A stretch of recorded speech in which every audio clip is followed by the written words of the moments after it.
Dreamscape presents Jane of Lantern Hill by L M Montgomery, narrated by Lauren Saunders.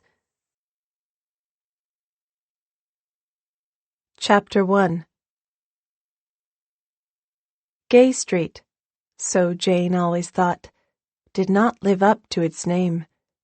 It was, she felt certain, the most melancholy street in Toronto, though, to be sure, she had not seen a great many of the Toronto streets in her circumscribed comings and goings of 11 years. Gay Street should be a gay street, thought Jane, with gay, friendly houses set amid flowers that cried out, "How do you do?" to you as you passed them, with trees that waved hands at you and windows that winked at you in the twilights. Instead of that, Gay Street was dark and dingy, lined with forbidding, old-fashioned brick houses, grimy with age, whose tall, shuttered, blinded windows could never have thought of winking at anybody. The trees that lined Gay Street were so old and huge and stately that it was difficult to think of them as trees at all, any more than those forlorn little things in the green pails by the doors of the filling station on the opposite corner. Grandmother had been furious when the old Adams house on that corner had been torn down and the new white and red filling station built in its place. She would never let Frank get gas there. But at that, Jane thought, it was the only gay place on the street. Jane lived at 60 Gay. It was a huge, castellated structure of brick, with a pillared entrance porch, high, arched Georgian windows, and towers and turrets wherever a tower or turret could be wedged in. It was surrounded by a high iron fence with wrought iron gates. Those gates had been famous in the Toronto of an earlier day, that were always closed and locked by Frank at night, thus giving Jane a very nasty feeling that she was a prisoner being locked in. There was more space around 60 Gay than around most of the houses on the street. It had quite a bit of lawn in front, though the grass never grew well because of the row of old trees just inside the fence, and quite a respectable space between the side of the house and Bloor Street. But it was not nearly wide enough to dim the unceasing clatter and clang of Bloor, which was especially noisy and busy where Gay Street joined it. People wondered why old Mrs. Robert Kennedy continued to live there when she had oodles of money and could buy one of those lovely new houses in Forest Hill or in the Kingsway. The taxes on a lot as big as 60 Gay must be ruinous, and the house was hopelessly out of date. Mrs. Kennedy merely smiled contemptuously when things like this were said to her, even by her son, William Anderson, the only one of her first family whom she respected, because he had been successful in business and was rich in his own right. She had never loved him, but he had compelled her to respect him. Mrs. Kennedy was perfectly satisfied with 60 Gay. She had come there as the bride of Robert Kennedy when Gay Street was the last word in streets, and 60 Gay, built by Robert's father, one of the finest mansions in Toronto. It had never ceased to be so in her eyes. She had lived there for 45 years, and she would live there the rest of her life. Those who did not like it need not stay there. This, with a satirically amused glance at Jane, who had never said she didn't like Gay Street. But grandmother, as Jane had long ago discovered, had an uncanny knack of reading your mind. Once, when Jane had been sitting in the Cadillac one dark, dingy morning in a snowy world, waiting for Frank to take her to St. Agatha's, as he did every day, she had heard two women who were standing on the street corner talking about it. "Did you ever see such a dead house?" said the younger. "It looks as if it had been dead for years." "That house died 30 years ago, "When Robert Kennedy died," said the older woman. "Before that, it was a lively place. Nobody in Toronto entertained more. Robert Kennedy liked social life. He was a very handsome, friendly man. People could never understand how he came to marry Mrs. James Anderson, a widow with 3 children. She was Victoria Moore to begin with, you know, old Colonel Moore's daughter. A very aristocratic family. But she was pretty as a picture then, and was she crazy about him? My dear, she worshipped him. People said she was never willing to let him out of her sight for a moment. And they said she hadn't cared for her first husband at all. Robert Kennedy died when they had been married about 15 years. Died just after his first baby was born, I've heard." "Does she live all alone in that castle?" "Oh, no. Her 2 daughters live with her. One of them is a widow or something, and there's a granddaughter, I believe. They say old Mrs. Kennedy is a terrible tyrant, but the younger daughter, the widow, is gay enough and goes to everything you see reported in Saturday Evening. Very pretty. And can she dress? She was the Kennedy one and took after her father. She must hate having all her fine friends coming to Gay Street. It's worse than dead. It's decayed. But I can remember when Gay Street was one of the most fashionable residential streets in town. Look at it now. Shabby genteel. Hardly even that. Why, 58 Gay is a boarding house. But old Mrs. Kennedy keeps 60 up very well, though the paint is beginning to peel off the balconies, you notice." "Well, I'm glad I don't live on Gay Street," giggled the other, as they ran to catch the car. "You may well be," thought Jane, though, if she had been put to it, she could hardly have told you where she would have liked to live if not at 60 Gay. Most of the streets through which she drove to St. Agatha's were mean and uninviting. For St. Agatha's, that very expensive and exclusive private school to which grandmother sent Jane, now found itself in an unfashionable and outgrown locality also. But St. Agatha's didn't mind that. St. Agatha's would have been St. Agatha's, you must understand, in the desert of Sahara. Uncle William Anderson's house in Forest Hill was very handsome, with landscaped lawns and rock gardens, but she wouldn't like to live there. One was almost terrified to walk over the lawn, lest one do something to Uncle William's cherished velvet. You had to keep to the flat stepping-stones path, and Jane wanted to run. You couldn't run at St. Agatha's either, except when you were playing games, and Jane was not very good at games. She always felt awkward in them. At 11, she was as tall as most girls of 13. She towered above the girls of her class. They did not like it, and it made Jane feel that she fitted in nowhere. As for running at 60 Gay, had anybody ever run at 60 Gay? Jane felt as if Mother must have. Mother stepped so lightly and gaily yet that you thought her feet had wings. But once, when Jane had dared to run from the front door to the back door, straight through the long house that was almost half the length of the city block, singing at the top of her voice, grandmother, who she had thought was out, had emerged from the breakfast room and looked at her with the smile on her dead-white face that Jane hated. "What?" she said, in the silky voice that Jane hated still more, "is responsible for this outburst, Victoria?" "I was running just for the fun of it," explained Jane. It seemed so very simple, but grandmother had just smiled and said, as only grandmother could say things, "I wouldn't do it again if I were you, Victoria." Jane never did it again. That was the effect grandmother had on you, though she was so tiny and wrinkled, so tiny that lanky, long-legged Jane was almost as tall as she was. Jane hated to be called Victoria, yet everybody called her that, except Mother, who called her Jane Victoria. Jane knew somehow that grandmother resented that.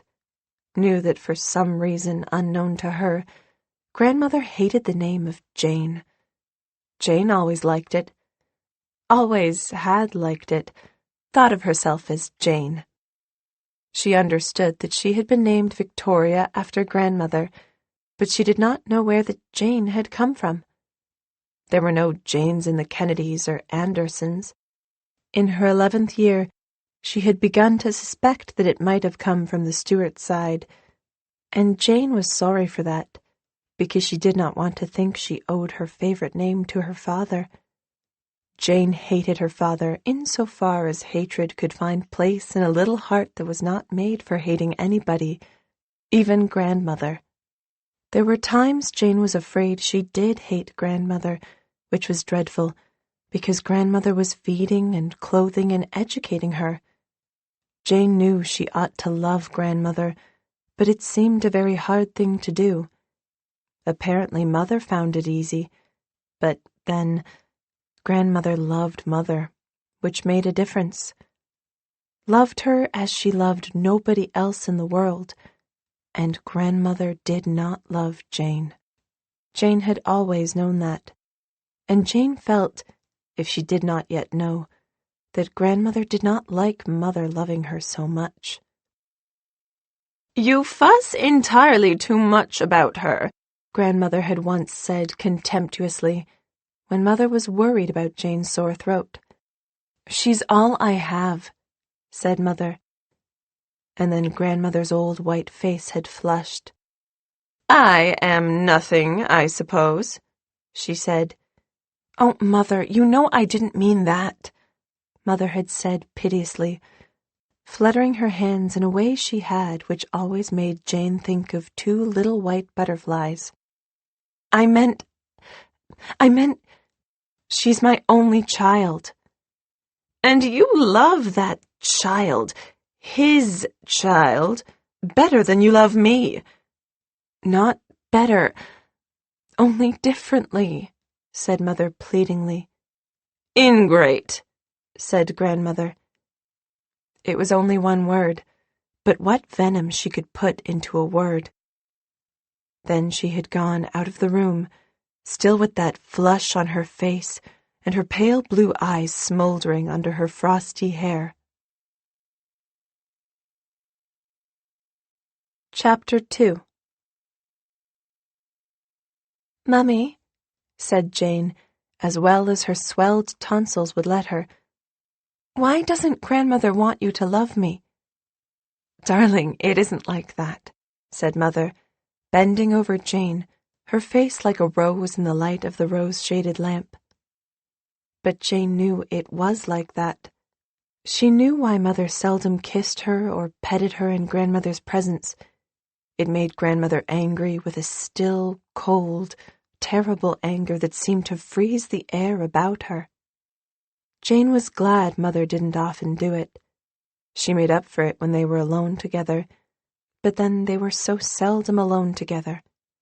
Even now they would not have very long together, for Mother was going out to a dinner party. Mother went out almost every evening to something or other, and almost every afternoon, too. Jane always loved to get a glimpse of her before she went out. Mother knew this, and generally contrived that Jane should. She always wore such pretty dresses, and looked so lovely. Jane was sure she had the most beautiful mother in the whole world. She was beginning to wonder how anyone so lovely as her mother could have a daughter so plain and awkward as herself. "You'll never be pretty. Your mouth is too big," one of the girls at St. Agatha's had told her. Mother's mouth was like a rosebud, small and red, with dimples tucked away at the corners. Her eyes were blue, but not an icy blue like Grandmother's. There is such a difference in blue eyes. Mother's were just the color of the sky on a summer morning, between the great masses of white clouds. Her hair was a warm, wavy gold, and tonight she was wearing it brushed away from her forehead, with little bunches of curls behind her ears, and a row of them at the nape of her white neck. She wore a dress of pale yellow taffeta, with a great rose of deeper yellow velvet at one of her beautiful shoulders. Jane thought she looked like a lovely golden princess, with the slender flame of the diamond bracelet on the creamy satin of her arm. Grandmother had given her the bracelet last week for her birthday. Grandmother was always giving Mother such lovely things, and she picked out all her clothes for her, wonderful dresses and hats and wraps.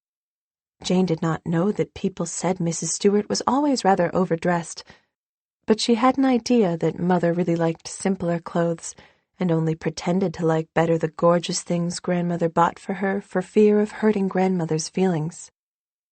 Jane was very proud of Mother's beauty. She thrilled with delight when she heard people whisper, "Isn't she lovely?" She almost forgot her aching throat as she watched Mother put on the rich brocaded wrap, just the color of her eyes, with its big collar of gray fox. "Oh, but you're sweet, Mummy," she said, putting up her hand and touching Mother's cheek as Mother bent down and kissed her. It was like touching a rose leaf, and Mother's lashes lay on her cheeks like silken fans.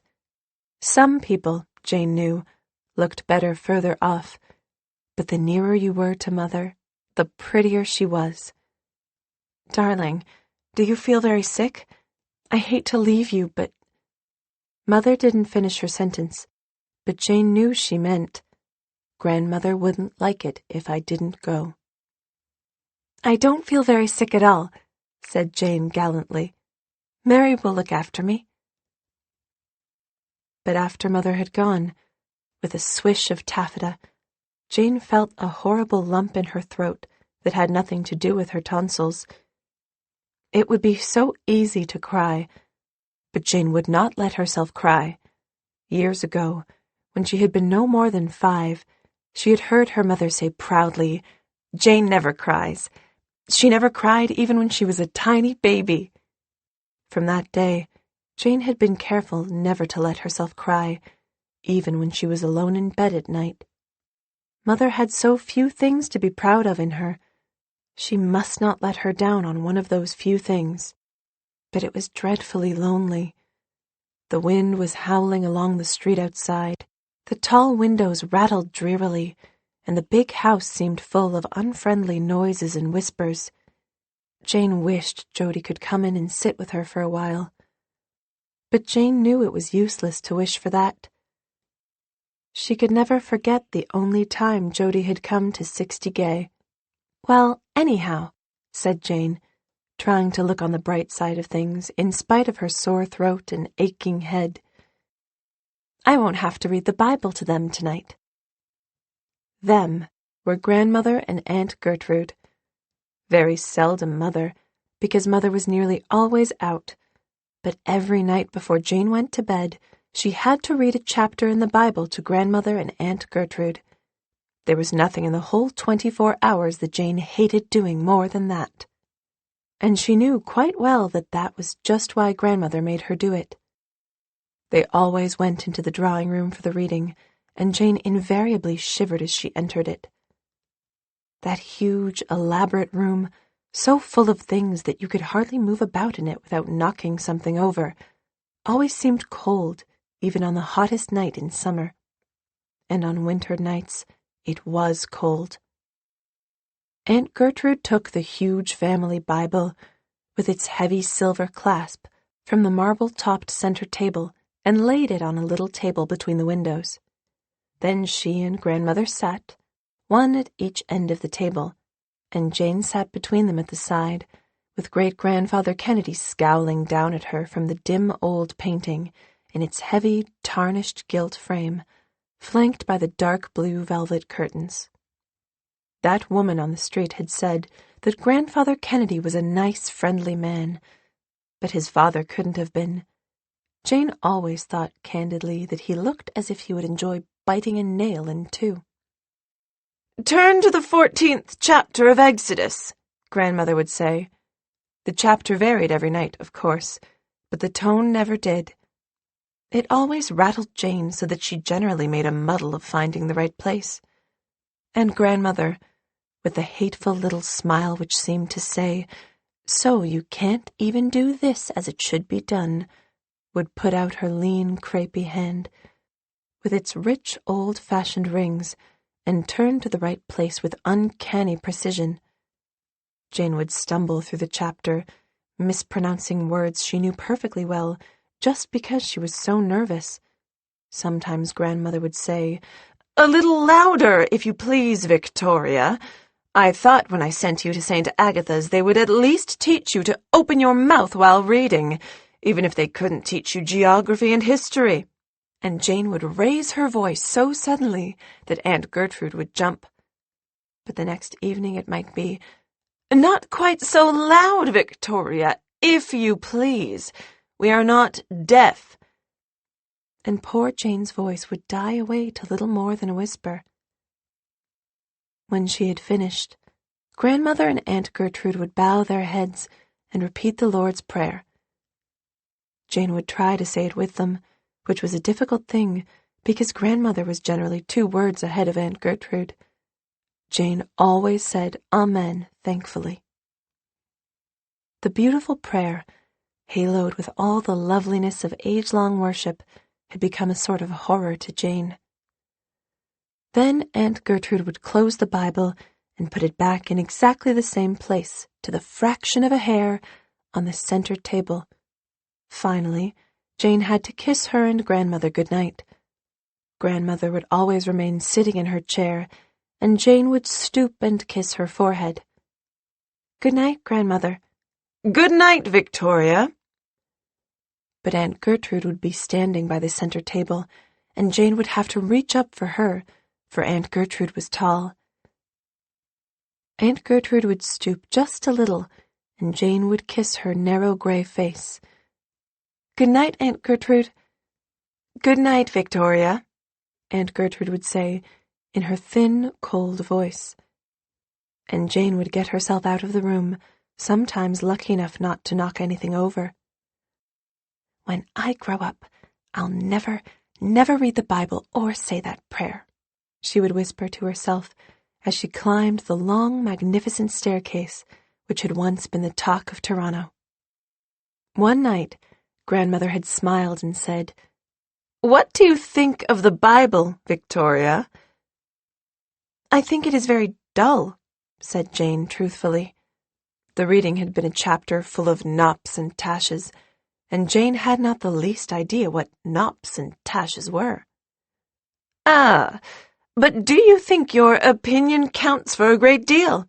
said Grandmother, smiling with paper-thin lips. "Why did you ask me for it, then?" said Jane, and had been icily rebuked for impertinence when she had not had the least intention of being impertinent. Was it any wonder she went up the staircase that night, fairly loathing 60 Gay? And she did not want to loathe it. She wanted to love it, to be friends with it, to do things for it. But she could not love it. It wouldn't be friendly, and there was nothing it wanted done. Aunt Gertrude and Mary Price, the cook, and Frank Davis, the houseman and chauffeur, did everything for it. Aunt Gertrude would not let Grandmother keep a housemaid because she preferred to attend to the house herself. Tall, shadowy, reserved Aunt Gertrude, who was so totally unlike Mother that Jane found it hard to believe they were even half-sisters, was a martinet for order and system. At 60 Gay, everything had to be done in a certain way on a certain day. The house was really frightfully clean. Aunt Gertrude's cold gray eyes could not tolerate a speck of dust anywhere. She was always going about the house, putting things in their places, and she attended to everything. Even Mother never did anything except arrange the flowers for the table when they had company and light the candles for dinner. Jane would have liked the fun of doing that, and Jane would have liked to polish the silver and cook. More than anything else, Jane would have liked to cook. Now and then, when Grandmother was out, she hung about the kitchen and watched good-natured Mary Price cook the meals. It all seemed so easy. Jane was sure she could do it perfectly if she were allowed. It must be such fun to cook a meal, The smell of it was almost as good as the eating of it. But Mary Price never let her. She knew the old lady didn't approve of Miss Victoria talking to the servants. "Victoria fancies herself as domestic," Grandmother had once said at the midday Sunday dinner where, as usual, Uncle William Anderson and Aunt Minnie and Uncle David Coleman and Aunt Sylvia Coleman and their daughter Phyllis were present. Grandmother had such a knack of making you feel ridiculous and silly in company. All the same, Jane wondered what Grandmother would say if she knew that Mary Price, being somewhat rushed that day, had let Jane wash and arrange the lettuce for the salad. Jane knew what Grandmother would do. She would refuse to touch a leaf of it. "Well, shouldn't a girl be domestic?" said Uncle William, not because he wanted to take Jane's part, but because he never lost an opportunity of announcing his belief that a woman's place was in the home. "Every girl should know how to cook." "I don't think Victoria wants very much to learn how to cook," said Grandmother. "It is just that she likes to hang about kitchens and places like that." Grandmother's voice implied that Victoria had low tastes and that kitchens were barely respectable. Jane wondered why Mother's face flushed so suddenly and why a strange, rebellious look gleamed for a moment in her eyes.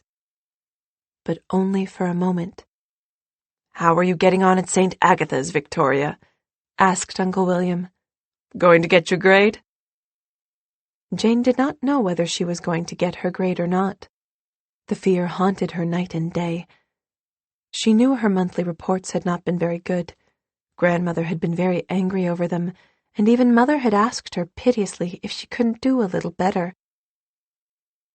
Jane had done the best she could, but history and geography were so dull and drab. Arithmetic and spelling were easier. Jane was really quite brilliant in arithmetic. "Victoria can write wonderful compositions, I hear," said Grandmother sarcastically. For some reason, Jane couldn't fathom it all. Her ability to write good compositions had never pleased Grandmother. "Tut, tut," said Uncle William. "Victoria could get her grade easily enough if she wanted to. The thing to do is study hard. She's getting to be a big girl now and ought to realize that. What is the capital of Canada, Victoria?"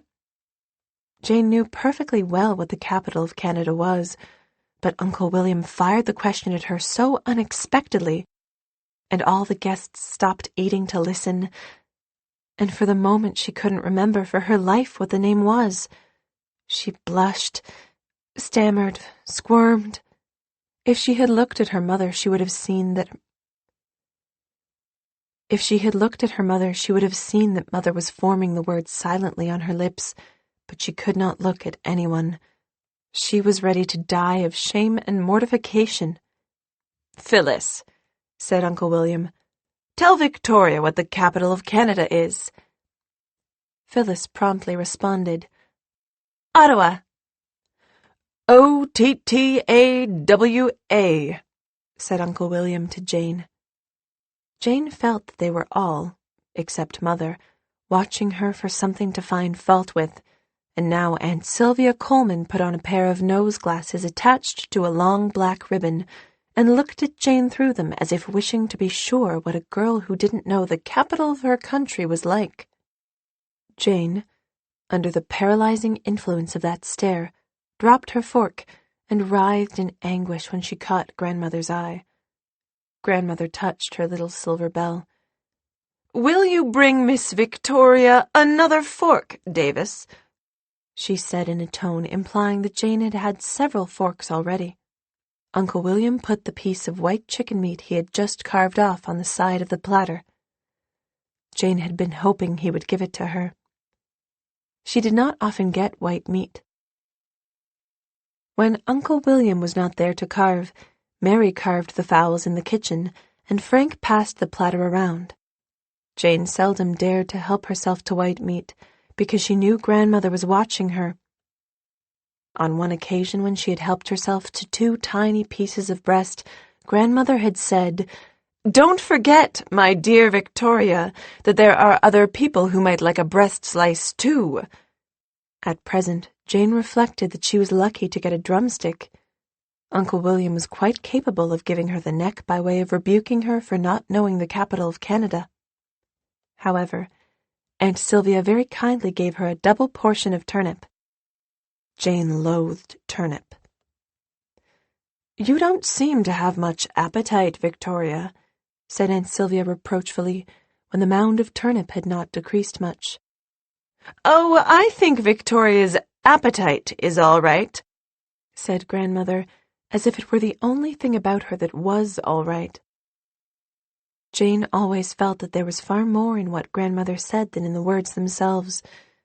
Jane might have broken her record for never crying then and there. She felt so utterly wretched had she not looked at Mother. And Mother was looking so tender and sympathetic and understanding that Jane spunked up at once and simply made no effort to eat any more turnip. Aunt Sylvia's daughter Phyllis, who did not go to St. Agatha's but to Hillwood Hall, a much newer but even more expensive school, could have named not only the capital of Canada, but the capital of every province in the Dominion. Jane did not like Phyllis. Sometimes Jane thought drearily that there must be something the matter with her when there were so many people she didn't like. But Phyllis was so condescending, and Jane hated to be condescended to. "Why don't you like Phyllis?" Grandmother had asked once, looking at Jane with those eyes that, Jane felt, could see through walls, doors, everything, right into your inmost soul. "She is pretty, ladylike, well-behaved, and clever. Everything that you are not," Jane felt sure Grandmother wanted to add. "She patronizes me," said Jane. "Do you really know the meaning of all the big words you use, my dear Victoria?" said Grandmother. "And don't you think that, possibly, you are a little jealous of Phyllis?" "No, I don't think so," said Jane firmly. She knew she was not jealous of Phyllis. "Of course, I must admit she is very different from that Jody of yours," said Grandmother. The sneer in her voice brought an angry sparkle into Jane's eyes. She could not bear to hear anyone sneer at Jody, and yet, what could she do about it? Chapter 3. She and Jody had been pals for a year. Jody matched Jane's 11 years of life, and was tall for her age, too, though not with Jane's sturdy tallness. Jody was thin and weedy, and looked as if she had never had enough to eat in her life, which was very likely the case, although she lived in a boarding house, 58 Gay, which had once been a fashionable residence, and was now just a dingy 3-story boarding house. One evening in the spring of the preceding year, Jane was out in the backyard of 60 Gay, sitting on a rustic bench in an old, disused summer house. Mother and Grandmother were both away, and Aunt Gertrude was in bed with a bad cold, or else Jane would not have been sitting in the backyard. She had crept out to have a good look at the full moon.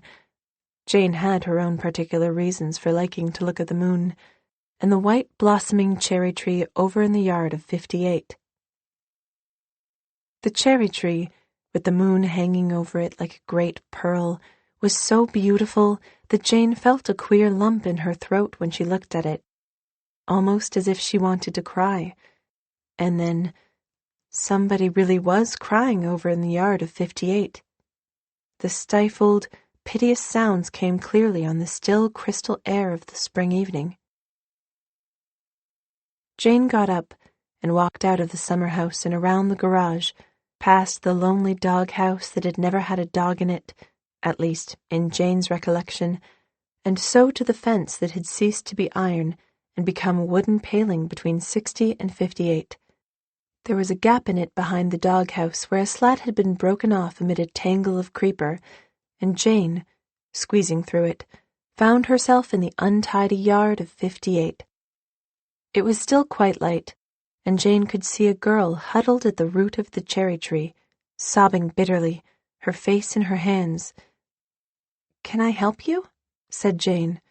Though Jane herself had no inkling of it, those words were the keynote of her character. Anyone else would probably have said, "What is the matter?" But Jane always wanted to help, and, though she was too young to realize it, the tragedy of her little existence was that nobody ever wanted her help, not even Mother, who had everything heart could wish. The child under the cherry tree stopped sobbing and got on her feet. She looked at Jane, and Jane looked at her, and something happened to both of them. Long afterwards, Jane said, "I knew we were the same kind of folks." Jane saw a girl of about her own age, with a very white little face under a thick bang of black hair cut straight across her forehead. The hair looked as if it had not been washed for a long time, but the eyes underneath it were brown and beautiful, though of quite a different brown from Jane's. Jane's were goldy brown like a marigold, with laughter lurking in them, but this girl's were very dark and very sad. So sad that Jane's heart did something queer inside of her. She knew quite well that it wasn't right that anybody so young should have such sad eyes. The girl wore a dreadful old blue dress that had certainly never been made for her. It was too long and too elaborate, and it was dirty and grease-spotted. It hung on the thin little shoulders like a gaudy rag on a scarecrow. But the dress mattered nothing to Jane. All she was conscious of was those appealing eyes. "Can I help?" she asked again. The girl shook her head, and the tears welled up in her big eyes. "Look!" she pointed. Jane looked, and saw between the cherry tree and the fence what seemed like a rudely made flower bed strewn over with roses that were ground into the earth. "Dick did that," said the girl. "He did it on purpose, because it was my garden. Miss Summers had them roses sent her last week, 12 great big red ones for her birthday, and this morning she said they were done and told me to throw them in the garbage pail, but I couldn't. They were still so pretty. I come out here and made that bed and stuck the roses all over it. I knew they wouldn't last long, but they looked pretty, and I pretended I had a garden of my own, and now Dick just come out and stomped all over it, and laughed." She sobbed again. Jane didn't know who Dick was, but at that moment she could cheerfully have wrung his neck with her strong, capable little hands. She put her arm about the girl. "Never mind. Don't cry any more. See, we'll break off a lot of little cherry boughs and stick them all over your bed. They're fresher than the roses, and think how lovely they'll look in the moonlight." "I'm scared to do that," said the girl. "Miss West might be mad." Again Jane felt a thrill of understanding. So this girl was afraid of people too. "Well, we'll just climb up on that big bough that stretches out and sit there and admire it," said Jane. "I suppose that won't make Miss West mad, will it?" "I guess she won't mind that. Of course she's mad at me anyhow tonight because I stumbled with a tray of tumblers when I was waiting on the supper table and broke 3 of them. She said if I kept on like that, I spilled soup on Miss Thatcher's silk dress last night, she'd have to send me away." "Where would she send you?" "I don't know. I haven't anywhere to go, but she says I'm not worth my salt and she's only keeping me out of charity." "What is your name?" asked Jane. They had scrambled up into the cherry tree as nimbly as pussycats, and its whiteness enclosed and enfolded them, shutting them away into a fragrant world all their own. "Josephine Turner, but everyone calls me Jody." "Jody." Jane liked that. "Mine's Jane Stewart." "I thought it was Victoria," said Jody. "Miss West said it was." "It's Jane," said Jane firmly. "At least, it's Jane Victoria, but I am Jane. And now," briskly, "let's get acquainted." Before Jane went back through the gap that night, she knew practically all there was to be known about Jody. Jody's father and mother were dead, had been dead ever since Jody was a baby. Jody's mother's cousin, who had been the cook at 58, had taken her and was permitted to keep her at 58 if she never let her out of the kitchen. 2 years ago, Cousin Millie had died, and Jody had just stayed on. She helped the new cook, peeling potatoes, washing dishes, sweeping, dusting, running errands, scouring knives, and lately had been promoted to waiting on the table. She slept in a little attic cubbyhole, which was hot in the summer and cold in winter. She wore cast-off things the boarders gave her, and went to school every day there was no extra rush. Nobody ever gave her a kind word or took any notice of her, except Dick, who was Miss West's nephew and pet, and who teased and tormented her and called her charity child. Jody hated Dick. Once, when everybody was out, she had slipped into the parlor and picked out a little tune on the piano, but Dick had told Miss West, and Jody had been sternly informed that she must never touch the piano again. "And I'd love to be able to play," she said wistfully. "That and a garden's the only thing I want. I do wish I could have a garden." Jane wondered again why things were so crisscross. She did not like playing on the piano, but Grandmother had insisted on her taking music lessons, and she practiced faithfully to please Mother. And here was poor Jody, hankering for music and with no chance at all of getting it. "Don't you think you could have a bit of a garden?" said Jane. "There's plenty of room here, and it's not too shady, like our yard. I'd help you make a bed, and I'm sure Mother would give us some seeds." "It wouldn't be any use," said Jody drearily. "Dick would just stomp on it, too." "Then I'll tell you," said Jane resolutely. "We'll get a seed catalog. Frank will get me one, and we'll have an imaginary garden." "Ain't you the one for thinking of things?" said Jody admiringly. Jane tasted happiness. It was the first time anyone had ever admired her. Chapter 4. Of course it was no time before Grandmother knew about Jody. She made a great many sweetly sarcastic speeches about her, but she never actually forbade Jane going over to play with her in the yard of 58. Jane was to be a good many years older before she understood the reason for that. Understood that Grandmother wanted to show anyone who might question it that Jane had common tastes and liked low people. "Darling, is this Jody of yours a nice little girl?" Mother had asked doubtfully. "She is a very nice little girl," said Jane emphatically. "But she looks so uncared for, positively dirty. Her face is always clean, and she never forgets to wash behind her ears, Mummy. I'm going to show her how to wash her hair. Her hair would be lovely if it was clean. It's so fine and black and silky. And may I give her one of my jars of cold cream? I've 2, you know, for her hands. They're so red and chapped because she has to work so hard and wash so many dishes. But her clothes, she can't help her clothes. She just has to wear what's given her, and she never has more than 2 dresses at a time. One to wear every day, and one to go to Sunday school in. Even the Sunday school one isn't very clean. It was Mrs. Bellew's Ethel's old pink one, and she spilled coffee on it. And she has to work so hard. She's a regular little slave, Mary says. I like Jody very much, Mummy. She's sweet." "Well," Mother sighed and gave way. Mother always gave way if you were firm enough. Jane had already discovered that. She adored Mother, but she had unerringly laid her finger on the weak spot in her character. Mother couldn't stand up to people. Jane had heard Mary say that to Frank one time when they didn't think she heard, and she knew it was true.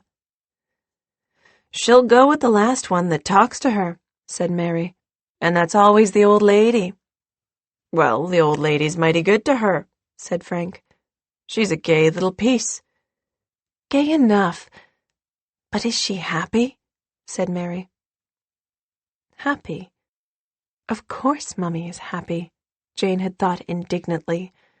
All the more indignantly because, away back in her mind, there was lurking a queer suspicion that Mother, in spite of her dances and dinners and furs and dresses and jewels and friends, wasn't happy. Jane couldn't imagine why she had this idea.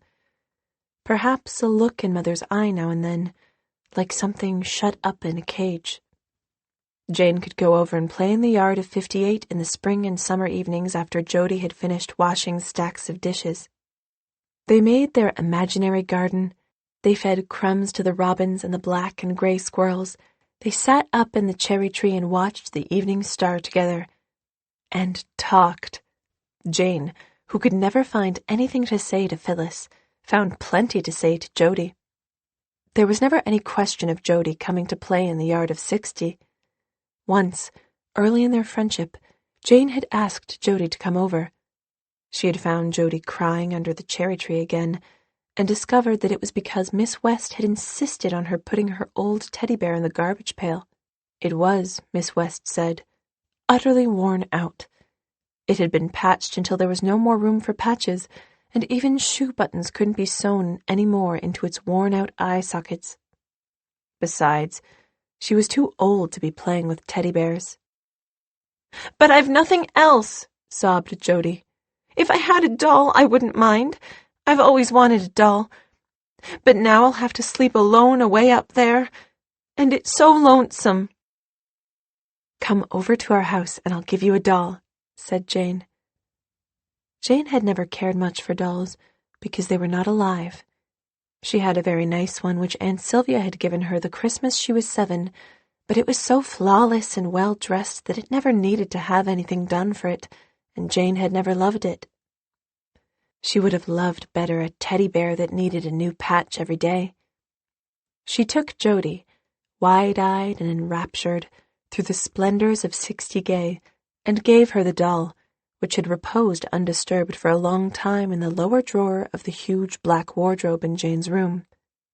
Then she had taken her into Mother's room to show her the things on Mother's table, the silver-backed brushes, the perfume bottles with the cut glass stoppers that made rainbows, the wonderful rings on the little gold tray. Grandmother found them there. She stood in the doorway and looked at them. You could feel the silence spreading through the room like a cold, smothering wave. "What does this mean, Victoria, if I am allowed to ask?" "This is Jody," faltered Jane. "I brought her over to give her my doll. She hasn't any." "Indeed? And you have given her the one your Aunt Sylvia gave you?" Jane at once realized that she had done something quite unpardonable. It had never occurred to her that she was not at liberty to give away her own doll. "I have not," said Grandmother, "forbidden you to play with this Jody in her own lot. What is in the blood is bound to come out sooner or later. But, if you don't mind, please don't bring your riffraff here, my dear Victoria." Her dear Victoria got herself and poor hurt Jody away as best she could, leaving the doll behind them. But Grandmother did not get off scot-free for all that. For the first time the worm turned. Jane paused for a moment before she went out of the door and looked straight at Grandmother with intent, judging brown eyes. "You are not fair," she said. Her voice trembled a little, but she felt she had to say it, no matter how impertinent Grandmother thought her. Then she followed Jody down and out with a strange feeling of satisfaction in her heart. "I ain't riffraff," said Jody, her lips quivering. "Of course I'm not like you. Miss West says you're people, but my folks were respectable. Cousin Millie told me so. She said they always paid their way while they were alive, and I work hard enough for Miss West to pay my way." "You aren't riffraff, and I love you," said Jane. "You and Mother are the only people in the world I love." Even as she said it, a queer little pang wrung Jane's heart. It suddenly occurred to her that 2 people out of all the millions in the world— Jane never could remember the exact number of millions, but she knew it was enormous— were very few to love. "And I like loving people," thought Jane. "It's nice." I don't love anybody but you," said Jody, who forgot her hurt feelings as soon as Jane got her interested in building a castle out of all the old tin cans in the corner of the yard. Miss West hoarded her tin cans for a country cousin who made some mysterious use of them. He had not been in all winter, and there were enough cans to build a towering structure. Dick kicked it down next day, of course, but they had had the fun of building it. They never knew that Mr. Torrey, one of the 58 boarders who was a budding architect, saw the castle gleaming in the moonlight when he was putting his car in the garage and whistled over it. "That's rather an amazing thing for those 2 kids to build," he said.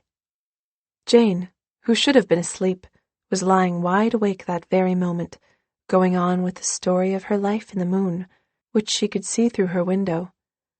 Jane's moon secret, as she called it, was the only thing she hadn't shared with Mother and Jody. She couldn't, somehow. It was her very own. To tell about it would be to destroy it. For 3 years now, Jane had been going on dream voyages to the moon. It was a shimmering world of fancy where she lived very splendidly and sated some deep thirst in her soul at unknown, enchanted springs among its shining silver hills. Before she had found the trick of going to the moon, Jane had longed to get into the looking-glass as Alice did. She used to stand so long before her mirror hoping for the miracle to happen that Aunt Gertrude said Victoria was the vainest child she had ever seen. "Really?" said Grandmother, as if mildly inquiring what Jane could possibly have to be vain about. Eventually Jane had sadly concluded that she could never get into the looking-glass world, and then one night, when she was lying alone in her big, unfriendly room, she saw the moon looking in at her through one of the windows. The calm, beautiful moon that was never in a hurry, and she began to build for herself an existence in the moon, where she ate fairy food and wandered through fairy fields full of strange white moon blossoms with the companions of her fancy. But even in the moon, Jane's dreams ran true to the ruling passion. Since the moon was all silver, it had to be polished every night. Jane and her moon friends had no end of fun polishing up the moon, with an elaborate system of rewards and punishments for extra good polishers and lazy ones. The lazy ones were generally banished to the other side of the moon, which Jane had read was very dark and very cold. When they were allowed back, chilled to the bone, they were glad to warm themselves up by rubbing as hard as they could. Those were the nights when the moon seemed brighter than usual. Oh, it was fun. Jane was never lonely in bed now, except on nights when there was no moon. The dearest sight Jane knew was the thin crescent in the western sky that told her her friend was back. She was supported through many a dreary day by the hope of going on a moon spree at night. Chapter 5. Up to the age of 10, Jane had believed her father was dead. She could not recall that anybody had ever told her so, but if she had thought about it at all, she would have felt quite sure of it. She just did not think about it. Nobody ever mentioned him. All she knew about him was that his name must have been Andrew Stewart, because her mother was Mrs. Andrew Stewart.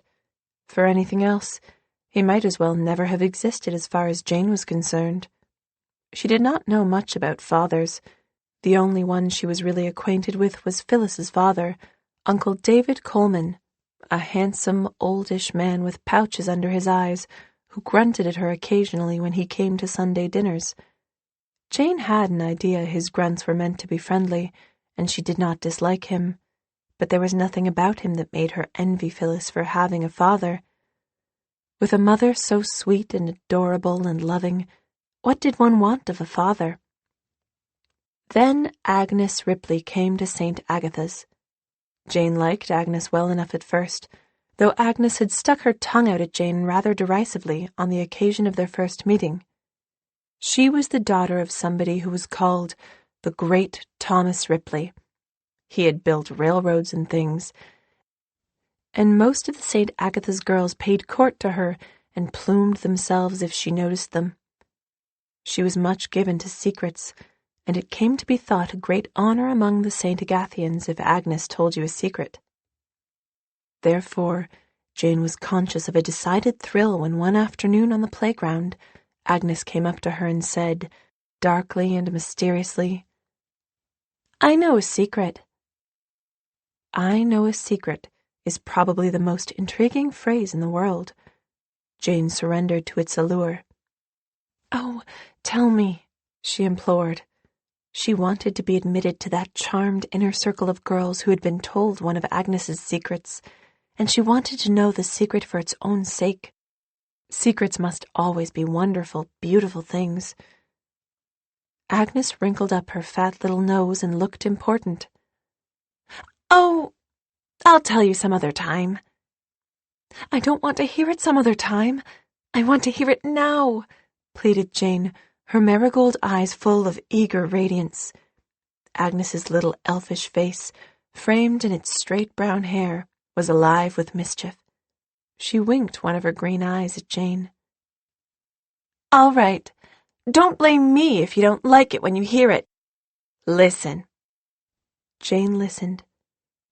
The towers of St. Agatha's listened. The shabby streets beyond listened. It seemed to Jane that the whole world listened. She was one of the chosen. Agnes was going to tell her a secret.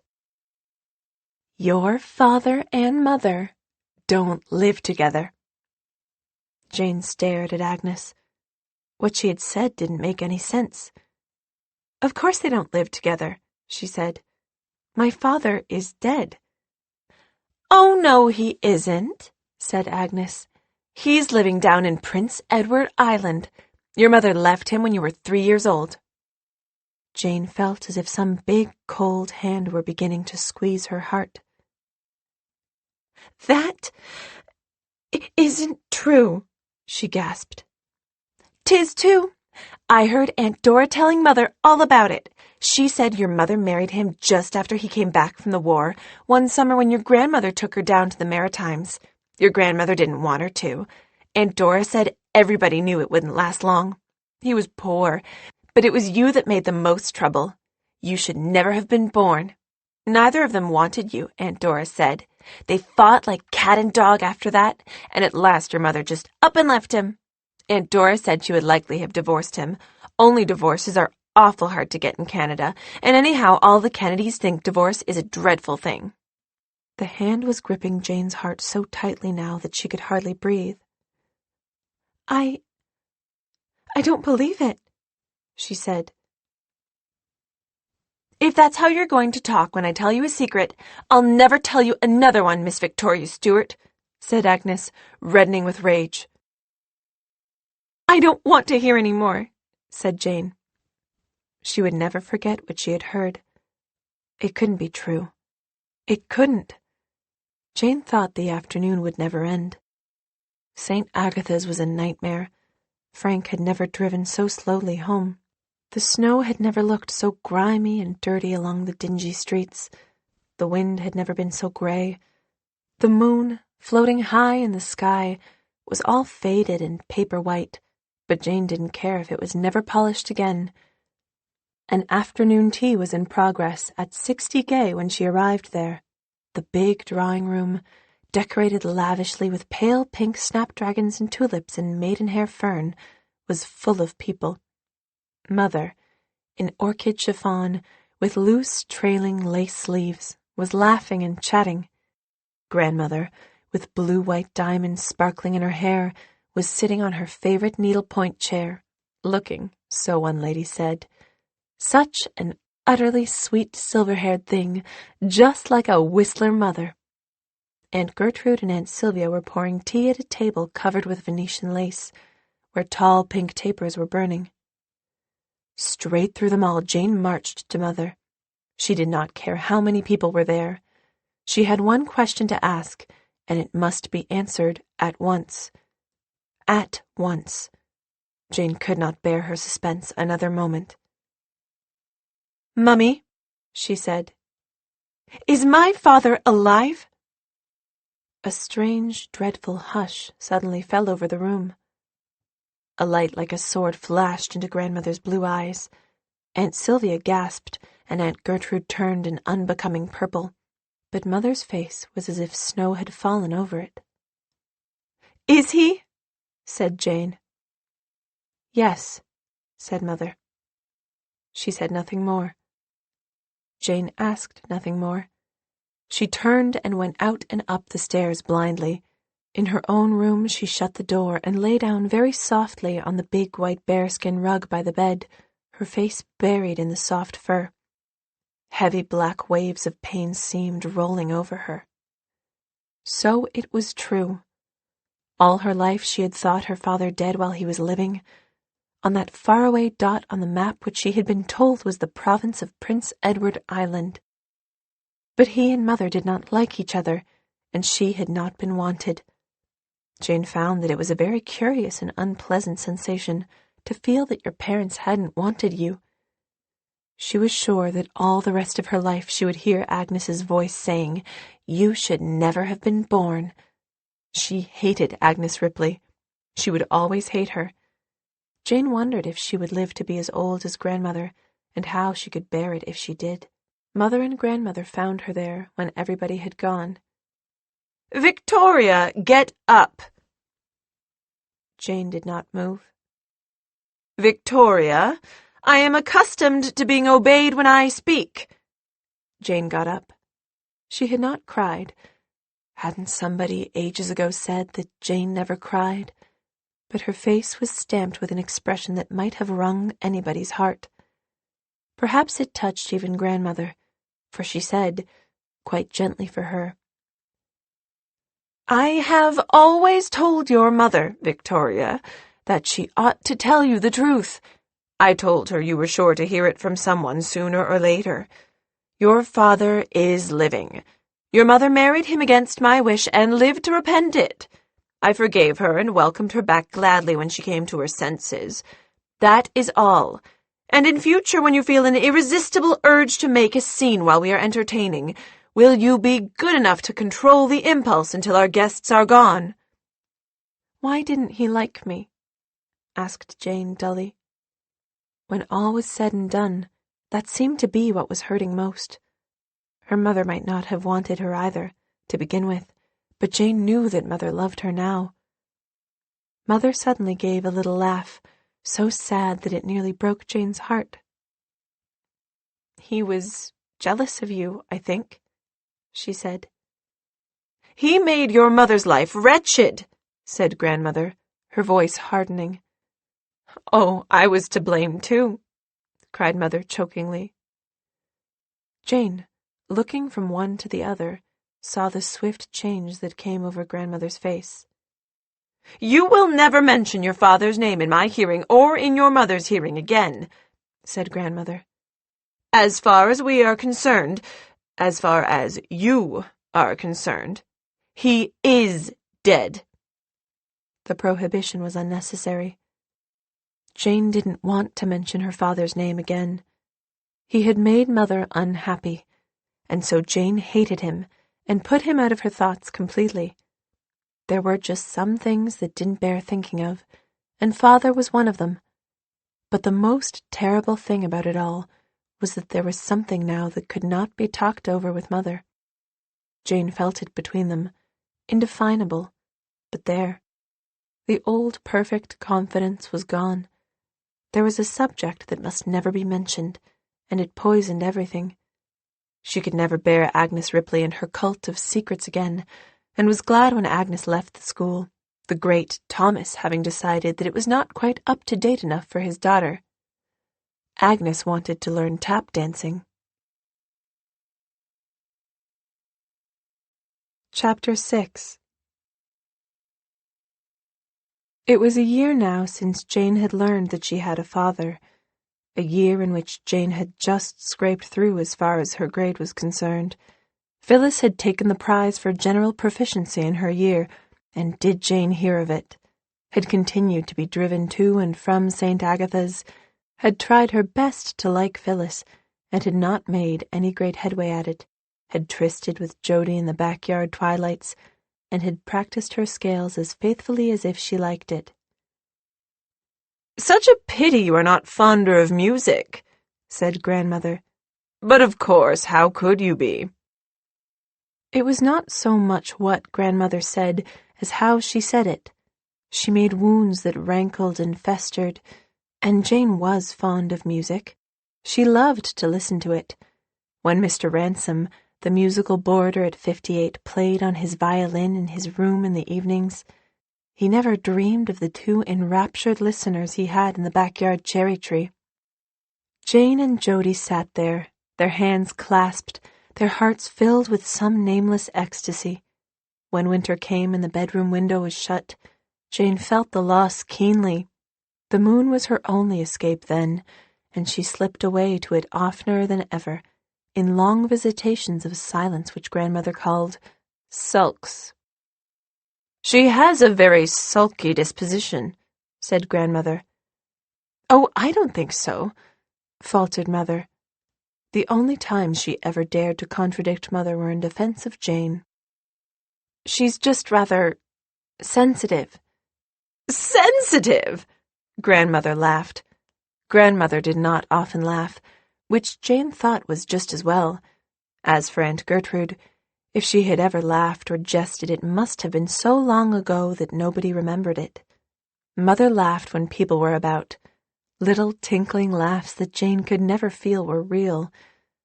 No, there was not much real laughter at 60 Gay, though Jane, with her concealed gift for seeing the funny side of things, could have filled even that big house with laughter. But Jane had known very early that Grandmother resented laughter. Even Mary and Frank had to giggle very discreetly in the kitchen. Jane had shot up appallingly in that year. She was rather more angular and awkward. Her chin was square and cleft. "It gets more like his every day," she once heard Grandmother saying bitterly to Aunt Gertrude. Jane winced. In her bitter new wisdom she suspected that his was her father's chin, and she straightway detested hers. Why couldn't it have been a pretty rounded one like Mother's? The year was very uneventful. Jane would have called it monotonous if she had not as yet been unacquainted with the word. There were only 3 things in it that made much impression on her: the incident of the kitten, the mysterious affair of Kenneth Howard's picture, and the unlucky recitation. Jane had picked up the kitten on the street. One afternoon, Frank had been in a big hurry to get somewhere on time for Grandmother and Mother, and he had let Jane walk home from the beginning of Gay Street when he was bringing her from St. Agatha's. Jane walked along happily, savoring this rare moment of independence. It was very seldom she was allowed to walk anywhere alone, to walk anywhere at all, indeed. And Jane loved walking. She would have liked to walk to and from St. Agatha's, or, since that really was too far, she would have liked to go by streetcar. Jane loved traveling on a streetcar. It was so fascinating to look at the people in it and speculate about them. Who was that lady with the lovely shimmering hair? What was the angry old woman muttering to herself about? Did that little boy like having his mother clean his face with her handkerchief in public? Did that jolly-looking little girl have trouble getting her grade? Did that man have toothache, and did he ever look pleasant when he hadn't it? She would have liked to know all about them, and sympathize or rejoice as occasion required. But it was very seldom any resident of 60 Gay had a chance to go on a streetcar. There was always Frank with the limousine. Jane walked slowly to prolong the pleasure. It was a cold day in late autumn. It had been miserly of its light from the beginning, with a dim ghost of sun peering through the dull gray clouds, and now it was getting dark and spitting snow. The lights gleamed out. Even the grim windows of Victorian Gay were abloom. Jane did not mind the bitter wind, but something else did. Jane heard the most pitiful, despairing little cry, and looked down to see the kitten, huddled miserably against an iron fence. She bent and picked it up, and held it against her face. The little creature, a handful of tiny bones in its fluffed-out Maltese fur, licked her cheek with an eager tongue. It was cold, starving, forsaken.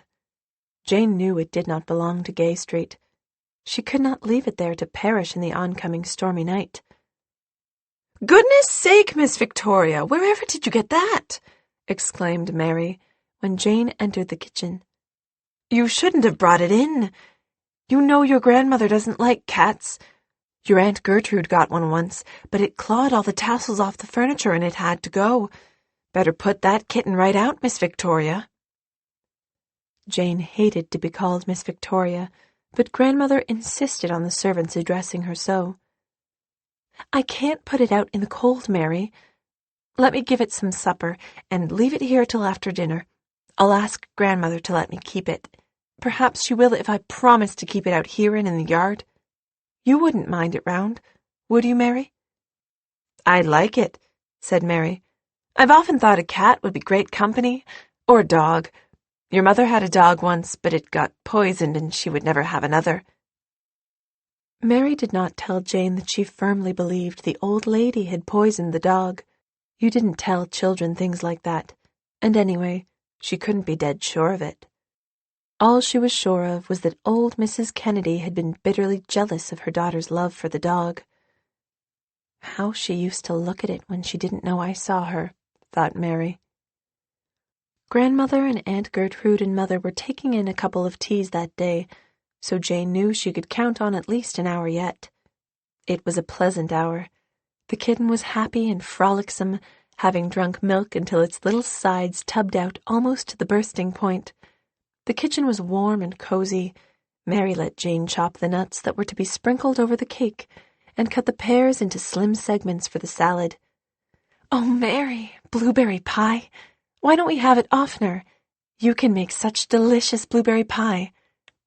"There's some who can make pies and some who can't," said Mary complacently.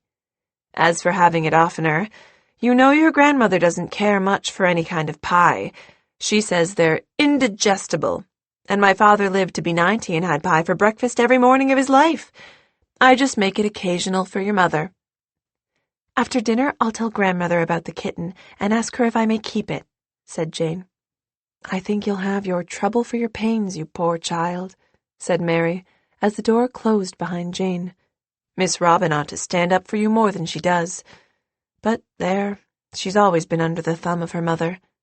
Anyway, I hope the dinner will go well and keep the old dame in good humor. I wish I hadn't made the blueberry pie after all. It's lucky she won't know Miss Victoria fixed the salad. What folks don't know never hurts them." The dinner did not go well. There was a tension in the air. Grandmother did not talk. Evidently some occurrence of the afternoon had put her out. Aunt Gertrude never talked at any time, and Mother seemed uneasy, and never once tried to pass Jane any of the little signals they had: the touched lip, the lifted eyebrow, the crooked finger. That all meant, "Honey, darling," or "I love you," or "Consider yourself kissed." Jane, burdened by her secret, was even more awkward than usual, and when she was eating her blueberry pie, she dropped a forkful of it on the table. "This," said Grandmother, "might have been excused in a child of 5. It is absolutely inexcusable in a child of your age. Blueberry stain is almost impossible to get out, and this is one of my best tablecloths. But of course that is a matter of small importance." Jane gazed at the table in dismay. How such a little bit of pie could have spread itself over so much territory she could not understand. And of course it had to be at this inauspicious moment that a little purry, furry creature escaped the pursuing Mary, skittered across the dining room, and bounded into Jane's lap. Jane's heart descended to her boots. "Where did that cat come from?" demanded Grandmother. "I mustn't be a coward," thought Jane desperately. "I found it on the street and brought it in," she said bravely. Defiantly, Grandmother thought. "It was so cold and hungry. Look how thin it is, Grandmother. Please, may I keep it? It's such a darling. I won't let it trouble you. I'll—" "My dear Victoria, don't be ridiculous. I really suppose you knew we do not keep cats here. Be good enough to put that creature out at once." "Oh, not out on the street, Grandmother, please. Listen to the sleet. It would die." I expect you to obey me without argument, Victoria. You cannot have your own way all the time. Other people's wishes must be considered occasionally. Please oblige me by making no further fuss over a trifle." "Grandmother," began Jane passionately, but Grandmother lifted a little wrinkled, sparkling hand. Now, don't work yourself into a state, Victoria. Take that thing out at once." Jane took the kitten into the kitchen. "Don't worry, Miss Victoria. I'll get Frank to put it in the garage with a rug to lie on. It will be quite comfy, and tomorrow I'll find a good home for it at my sister's. She's fond of cats." Jane never cried, so she was not crying when Mother slipped rather stealthily into her room for a goodnight kiss. She was only tense with rebellion. "Mummy, I wish we could get away. Just you and I. I hate this place, Mummy. I hate it." Mother said a strange thing, and said it bitterly. "There is no escape for either of us now."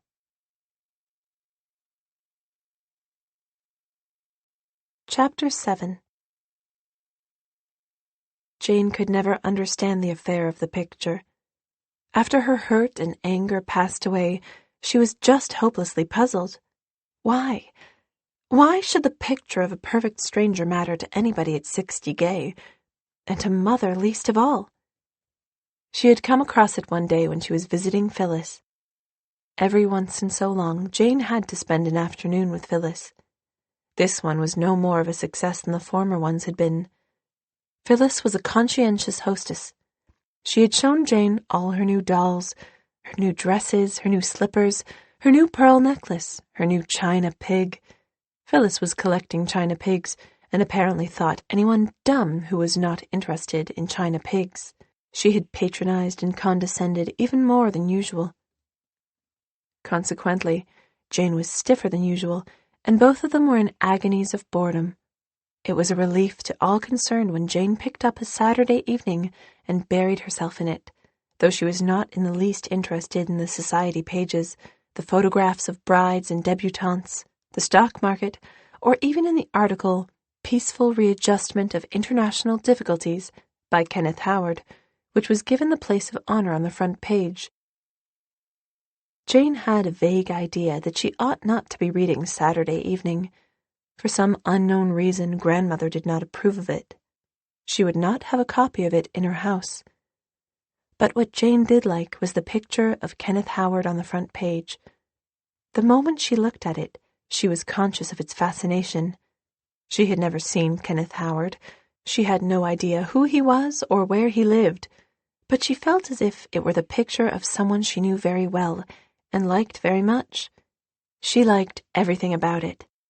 His odd, peaked eyebrows, the way his thick, rather unruly hair sprang back from his forehead, the way his firm mouth tucked in at the corners, the slightly stern look in the eyes which yet had such jolly wrinkles at the corners, and the square, cleft chin which reminded Jane so strongly of something, she couldn't remember just what. The chin seemed like an old friend. Jane looked at the face and drew a long breath. She knew right off that if she had loved her father instead of hating him, she would have wanted him to look like Kenneth Howard.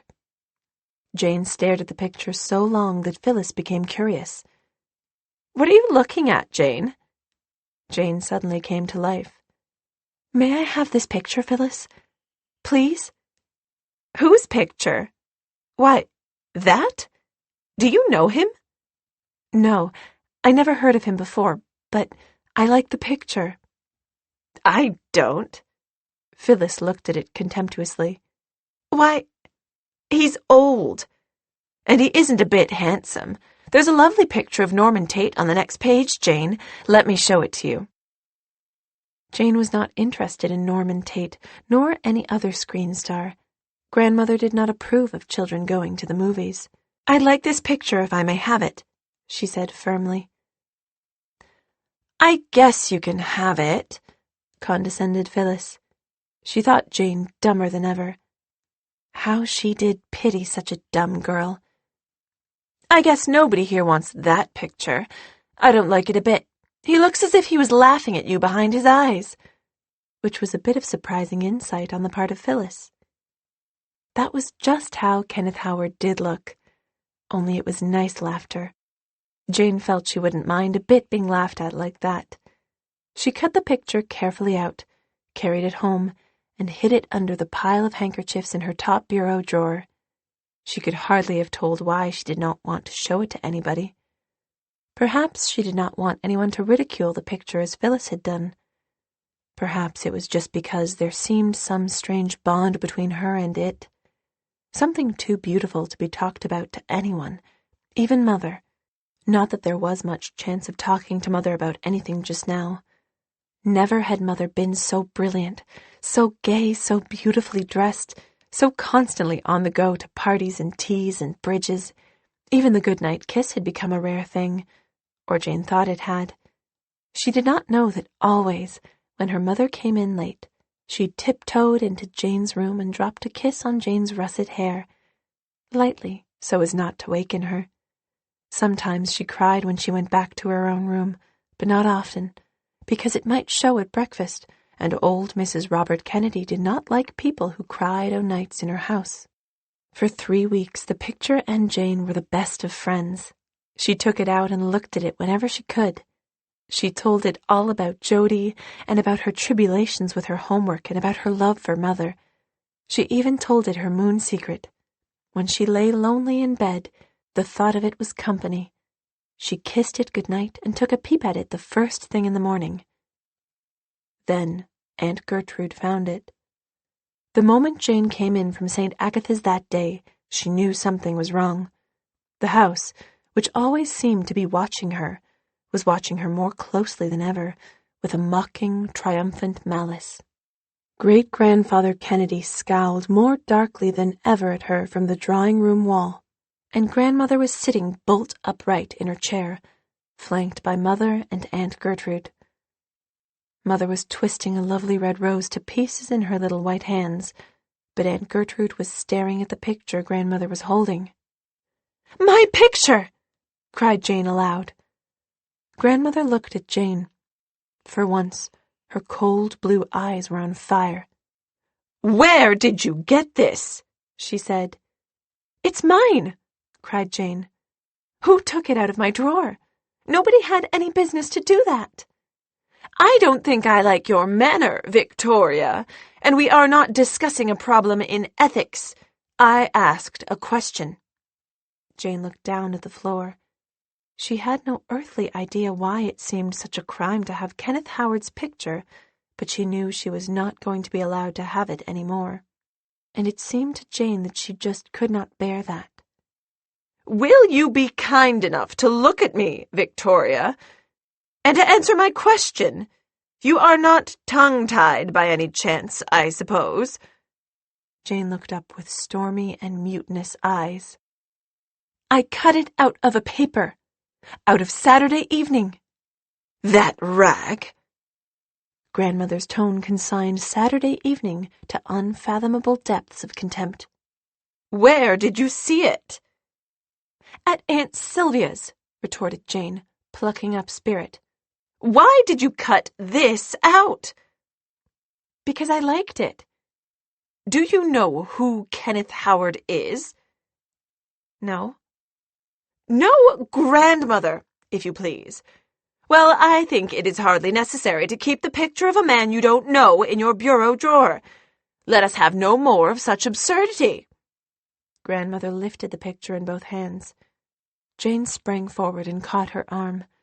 "Oh, Grandmother, don't tear it up. You mustn't. I want it terribly." The moment she said it, she knew she had made a mistake. There had never been much chance of getting the picture back, but what little there had been now was gone. "Have you gone completely mad, Victoria?" said Grandmother, to whom nobody had ever said, "You mustn't," in her whole life before. "Take your hand off my arm, please. As for this—" Grandmother tore the picture deliberately into 4 pieces and threw them on the fire. Jane, who felt as if her heart were being torn with it, was on the point of a rebellious outburst when she happened to glance at Mother. Mother was pale as ashes, standing there with the leaves of the rose she had torn to pieces strewing the carpet around her feet. There was such a dreadful look of pain in her eyes that Jane shuddered.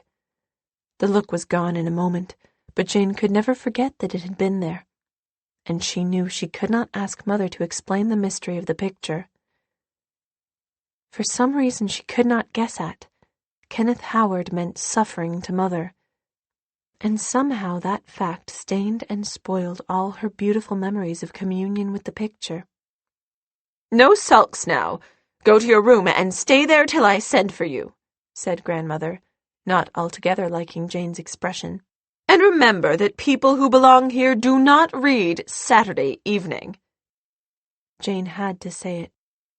It really said itself. "I don't belong here," said Jane. Then she went to her room, which was huge and lonely again, with no Kenneth Howard smiling at her from under the handkerchiefs. And this was another thing she could not talk over with Mother. She felt just like one big ache as she stood at her window for a long time. It was a cruel world, with the very stars laughing at you, twinkling mockingly at you. "I wonder," said Jane slowly, "if anyone was ever happy in this house." Then she saw the moon, the new moon, but not the thin silver crescent the new moon usually was. This was just on the point of sinking into a dark cloud on the horizon, and it was large and dull red. If ever a moon needed polishing up, this one did. In a moment Jane had slipped away from all her sorrows, 230,000 miles away. Luckily, Grandmother had no power over the moon. Chapter 8. Then there was the affair of the recitation. They were getting up a school program at St. Agatha's, to which only the families of the girls were invited. There was to be a short play, some music, and a reading or two. Jane had secretly hoped to be given a part in the play, even if it were only one of the many angels who came and went in it, with wings and trailing white robes and homemade halos. But no such good luck. She suspected that it was because she was rather bony and awkward for an angel. Then Miss Semple asked her if she would recite. Jane jumped at the idea. She knew she could recite rather well. Here was a chance to make Mother proud of her and show Grandmother that all the money she was spending on Jane's education was not being wholly wasted. Jane picked a poem she had long liked in spite, or perhaps because, of its habitant English, The Little Baby of Mathieu, and plunged enthusiastically into learning it. She practiced it in her room. She murmured lines of it everywhere until Grandmother asked her sharply what she was muttering about all the time. Then Jane shut up like a clam. Nobody must suspect. It was to be a surprise to them all, a proud and glad surprise for Mother, and perhaps even Grandmother might feel a little pleased with her if she did well. Jane knew she would meet with no mercy if she didn't do well. Grandmother took Jane down to a room in Marlborough's big department store, a room that had paneled walls, velvety carpets, and muted voices, a room that Jane didn't like, somehow. She always felt smothered in it, and Grandmother got her a new dress for the concert. It was a very pretty dress. You had to admit Grandmother had a taste in dresses, a dull green silk that brought out the russet glow of Jane's hair and the gold brown of her eyes. Jane liked herself in it, and was more anxious than ever to please Grandmother with her recitation. She was terribly worried the night before the concert. Wasn't she a little hoarse? Suppose it got worse? It did not. It was all gone the next day. But when Jane found herself on the concert platform facing an audience for the first time, a nasty little quiver ran down her spine. She had never supposed there would be so many people. For one dreadful moment, she thought she was not going to be able to utter a word. Then she seemed to see Kenneth Howard's eyes, crinkling with laughter at her. "Never mind them. Do your stuff for me," he seemed to be saying. Jane got her mouth open. The St. Agatha staff were quite amazed. Who could have supposed that shy, awkward Victoria Stewart could recite any poem so well, let alone a habitant one? Jane herself was feeling the delight of a certain oneness with her audience, a realization that she had captured them, that she was delighting them, until she came to the last verse. Then she saw Mother and Grandmother just in front of her. Mother, in her lovely new blue fox furs, with the little wine hat Jane loved tilted on one side of her head, was looking more frightened than proud, and Grandmother, Jane had seen that expression too often to mistake it. Grandmother was furious. The last verse, which should have been the climax, went rather flat. Jane felt like a candle flame blown out, though the applause was hearty and prolonged, and Miss Semple behind the scenes whispered, "Excellent, Victoria, excellent." But there were no compliments on the road home. Not a word was said. That was the dreadful part of it. Mother seemed too frightened to speak, and Grandmother preserved a stony silence. But when they got home, she said, "Who put you up to that, Victoria?" "Put me up to what?" said Jane, in honest bewilderment. "Please don't repeat my questions, Victoria. You know perfectly well what I mean." "Is it my recitation?" "No one. Miss Semple asked me to recite, and I picked the recitation myself because I liked it," said Jane. It might even be said she retorted it. She was hurt, angry, a little pepped up because of her success. "I thought it would please you, but you are never pleased with anything I do." "Don't be cheaply theatrical, please," said Grandmother. "And in future, if you have to recite," very much as she might have said, "if you have to have smallpox, please choose poems in decent English. I do not care for patois." Jane didn't know what patois was, but it was all too evident that she had made a mess of things somehow. "Why was Grandmother so angry, Mummy?" she asked piteously, when Mother came in to kiss her good night, cool, slim, and fragrant, in a dress of rose crepe with little wisps of lace over the shoulders. Mother's blue eyes seemed to mist a little. "Someone she did not like used to be very good at reading habitant poetry." "Never mind, Heart's Delight. You did splendidly. I was proud of you." She bent down and took Jane's face in her hands. Mother had such a dear way of doing that.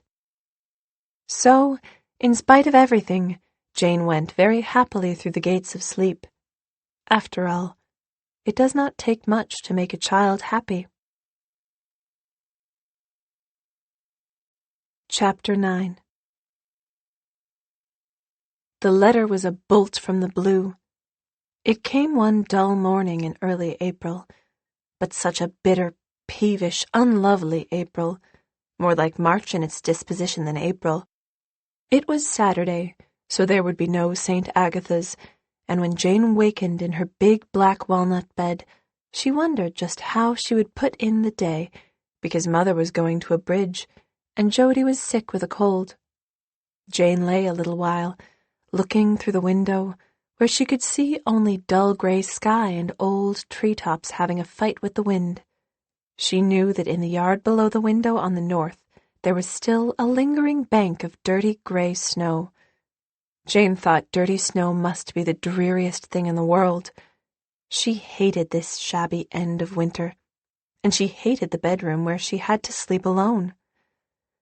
She wished she and Mother could sleep together. They could have such lovely times talking to each other with no one else to hear after they went to bed or early in the morning.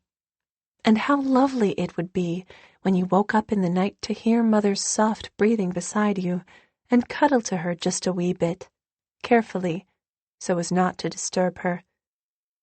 But Grandmother would not let Mother sleep with her. "It is unhealthy for two people to sleep in the same bed," Grandmother had said with her chill, unsmiling smile. "Surely in a house of this size everybody can have a room to herself.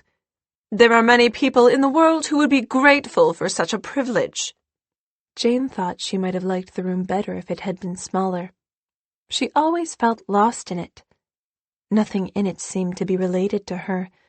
It always seemed hostile, watchful, vindictive. And yet Jane always felt that if she were allowed to do things for it, sweep it, dust it, put flowers in it, she would begin to love it, huge as it was. Everything in it was huge. A huge black walnut wardrobe like a prison, a huge chest of drawers, a huge walnut bedstead, a huge mirror over the massive black marble mantelpiece, except a tiny cradle, which was always kept in the alcove by the fireplace, a cradle that Grandmother had been rocked in. Fancy Grandmother a baby. Jane just couldn't. Jane got out of bed and dressed herself under the stare of several old dead grands and greats hung on the walls. Below on the lawn, robins were hopping about. Robins always made Jane laugh. They were so saucy, so sleek, so important, strutting over the grounds of 60 Gay just as if it were any common yard. Much they cared for grandmothers. Jane slipped down the hall to Mother's room at the far end. She was not supposed to do this. It was understood at 60 Gay that Mother must not be disturbed in the mornings. But Mother, for a wonder, had not been out the night before, and Jane knew she would be awake. Not only was she awake, but Mary was just bringing in her breakfast tray. Jane would have loved to do this for Mother, but she was never allowed. Mother was sitting up in bed, wearing the daintiest breakfast jacket of tea-rose crepe de chine, edged with cobwebby beige lace. Her cheeks were just the color of her jacket, and her eyes were fresh and dewy. Mother, Jane reflected proudly, looked as lovely when she got up in the mornings as she did before she went to bed. Mother had chilled melon balls and orange juice instead of cereal, and she shared them with Jane. She offered half of her toast, too, but Jane knew she must save some appetite for her own breakfast and refused it. They had a lovely time, laughing and talking beautiful nonsense, very quietly, so as not to be overheard. Not that either of them ever put this into words, but both knew. "I wish it could be like this every morning," thought Jane. But she did not say so. She had learned that whenever she said anything like that, Mother's eyes darkened with pain, and she would not hurt Mother for the world. She could never forget the time she had heard Mother crying in the night. She had wakened up with toothache and had crept down to Mother's room to see if Mother had any toothache drops. And as she opened the door ever so softly, she heard Mother crying in a dreadful, smothered sort of way. Then Grandmother had come along the hall with her candle. "Victoria, what are you doing here?" "I have a toothache," said Jane. "Come with me and I will get you some drops," said Grandmother coldly. Jane went, but she no longer minded the toothache. Why was Mother crying? It couldn't be possible she was unhappy. Pretty, laughing Mother. The next morning at breakfast, Mother looked as if she had never shed a tear in her life. Sometimes Jane wondered if she had dreamed it. Jane put the lemon verbena salts into the bath-water for Mother and got a pair of new stockings, thin as dew gossamers, out of the drawer for her. She loved to do things for Mother, and there was so little she could do. She had breakfast alone with Grandmother, Aunt Gertrude having had hers already. It is not pleasant to eat a meal alone with a person you do not like. And Mary had forgotten to put salt in the oatmeal. "Your shoelace is untied, Victoria." That was the only thing Grandmother said during the meal. The house was dark. It was a sulky day that now and then brightened up a little, and then turned sulkier than ever. The mail came at 10. Jane was not interested in it. There was never anything for her. Sometimes she thought it would be nice and exciting to get a letter from somebody. Mother always got no end of letters, invitations and advertisements. This morning Jane carried the mail into the library where Grandmother and Aunt Gertrude and Mother were sitting. Jane noticed among the letters one addressed to her mother in a black, spiky handwriting, which Jane was sure she had never seen before. She hadn't the least idea that that letter was going to change her whole life. Grandmother took the letters from her and looked them over as she always did. "Did you close the vestibule door, Victoria?" Yes. Yes, what? Yes, Grandmother. You left it open yesterday? Robin, here is a letter from Mrs. Kirby, likely about that bazaar. Remember, it is my wish that you have nothing to do with it. I do not approve of Sarah Kirby. Gertrude, here is one for you from Cousin Mary in Winnipeg. If it is about that silver service she avers my mother left her, tell her I consider the matter closed. Robin, here is—" Grandmother stopped abruptly. She had picked up the black-handed letter and was looking at it as if she had picked up a snake. Then she looked at her daughter. "This is from him," she said. Mother dropped Mrs. Kirby's letter and turned so white that Jane involuntarily sprang toward her, but was barred by Grandmother's outstretched arm. "Do you wish me to read it for you, Robin?" Mother trembled piteously, but she said, "No, no, let me." Grandmother handed the letter over with an offended air, and Mother opened it with shaking hands. It did not seem as if her face could turn whiter than it was, but it did as she read it. "Well?" said Grandmother. "He says," gasped Mother, "that I must send Jane Victoria to him for the summer, that he has a right to her sometimes." "Who says?" cried Jane. "Do not interrupt, Victoria," said Grandmother. "Let me see that letter, Robin." They waited while Grandmother read it. Aunt Gertrude stared unwinkingly ahead of her with her cold, gray eyes in her long white face. Mother had dropped her head in her hands. It was only 3 minutes since Jane had brought the letters in, and in those 3 minutes the world had turned upside down. Jane felt as if a gulf had opened between her and all humankind. She knew now without being told who had written the letter. "So," said Grandmother. She folded the letter up, put it in its envelope, laid it on her table, and carefully wiped her hands with her fine lace handkerchief. "You won't let her go, of course, Robin." For the first time in her life, Jane felt at one with Grandmother.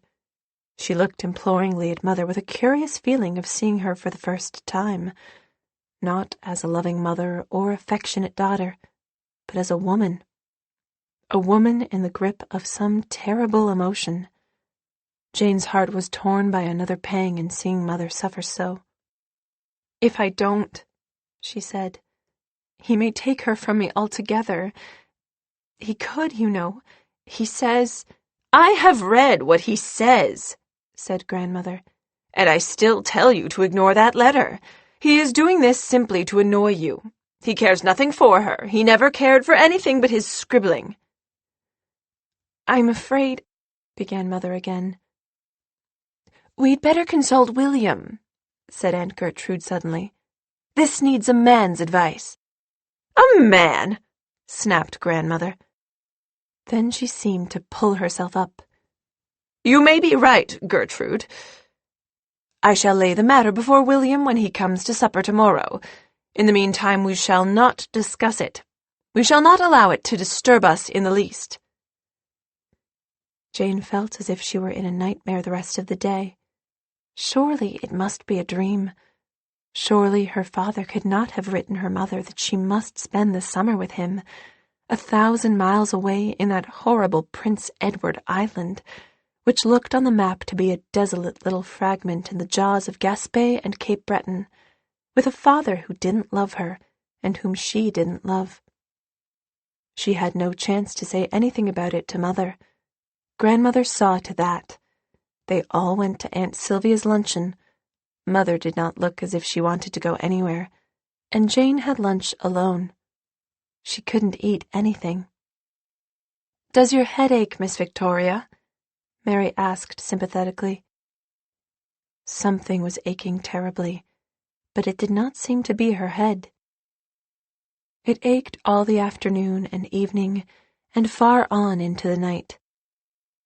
It was still aching when Jane woke the next morning with a sickening rush of remembrance. Jane felt that it might help the ache a little if she could only have a talk with her mother, but when she tried Mother's door it was locked. Jane felt that Mother didn't want to talk to her about this, and that hurt worse than anything else. They all went to church. An old and big and gloomy church on a downtown street where the Kennedys had always gone. Jane was rather fond of going to church for the not very commendable reason that she had some peace there. She could be silent without someone asking her accusingly what she was thinking of. Grandmother had to let her alone in church. And if you couldn't be loved, the next best thing was to be let alone. Apart from that, Jane did not care for St. Barnabas's. The sermon was beyond her. She liked the music and some of the hymns. Occasionally there was a line that gave her a thrill. There was something fascinating about coral strands and icy mountains, tides that moving seemed asleep, islands that lifted their fronded palms in air, reapers that bore harvest treasures home, and years like shadows on sunny hills that lie. But nothing gave Jane any pleasure today. She hated the pale sunshine that sifted down between the chilly, grudging clouds. What business had the sun even to try to shine while her fate hung in the balance like this? The sermon seemed endless, the prayers dreary. There was not even a hymn line she liked, but Jane put up a desperate prayer on her own behalf. "Please, dear God," she whispered, "make Uncle William say I needn't be sent to him." Jane had to live in suspense as to what Uncle William would say until the Sunday supper was over. She ate little. She sat looking at Uncle William with fear in her eyes, wondering if God really could have much influence over him. They were all there, Uncle William and Aunt Minnie, Uncle David and Aunt Sylvia and Phyllis, and after supper they all went to the library and sat in a stiff circle while Uncle William put on his glasses and read the letter. Jane thought everyone must hear the beating of her heart. Uncle William read the letter, turned back and read a certain paragraph twice, pursed his lips, folded up the letter and fitted it into his envelope, took off his glasses, put them into their case and laid it down, cleared his throat and reflected. Jane felt that she was going to scream. "I suppose," said Uncle William at last, "that you had better let her go." There was a good deal more said, though Jane said nothing. Grandmother was very angry. But Uncle William said, "Andrew Stewart could take her altogether if he had a mind to, and, knowing him for what he is, I think he very likely would if you angered him. I agree with you, Mother, that he is only doing this to annoy us, and when he sees that it has not annoyed us and that we are taking it quite calmly, he will probably never bother about her again." Jane went up to her room and stood alone in it. She saw with eyes of despair the great, big, unfriendly place. She saw herself in the big mirror reflected in another dim, unfriendly room. "God," said Jane distinctly and deliberately, "is no good." Chapter 10. "I think your father and mother might have got on if it hadn't been for you," said Phyllis. Jane winced. She hadn't known that Phyllis knew about her father, but it seemed that everyone had known except her. She did not want to talk about him, but Phyllis was bent on talking. "I don't see," said Jane miserably, "why I made so much difference to them." Mother says your father was jealous because Aunt Robin loved you so much. This, thought Jane, was a different yarn from the one Agnes Ripley had told. Agnes had said her mother hadn't wanted her. What was the truth? Perhaps neither Phyllis nor Agnes knew it. Anyhow, Jane liked Phyllis's version better than Agnes's. It was dreadful to think you ought never to have been born, that your mother wasn't glad to have you. Mother says, went on Phyllis, finding that Jane had nothing to say, that if you lived in the States, Aunt Robin could get a divorce easy as a wink, but it's harder in Canada. What is a divorce? Asked Jane, remembering that Agnes Ripley had used the same word. Phyllis laughed condescendingly. Victoria, don't you know anything? A divorce is when two people get unmarried. Can people get unmarried? Gasped Jane, to whom it was an entirely new idea. Of course they can, silly. Mother says your mother ought to go to the States and get a divorce, but Father says it wouldn't be legal in Canada, and anyway, the Kennedys don't believe in it. Father says Grandmother wouldn't allow it either, for fear Aunt Robin would just go and marry somebody else. If Mother got a divorce, does that mean that he wouldn't be my father anymore? Queried Jane hopefully. Phyllis looked dubious.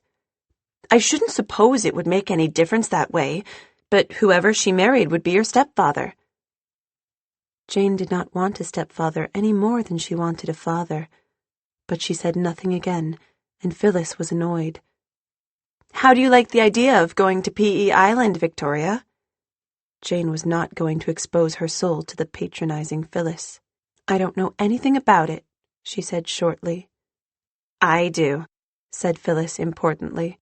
We spent a summer there 2 years ago. We lived in a big hotel on the North Shore.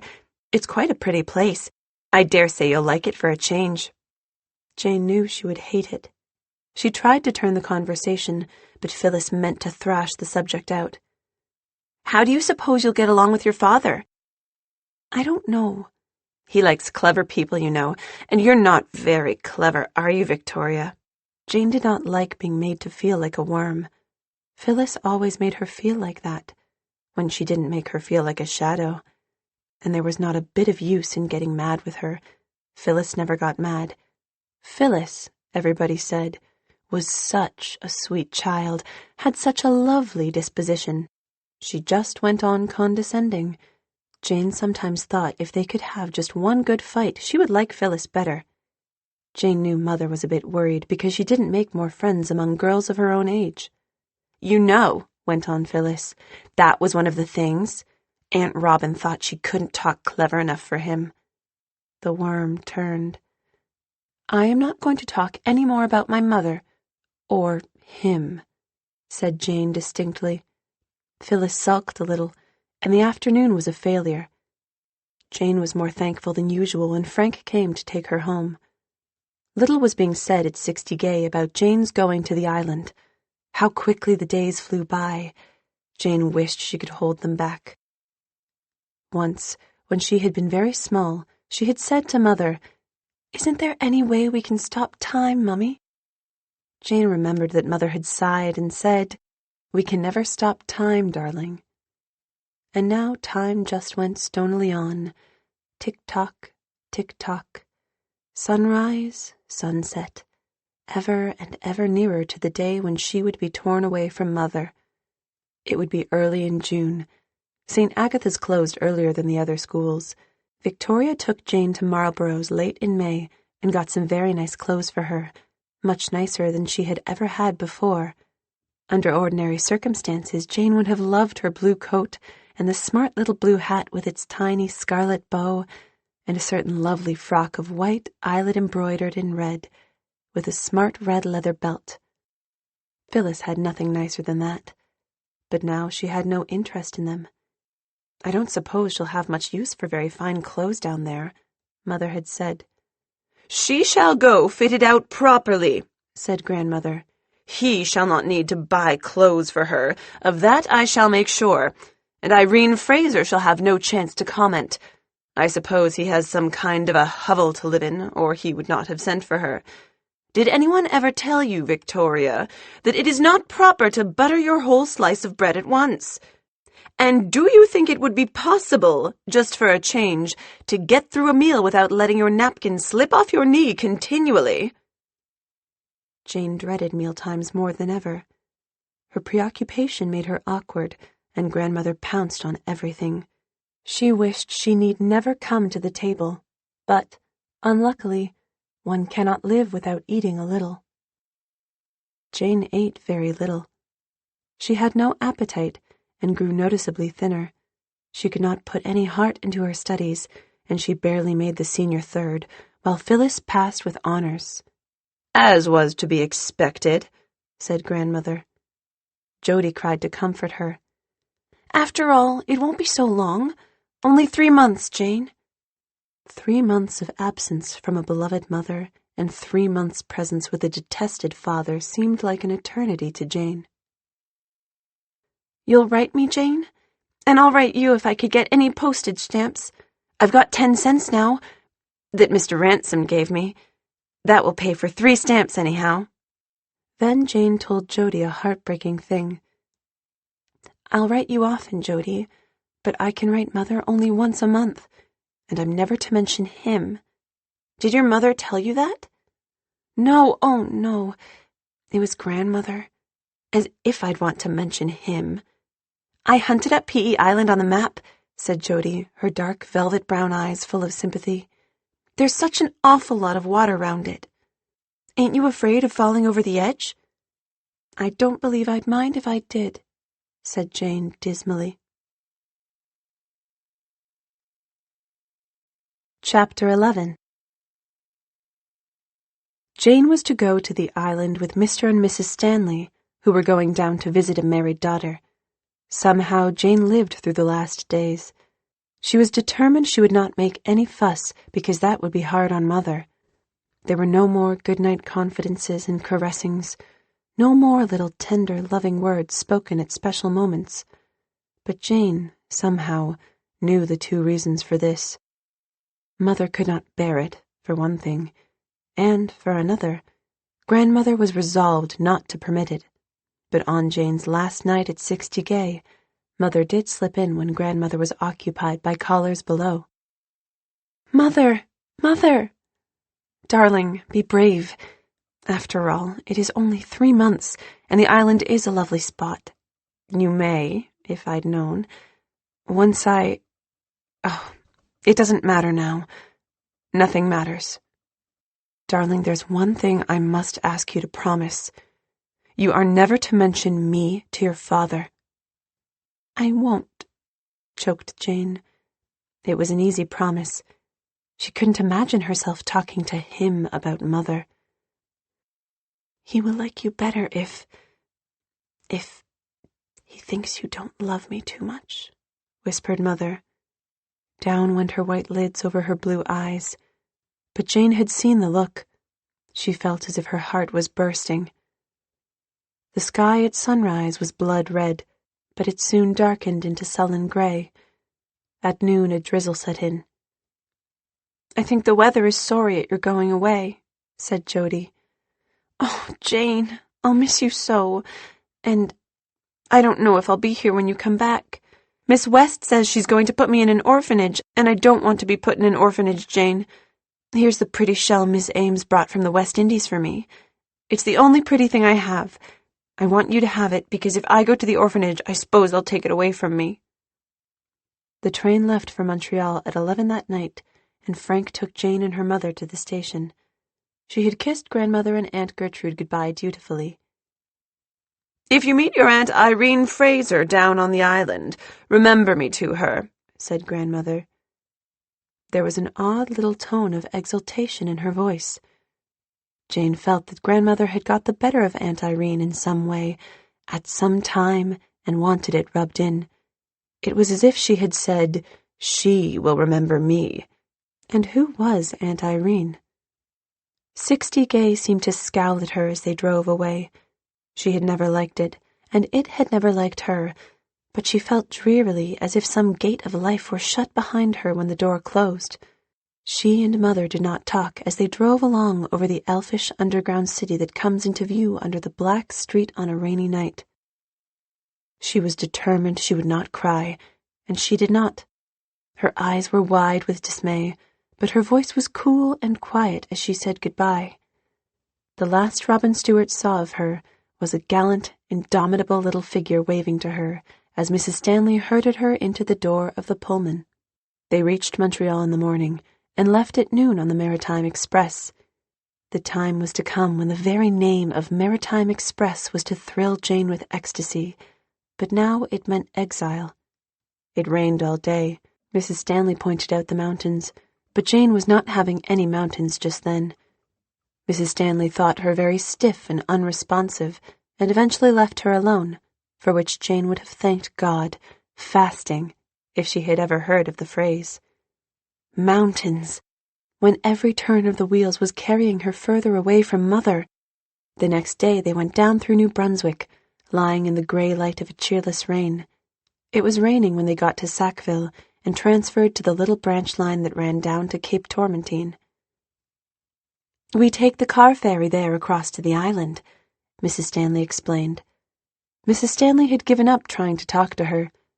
She thought Jane quite the dumbest child she had ever encountered.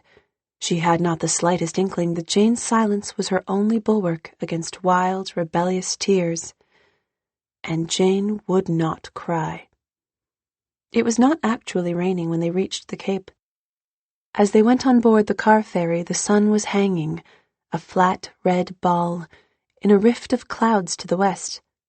But it soon darkened down again. There was a grey, choppy strait under a grey sky with dirty rags of clouds around the edges. By the time they got on the train again, it was pouring harder than ever. Jane had been seasick on the way across and was now terribly tired.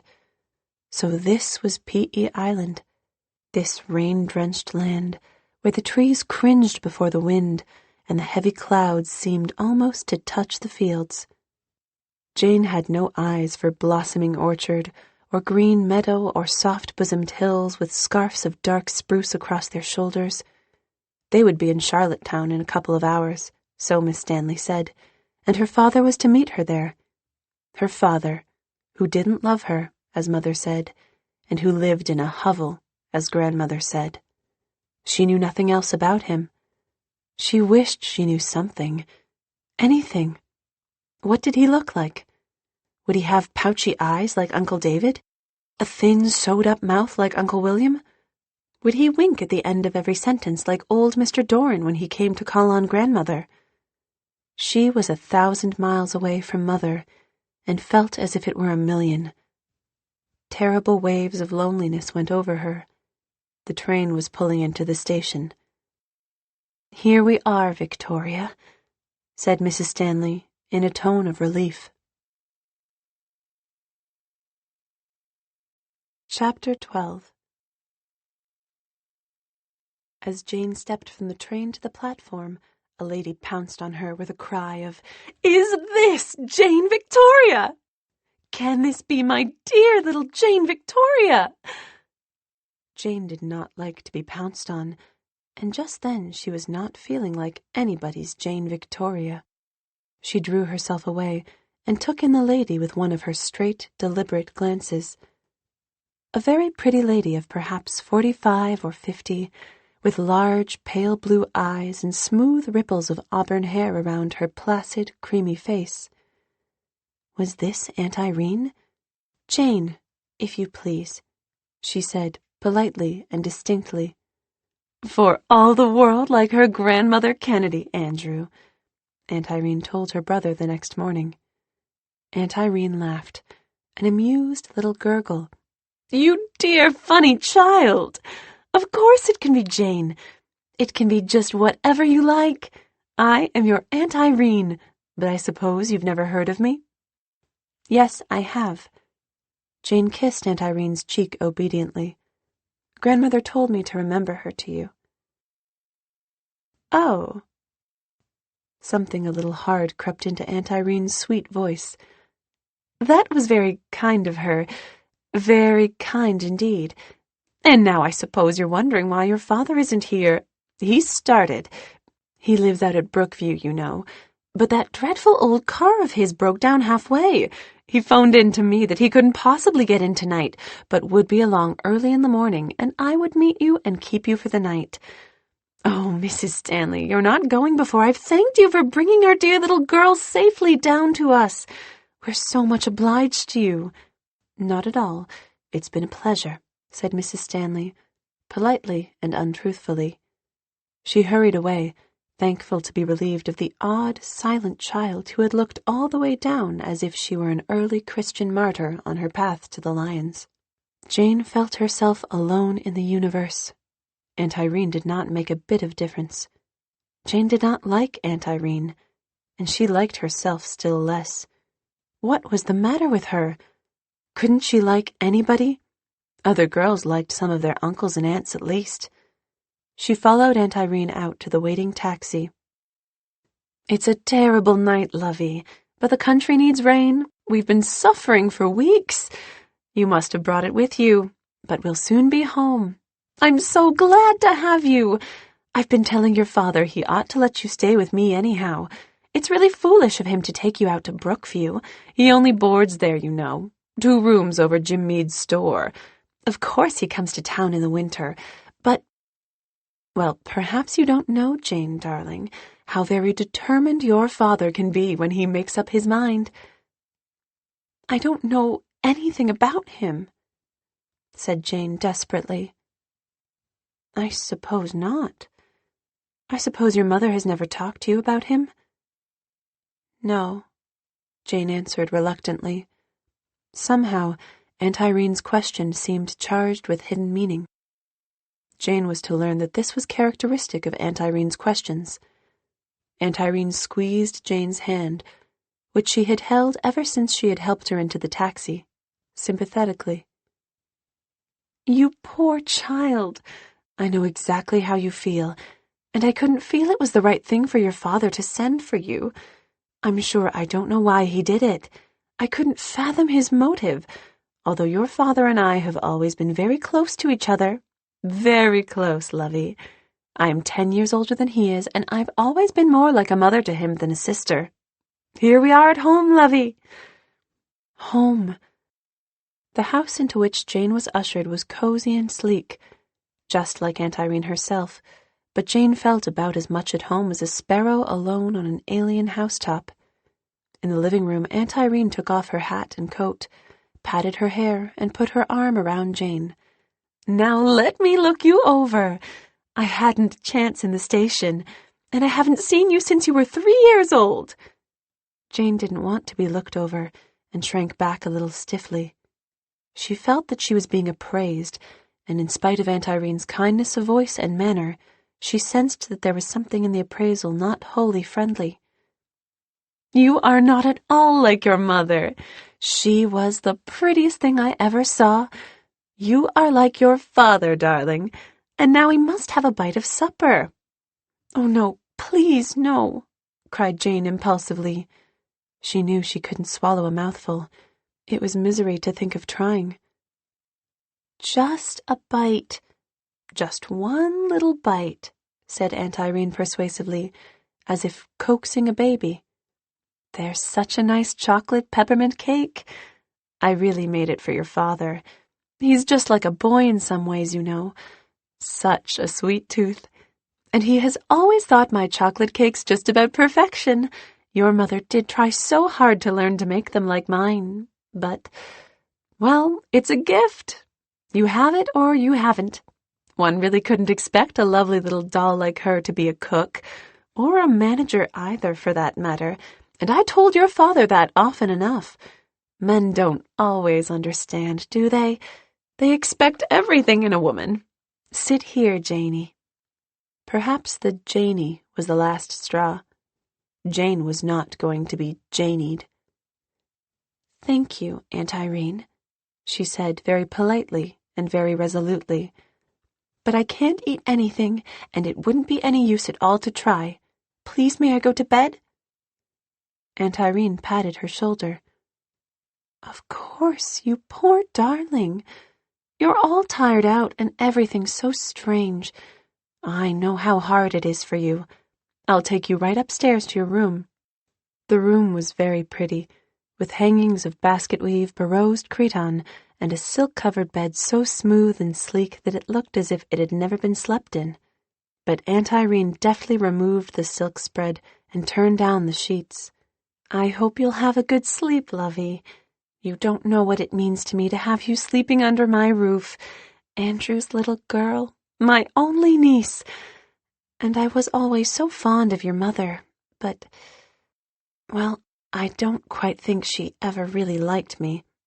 I always felt she didn't, but I never let it make any difference between us. She didn't like to see me and your father talking much together. I always realized that.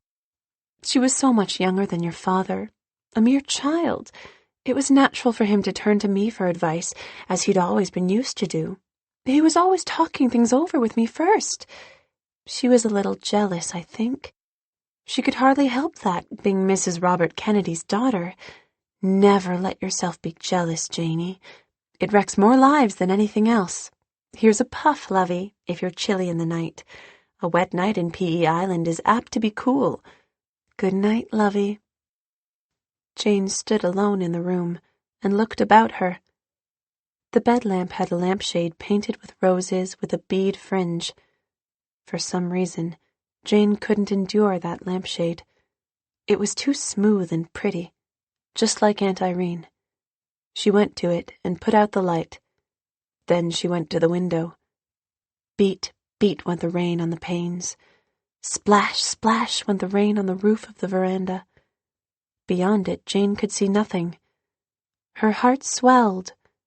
This black, alien, starless land could never be home to her. "If I only had Mother," she whispered. But, though she felt that something had taken her life and torn it apart, she did not cry. Chapter 13. Jane was so tired after the preceding sleepless nights on the train that she went to sleep almost at once. But she wakened while it was still night. The rain had ceased. A bar of shining light lay across her bed. She slipped out from between Aunt Irene's perfumed sheets and went to the window. The world had changed. The sky was cloudless, and a few shining, distant stars looked down on the sleeping town. A tree not far away was all silvery bloom.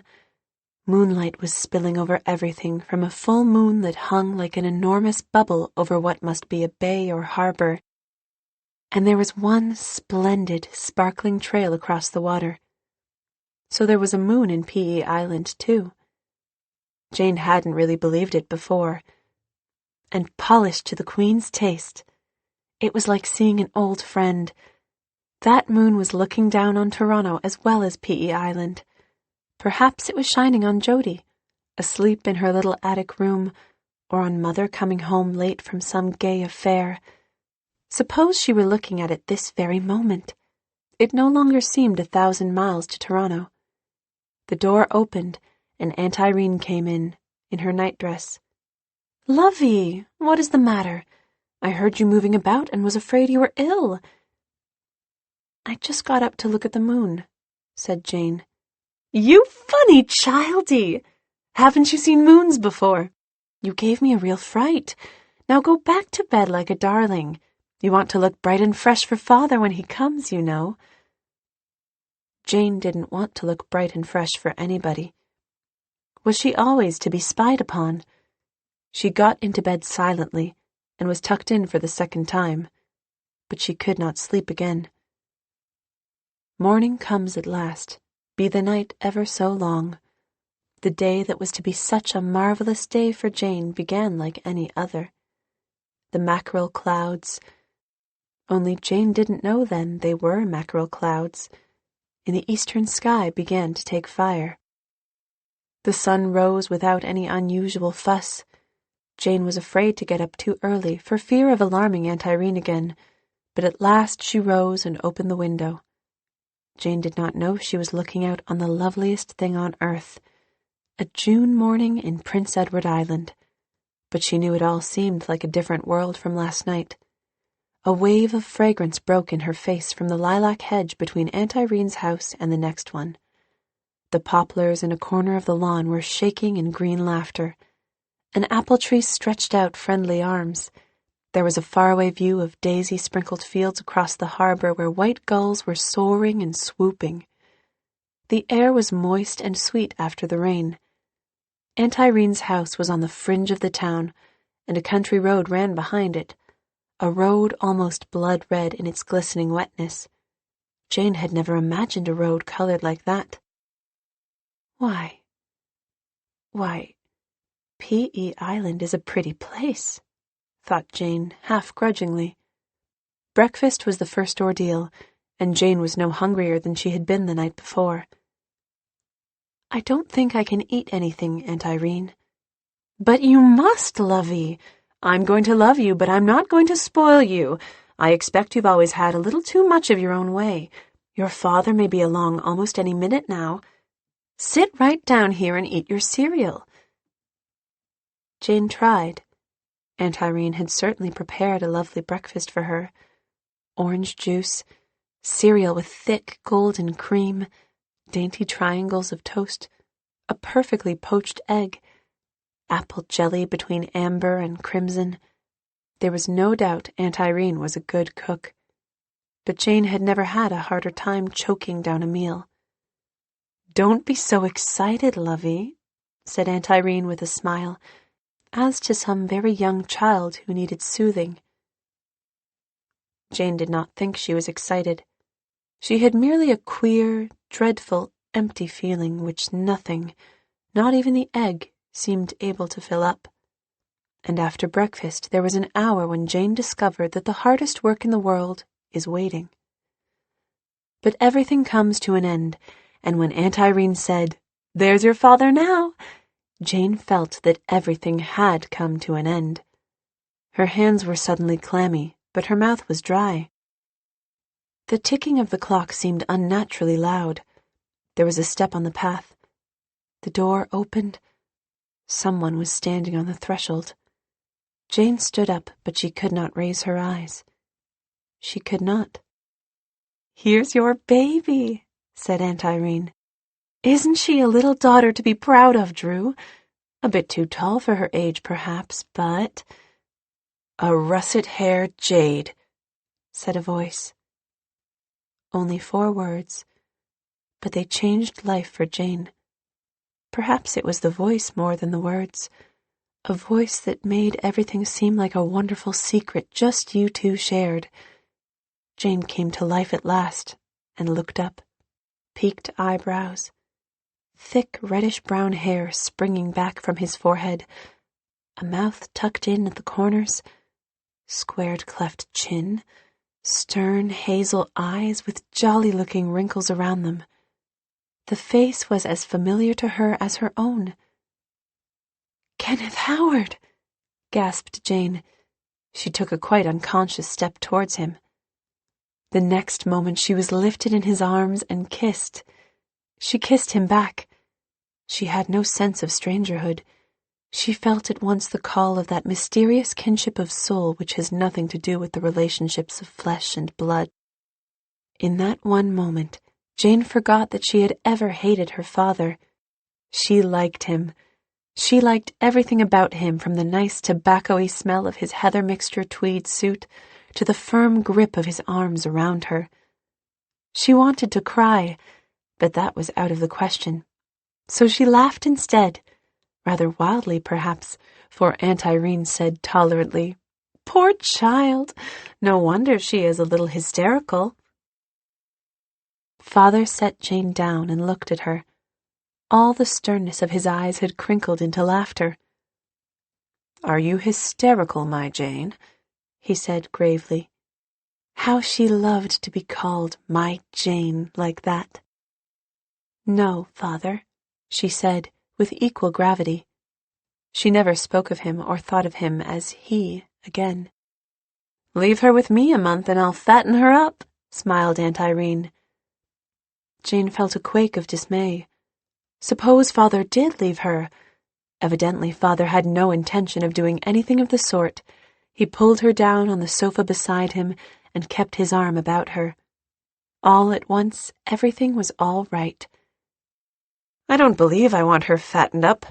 I like her bones. He looked at Jane critically. Jane knew he was looking her over and didn't mind.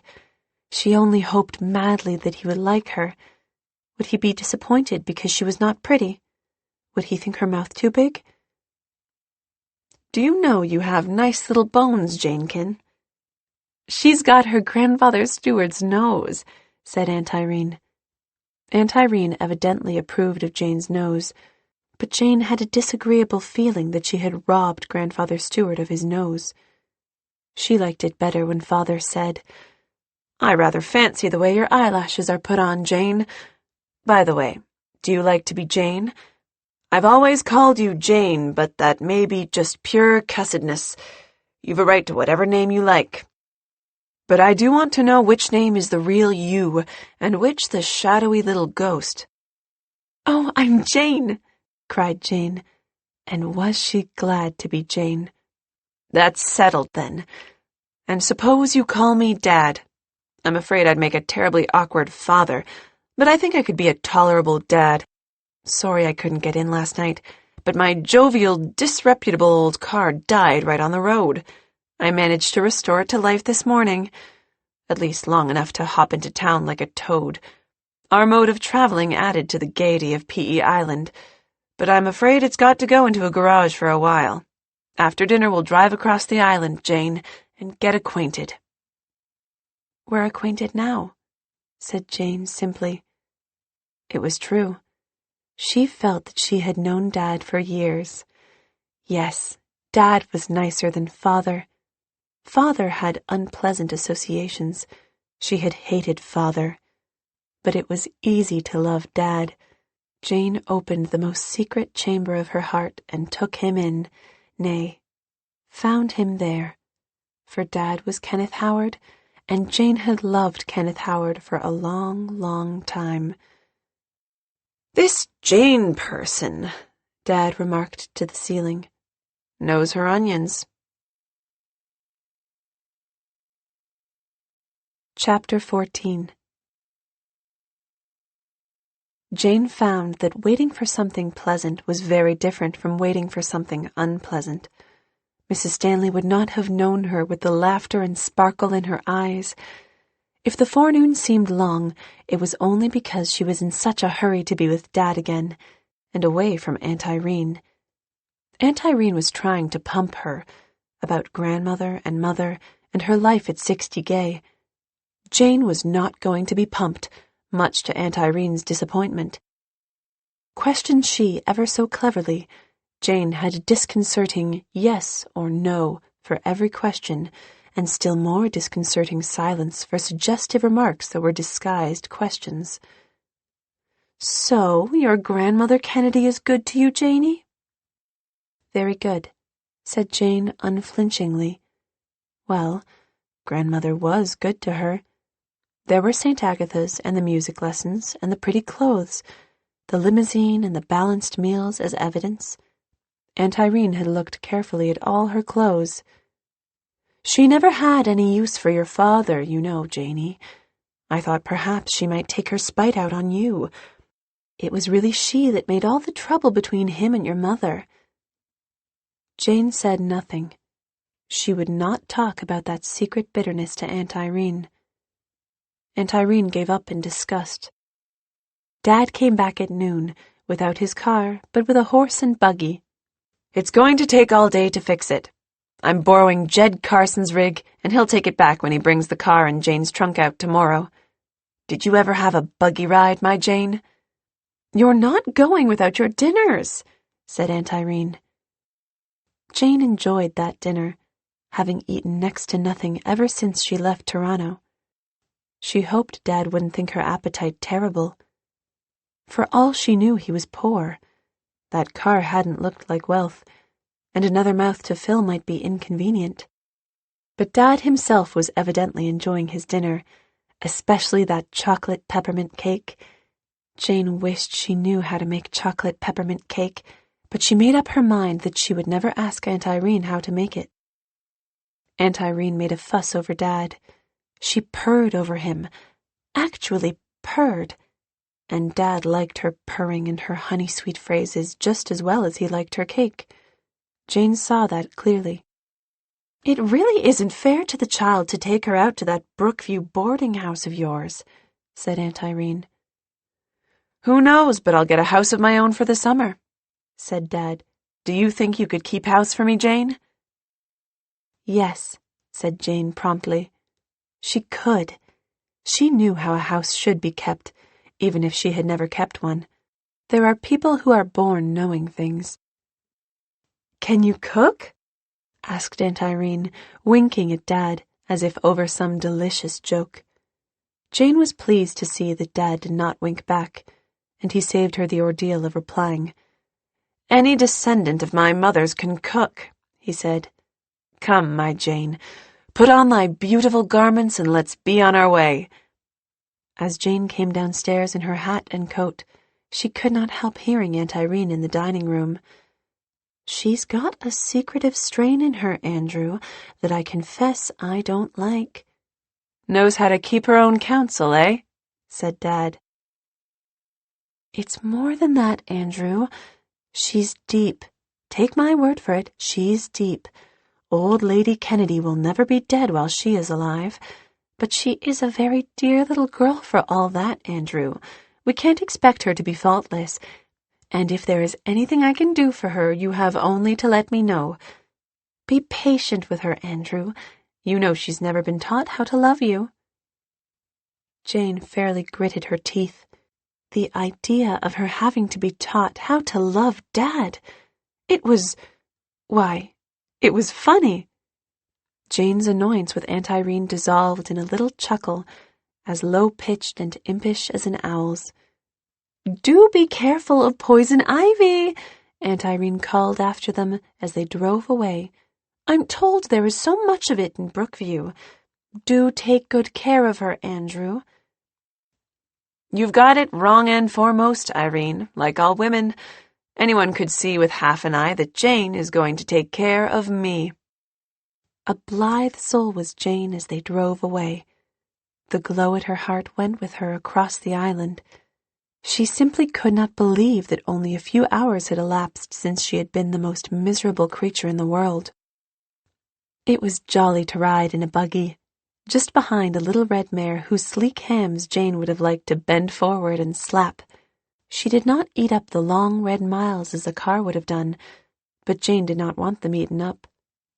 The road was full of lovely surprises, a glimpse of far-off hills that seemed made of opal dust, a whiff of wind that had been blowing over a clover field, brooks that appeared from nowhere and ran off into green, shadowy woods where long branches of spicy fir hung over the laced water, great white cloud mountains towering up in the blue sky, a hollow of tipsy buttercups, a tidal river unbelievably blue. Everywhere she looked there was something to delight her. Everything seemed just on the point of whispering a secret of happiness. And there was something else. The sea tang in the air. Jane sniffed it for the first time, sniffed again, drank it. "Feel in my right-hand pocket," said Dad. Jane explored and found a bag of caramels.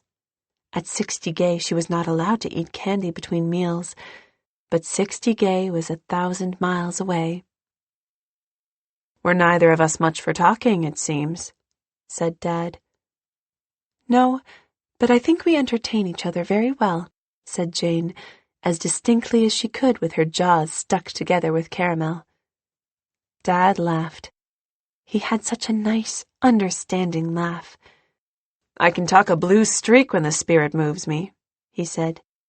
"When it doesn't, I like people to let me be. You're a girl after my own heart, Jane. I'm glad I was predestined to send for you. Irene argued against it. But I'm a stubborn dud, my Jane, when I take a notion into my noddle.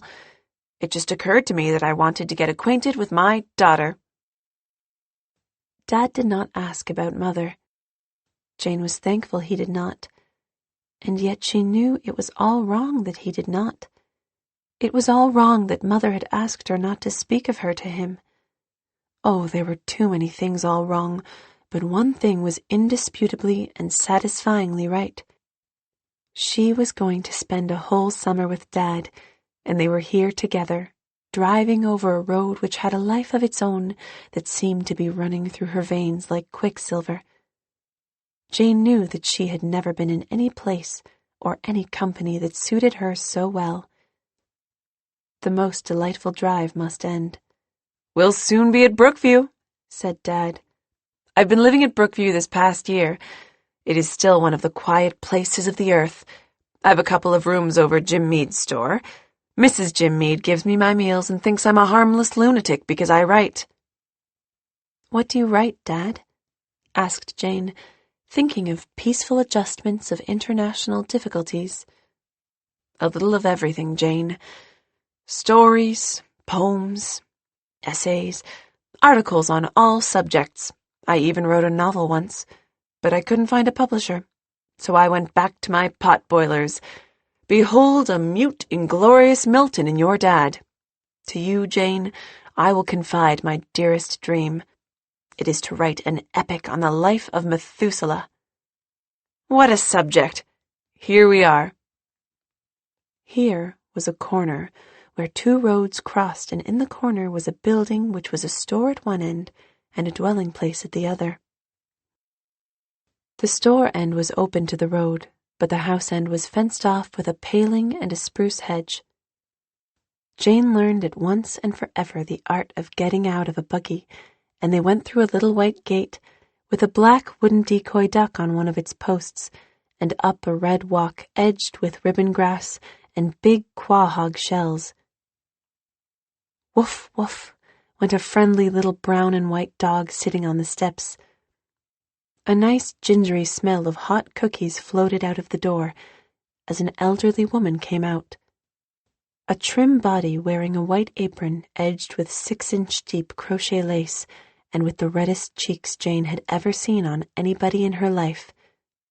"Mrs. Mead, this is Jane," said Dad. "and you see now why I shall have to shave every morning after this."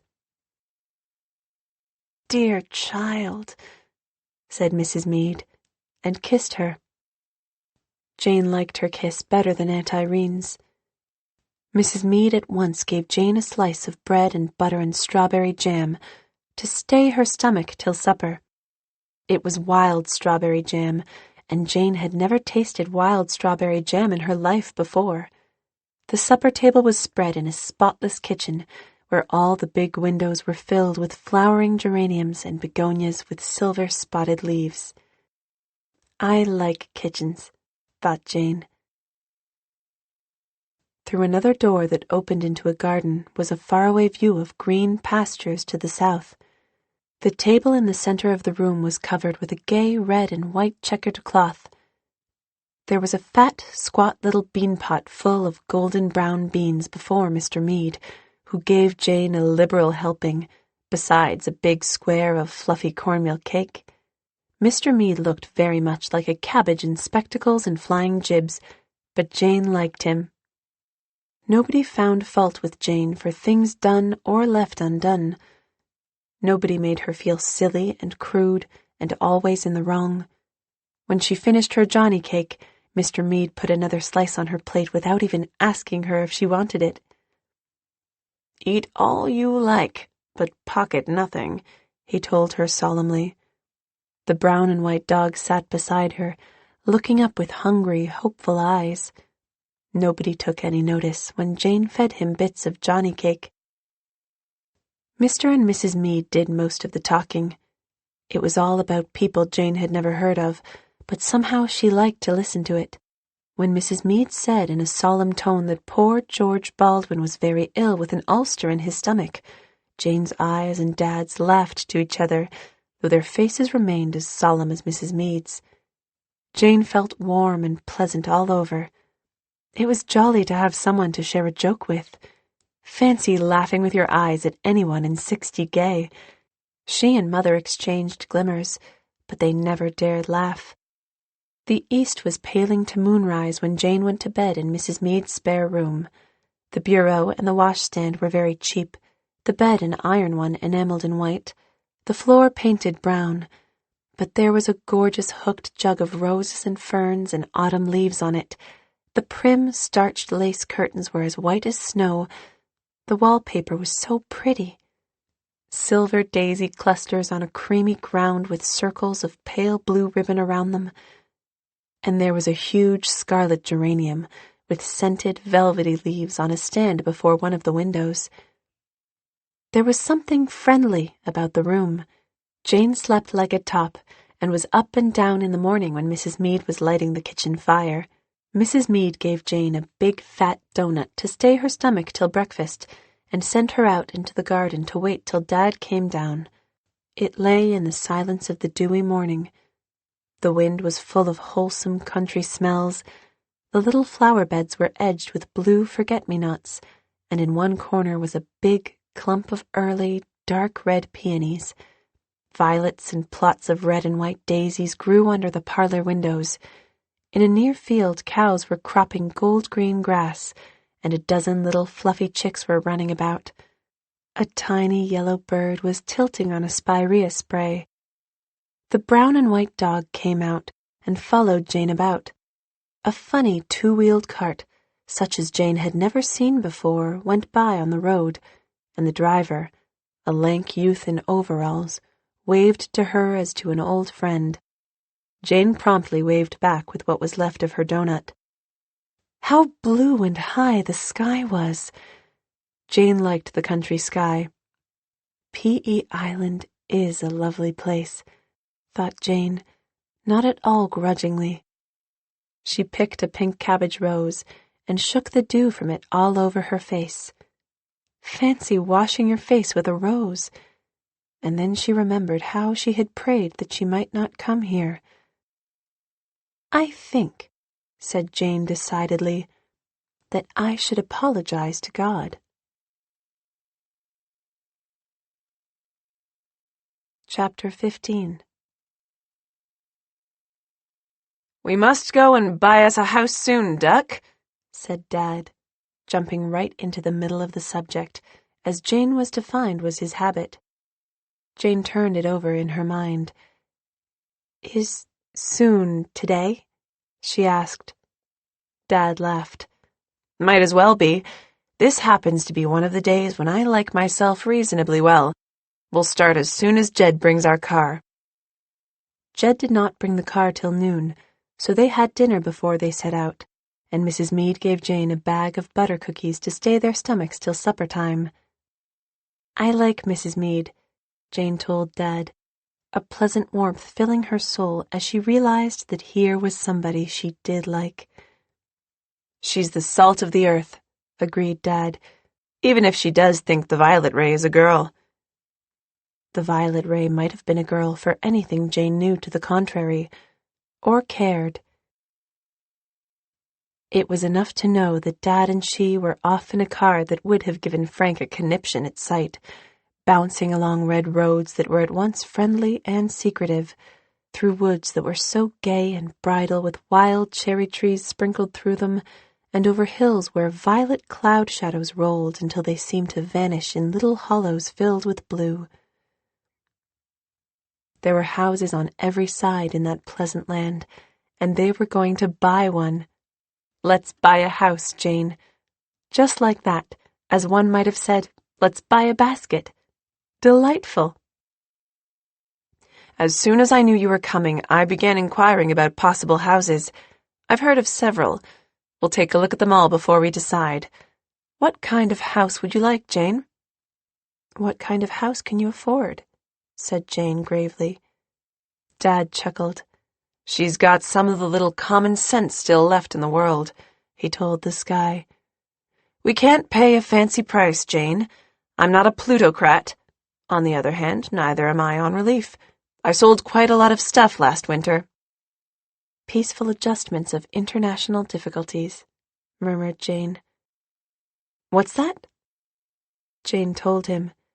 She told him how she had liked Kenneth Howard's picture and cut it out, but she did not tell him that Grandmother had torn it, nor about the look in Mother's eyes. Saturday evening is a good customer of mine. But let us return to our muttons. Subject to the fluctuations of the market, what kind of a house would you like, my Jane?" "Not a big one," said Jane, thinking of the enormous 60 guy. "A little house with some trees around it. Young trees." "White birches?" said Dad. "I rather fancy a white birch or two, and a few dark green spruces for contrast. And the house must be green and white to match the trees. I've always wanted a green and white house." "Couldn't we paint it?" asked Jane. "We could. Clever of you to think of that, Jane. I might have turned down our predestined house just because it was mud color. And we must have at least one window where we can see the Gulf." "Will it be near the Gulf?" "It must be. We're going up to the Queen's Shore district. All the houses I've heard about are up there." "I'd like it to be on a hill," said Jane wistfully. "Let's sum up. A little house, white and green, or to be made so, with trees, preferably birch and spruce, a window looking seaward, on a hill. That sounds very possible, but there is one other requirement. There must be magic about it, Jane. Lashings of magic. And magic houses are scarce, even on the island. Have you any idea at all what I mean, Jane?" Jane reflected. "You want to feel that the house is yours before you buy it," she said. "Jane," said Dad, "you are too good to be true." He was looking at her closely as they went up a hill after crossing a river so blue that Jane had exclaimed in rapture over it, a river that ran into a bluer harbor. And when they reached the top of the hill, there before them lay something greater and bluer still that Jane knew must be the Gulf. "Oh," she said, and again, "Oh!" "This is where the sea begins. Like it, Jane?" Jane nodded. She could not speak. She had seen Lake Ontario, pale blue and shimmering. But this... She continued to look at it as if she could never have enough of it. "I never thought anything could be so blue," she whispered. "You've seen it before," said Dad softly. "You may not know it, but it's in your blood. You were born beside it one sweet, haunted April night. You lived by it for 3 years. Once I took you down and dipped you in it, to the horror of several people. You were properly baptized before that in the Anglican church in Charlottetown, but that was your real baptism. You are the sea's child, and you have come home." "But you didn't like me," said Jane, before she thought. "Not like you? Who told you that?" "Grandmother." She had not been forbidden to mention grandmother's name to him. "The old—" Dad checked himself. A mask seemed to fall over his face. "Let us not forget we are house hunting, Jane," he said coolly. For a little while Jane felt no interest in house hunting. She didn't know what to believe, or whom to believe. She thought Dad liked her now, but did he? Perhaps he was just pretending. Then she remembered how he had kissed her. He does like me now, she thought. Perhaps he didn't like me when I was born, but I know he does now. And she was happy again.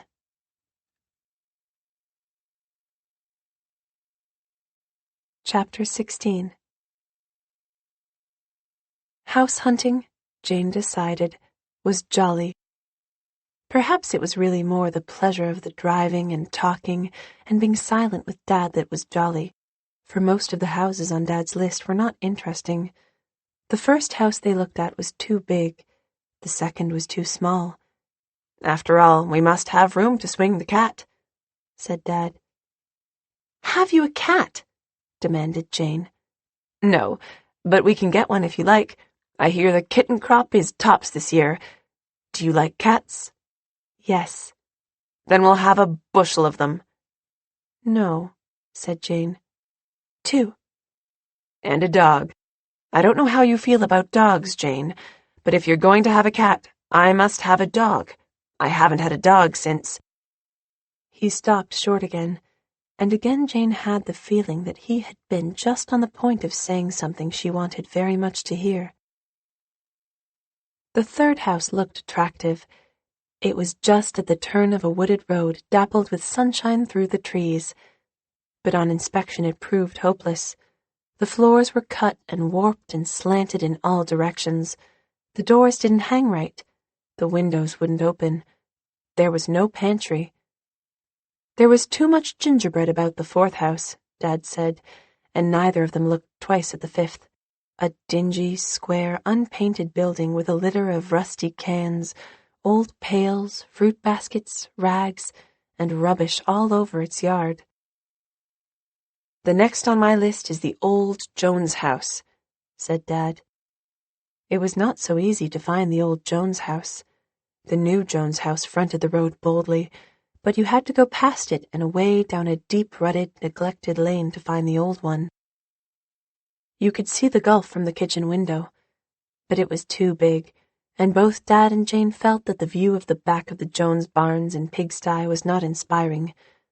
So they bounced up the lane again, feeling a little dashed. The sixth house seemed to be all a house should be. It was a small bungalow, new and white, with a red roof and dormer windows. The yard was trim, though treeless. There was a pantry and a nice cellar and good floors, and it had a wonderful view of the gulf. Dad looked at Jane.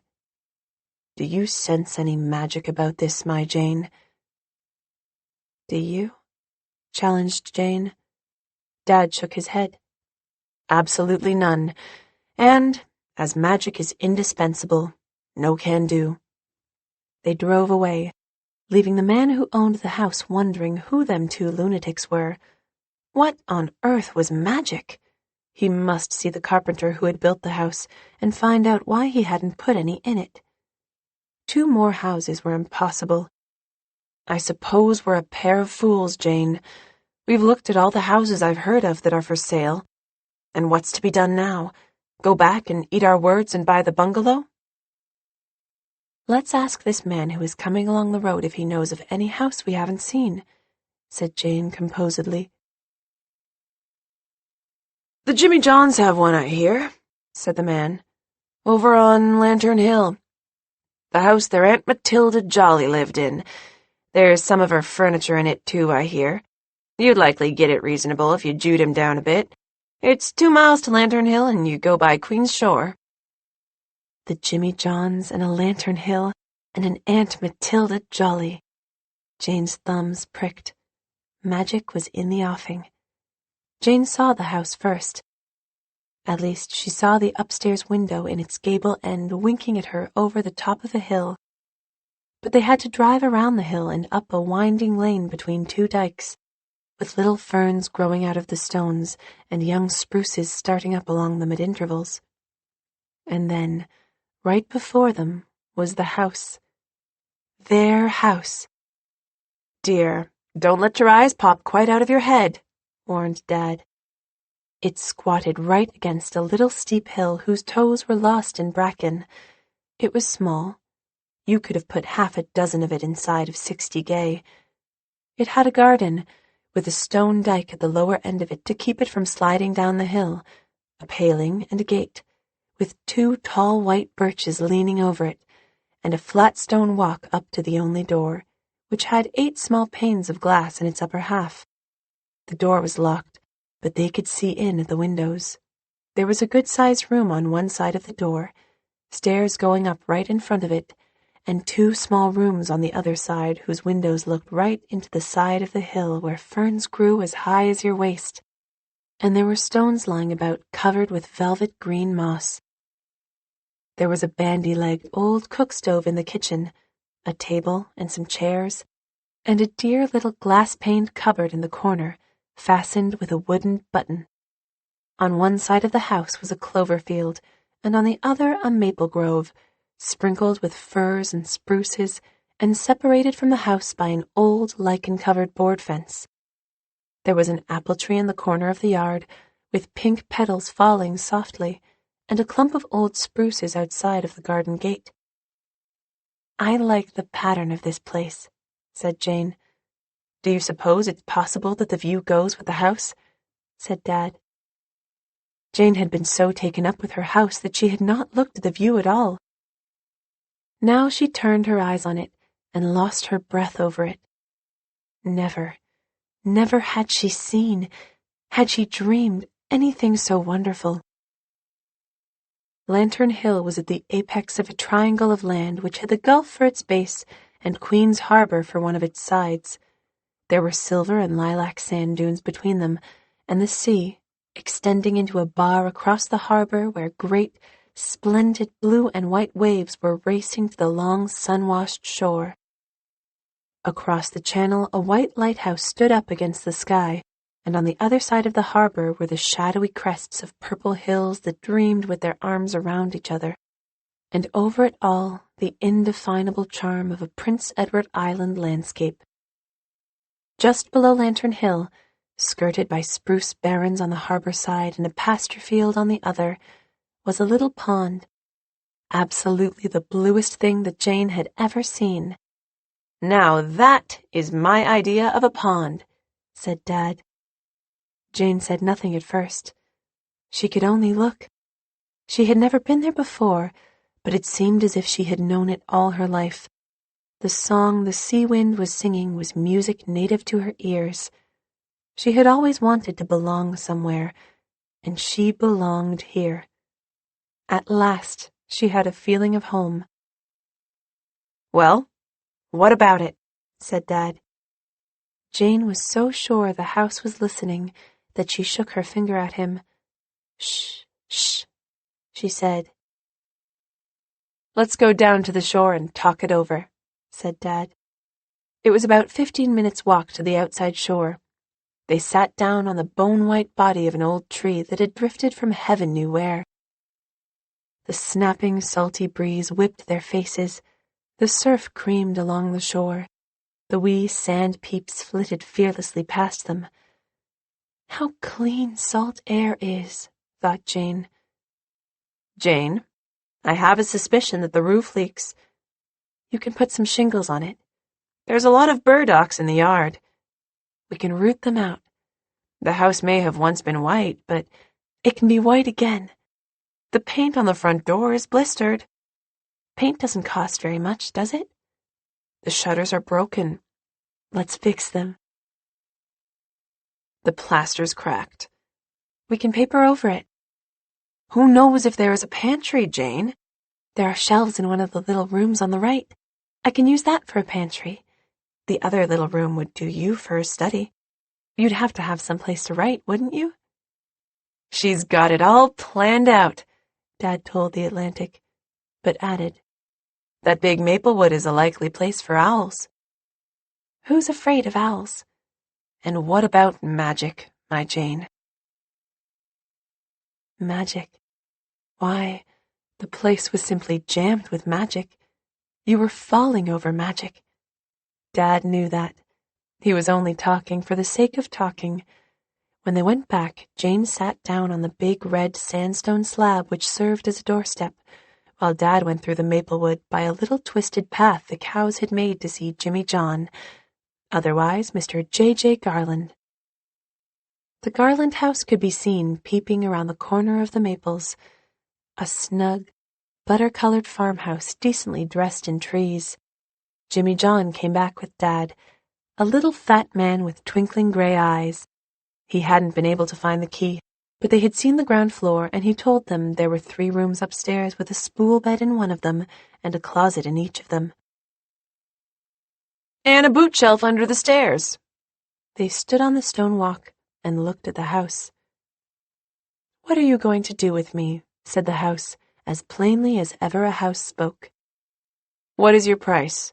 said Dad. 400 with the furniture thrown in for good measure," said Jimmy John, winking at Jane. Jane winked rakishly back. After all, Grandmother was 1,000 miles away. Bang goes saxpence, said Dad. He did not try to Jew Jimmy John down. That he could buy all this loveliness for $400 was enough luck. Dad handed over $50 and said the rest would be paid next day. The house is yours, said Jimmy John, with an air of making them a present of it. But Jane knew the house had always been theirs. The house, and the pond, and the harbor, and the gulf. Goodbye, said Dad. And half an acre of land. All my life I've wanted to own a bit of land, just enough to stand on and say, this is mine. And now, Jane, it's brillig. 4 o'clock in the afternoon. Jane knew her Alice too well to be caught tripping on that. Just as they were leaving, a pocket edition of Jimmy John, with a little impudent face, came tearing through the maple grove with the key, which had turned up in his absence. Jimmy John handed it to Jane with a bow. Jane clutched it tightly all the way back to Brookview. She loved it. Think what it would open for her. They discovered they were hungry, having forgotten all about dinner, so they fished out Mrs. Meade's butter cookies and ate them.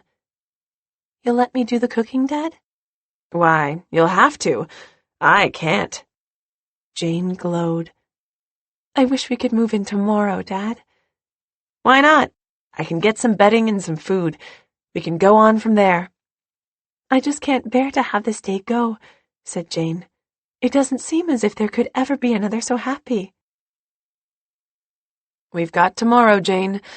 Let me see. We've got about 95 tomorrows. 95! 95! gloated Jane. And we'll do just as we want to, inside of decency. We'll be clean, but not too clean. We'll be lazy, but not too lazy. Just do enough to keep 3 jumps ahead of the wolf.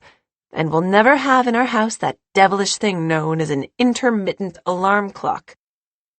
But we must have some kind of a clock, said Jane. Timothy Salt down at the harbor mouth has an old ship's clock. I'll get him to lend it to us. It only goes when it feels like it, but what matter? Can you darn my socks, Jane? Yes, said Jane, who had never darned a sock in her life. Jane, we're sitting on the top of the world. It was a piece of amazing luck you're asking that man, Jane. It wasn't luck. I knew he'd know, said Jane.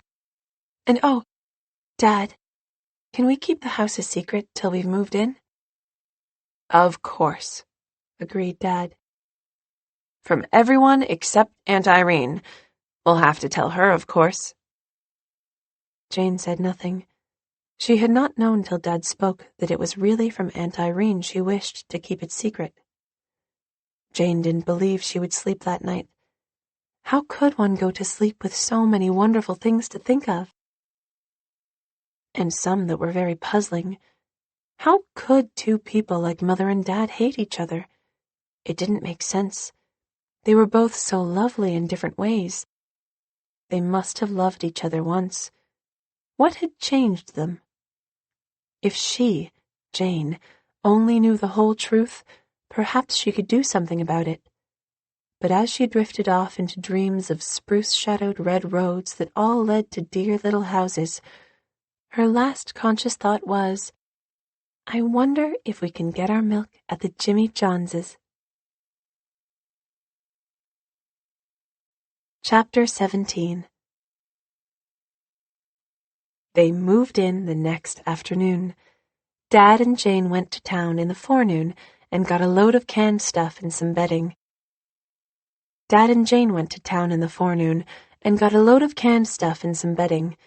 Jane also got some gingham dresses and aprons.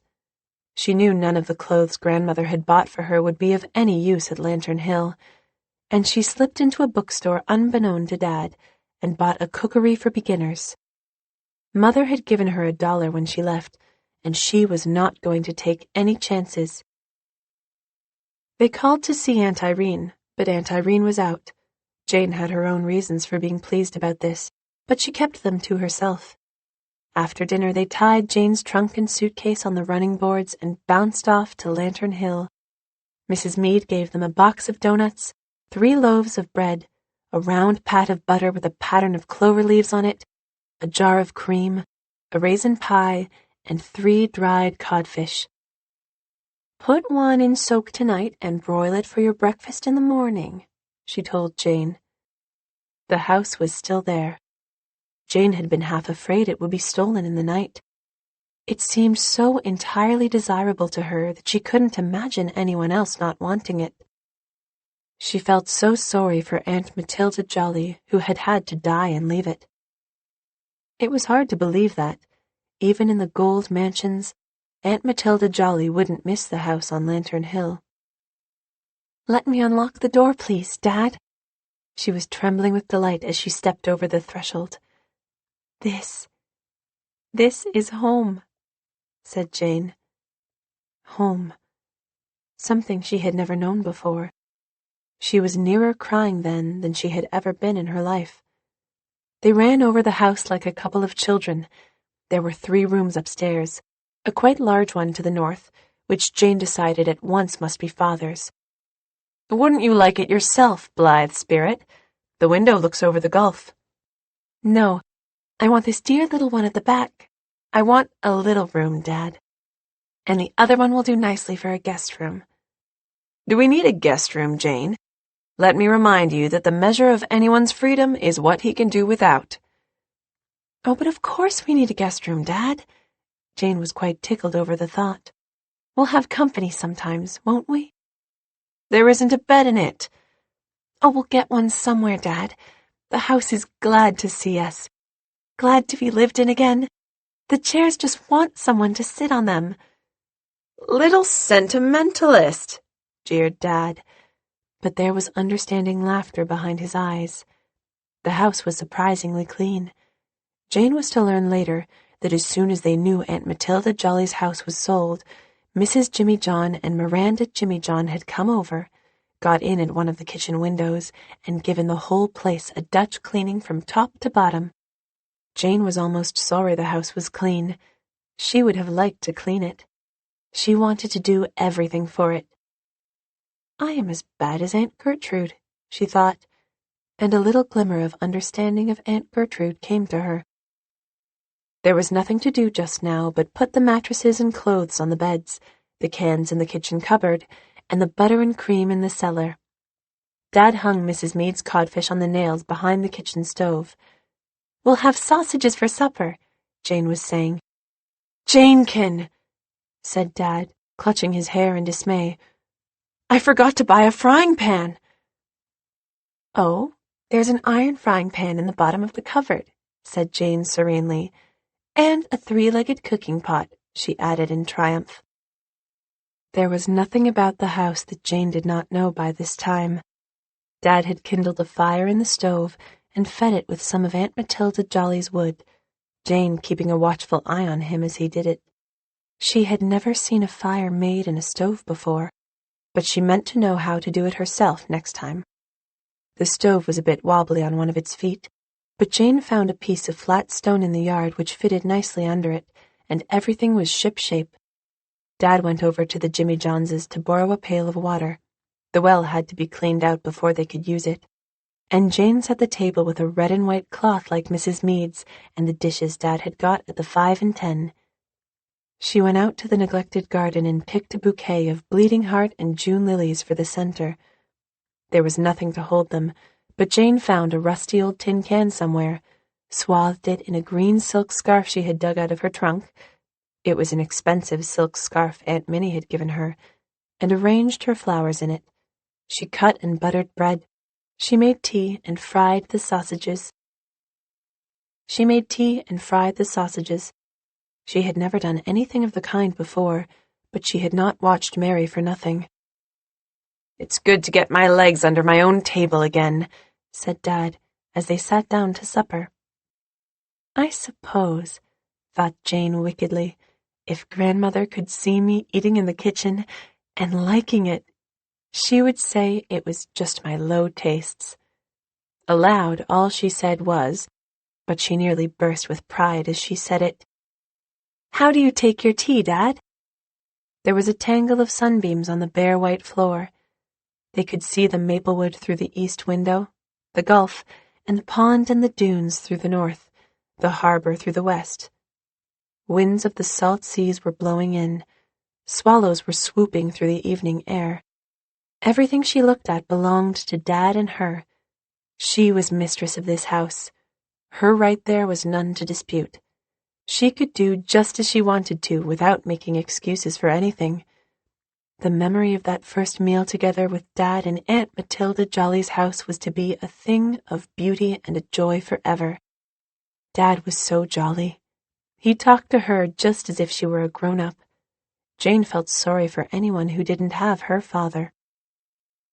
Dad wanted to help her wash the dishes, but Jane would have none of it. Wasn't she to be the housekeeper? She knew how Mary washed dishes. She had always wanted to wash dishes. It must be such fun to make dirty plates clean. Dad had bought a dishpan that day, but neither of them had thought about a dishcloth or dish towels. Jane got 2 new undervests out of her trunk and slit them open. At sunset, Jane and Dad went down to the outside shore, as they were to do almost every night of that enchanted summer. All along the silvery curving sand ran a silvery curving wave. A dim, white-sailed vessel drifted past the bar of the shadowy dunes. The revolving light across the channel was winking at them. A great headland of gold and purple ran out behind it. At sunset, that cape became a place of mystery to Jane. What lay behind it? Magic seas in fairylands forlorn? Jane couldn't remember where she had heard or read that phrase, but it suddenly came alive for her. Dad smoked a pipe, which he called his old contemptible, and said nothing. Jane sat beside him in the shadow of the bones of an old vessel and said nothing. There was no need to say anything. When they went back to the house, they discovered that though Dad had gotten 3 lamps, he had forgotten to get any coal oil for them or any gasoline for his study lamp. "Well, I suppose we can go to bed in the dark for once." No need of that. Indefatigable Jane remembered she had seen a piece of an old tallow candle in the cupboard drawer. She cut it in 2, stuck the pieces in the necks of 2 old glass bottles, likewise salvaged from the cupboard, and what would you ask more? Jane looked about her tiny room, her heart swelling with satisfaction. There was as yet only the spool bed and a little table in it. The ceiling was stained with old leaks, and the floor was slightly uneven. But this was the first room to be her very own, where she need never feel that someone was peeping at her through the keyhole. She undressed, blew out her candle, and looked out of the window, from which she could almost have touched the top of the steep little hill. The moon was up, and had already worked its magic with the landscape. A mile away, the lights of the little village at Lantern Corners shone. To the right of the window, a young birch tree seemed a tiptoe trying to peer over the hill. Soft, velvety shadows moved along the bracken. I am going to pretend this is a magic window, thought Jane, and sometime, when I look out of it, I shall see a wonderful sight. I shall see Mother coming up that road, looking for the lights of Lantern Hill. Dad had picked a good mattress, and Jane was bone-tired after her strenuous day. But how lovely it was to lie in this comfortable little spool bed. Neither Jane nor the Jimmy Johns knew that Aunt Matilda Jolly had been offered $50 by a collector for that bed. And watch the moonlight patterning the walls with birch leaves, and know that Dad was just across the little landing from you, and that outside were free hills and wide open fields where you could run wherever you liked, none daring to make you afraid, spruce barrens and shadowy sand dunes instead of an iron fence and locked gates. And how quiet it all was. No honking, no glaring lights. Jane had pushed the window open, and the scent of fern came in. Also a strange, soft, faraway sound. The moaning call of the sea. That night seemed to be filled with it. Jane heard it, and something deep down in her responded to it with a thrill that was between anguish and rapture. Why was the sea calling? What was its secret sorrow? Jane was just dropping off to sleep when a terrible remembrance tore through her mind. She had forgotten to put the codfish to soak. 2 minutes later, the codfish was soaking. Chapter 18. Jane, to her horror, slept in next morning, and when she rushed downstairs she saw an extraordinary sight. Dad coming over from the Jimmy Johnses with a rocking chair on his head. He also had a gridiron in his hand. Had to borrow one to broil the codfish on, Jane. And Mrs. Jimmy John made me take the chair. She said it belonged to Aunt Matilda Jolly, and they had more rocking chairs than they had time to sit in. I made the porridge, and it's up to you to broil the codfish. Jane broiled it, and her face as well, and it was delicious. The porridge was a bit lumpy. Dad isn't a very good cook, I guess, thought Jane affectionately, but she did not say so, and she heroically swallowed all the lumps. Dad didn't. He ranged them along the edge of his plate and looked at her quizzically. I can write, my Jane, but I can't make porridgeable porridge. You won't have to make it after this. I'll never sleep in again, said Jane. There is no pleasure in life like the joy of achievement. Jane realized that in the weeks that followed, if she did not put it in just those words. Old Uncle Tombstone, the general handyman of the Queen's Shore district, whose name was really Tunstone, and who hadn't a niece or nephew in the world, papered all the rooms for them, patched the roof and mended the shutters, painted the house white with green trim, and taught Jane how, when, and where to dig for clams. He had a nice old rosy face with a fringe of white whisker under his chin. Jane, bubbling over with energy, worked like a beaver, cleaning up after Uncle Tombstone, arranging the bits of furniture as Dad brought them home, and getting curtains up all over the house. That girl can be in 3 places at once, said Dad. I don't know how she manages it. I suppose there really is such a thing as witchcraft. Jane was very capable and could do almost anything she tried to do. It was nice to live where you could show how capable you were. This was her own world, and she was a person of importance in it.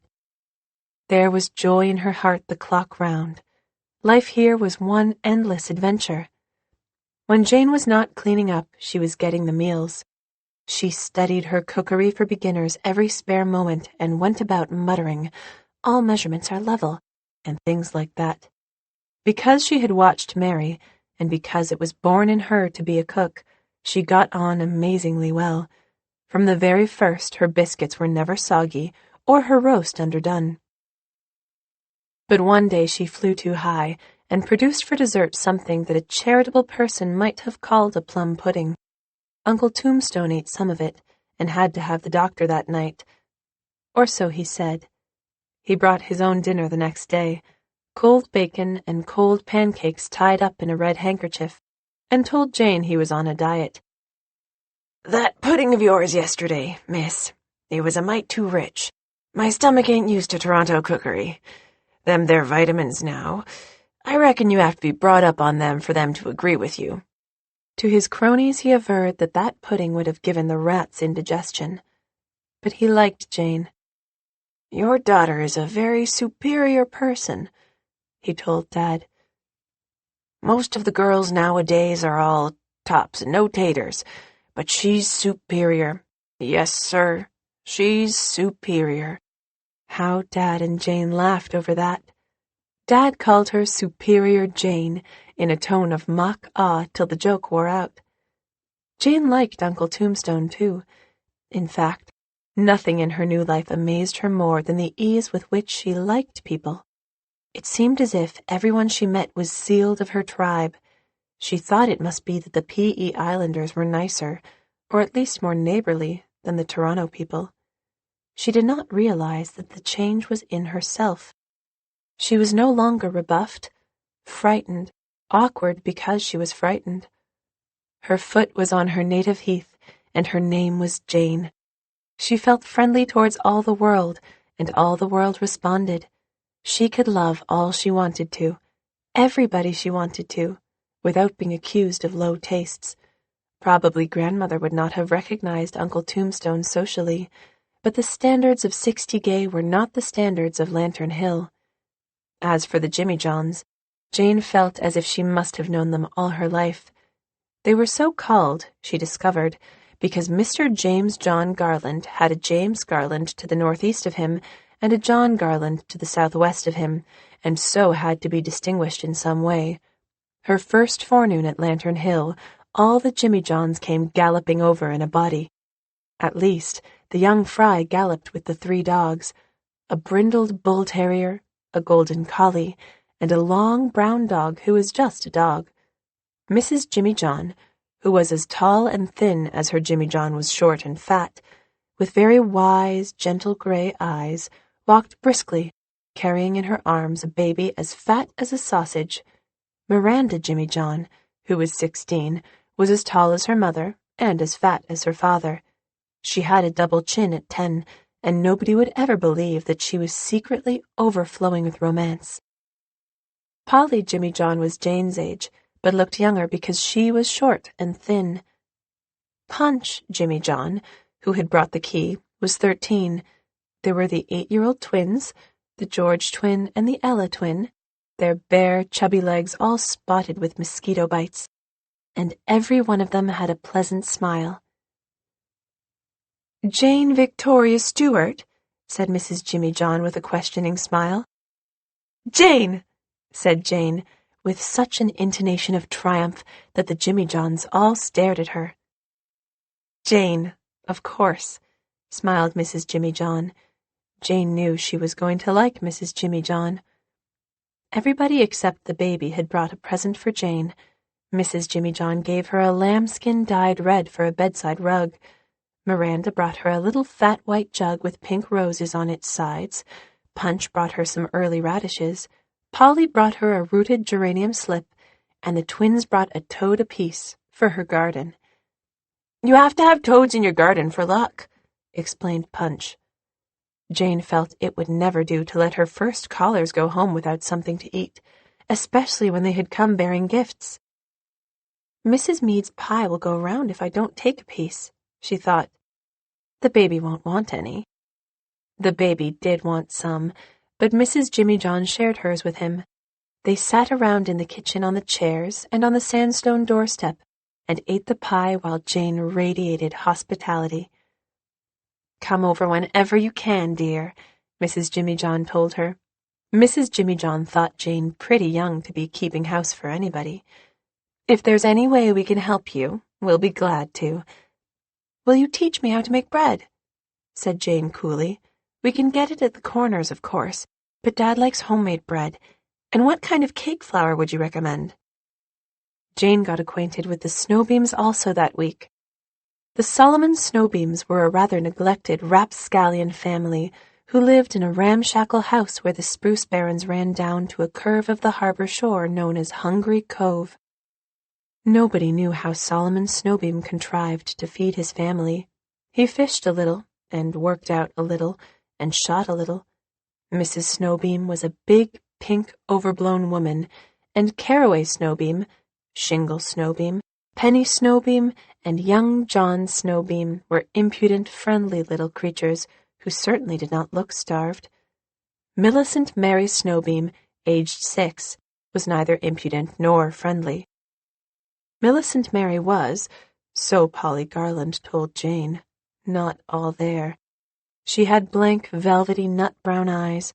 All the Snowbeams had beautiful eyes, reddish-golden hair, and a dazzling complexion. She could sit for hours without speaking. Perhaps that's why the chattering Jimmy Johns thought her not all there, with her fat arms clasped around her fat knees. She seemed to be possessed of a dumb admiration for Jane, and haunted Lantern Hill all that summer, gazing at her. Jane did not mind her. If Millicent Mary did not talk, the rest of the Snowbeams made up for it. At first they were inclined to resent Jane a bit, thinking she must know everything because she came from Toronto and would be putting on airs about it. But when they discovered she hardly knew anything, except the little Uncle Tombstone had taught her about clams, they became very friendly. That is to say, they asked innumerable questions. There was no false delicacy about any of the Snowbeams. "Does your pa put live people in his stories?" asked Penny. "No," said Jane. "Everybody round here says he does. Everybody's scared he'll put them in. He'd better not put us in if he doesn't want his snoot busted. I'm the toughest boy in Lantern Hill." "Do you think you are interesting enough to put in a story?" said Jane. Penny was a little scared of her after that. "We've been wanting to see what you looked like," said Shingle, who wore overalls and looked like a boy but wasn't. "Because your pa and ma are divorced, aren't they?" "No," said Jane. "Is your pa a widow, then?" persisted Shingle. "No." "Does your ma live in Toronto?" "Yes."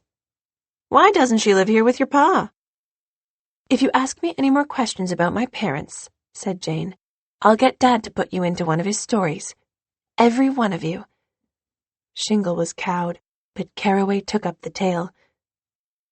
"Do you look like your mother?" "No, my mother is the most beautiful woman in Toronto," said Jane proudly. "Do you live in a white marble house at home?" "No." "Ding Dong Bell said you did," said Caraway in disgust. "Ain't he the awful liar? And I suppose you don't have satin bedspreads either." "We have silk ones," said Jane. "Ding Dong said you had satin." "I see the butcher bringing your dinner up the lane," said young John. "What are you having?" "Steak." "My stars! We never have steak. Nothing but bread and molasses and fried salt pork. Dad says he can't look a pig in the face without grunting, and Mam says let him bring her home something else, and she'll be mighty glad to cook it. Is that a cake you're making? Say, will you let me lick out the pan?" "Yes, but stand back from the table. Your shirt is all over chaff," ordered Jane. "Ain't you the bossy snip?" said young John. "Foxy head," said Penny. They all went home mad because Jane Stewart had insulted young John, but they all came back next day and forgivingly helped her weed and clean up her garden. It was hard work, and it was a hot day, so that their brows were wet with honest sweat long before they had done it to Jane's taste. If anybody had made them work as hard as that, they would have howled to high heaven. But when it was for fun, why, it was fun. Jane gave them the last of Mrs. Meade's cookies. She meant to try a batch of her own next day anyhow. Jane had already decided that there was never a garden in the world like hers. She was crazy about it. An early, old-fashioned yellow rose bush was already in bloom. Shadows of poppies danced here and there. The stone dike was smothered in wild rose bushes starred with crimson bud sheaths. Pale lemon lilies and creamy June lilies grew in the corners. There were ribbon grass and mint, bleeding heart, prince's feather, southernwood, peonies, sweet balm, sweet May, sweet William, all with sated velvet bees humming over them. Aunt Matilda Jolly had been content with old-fashioned perennials, and Jane loved them too.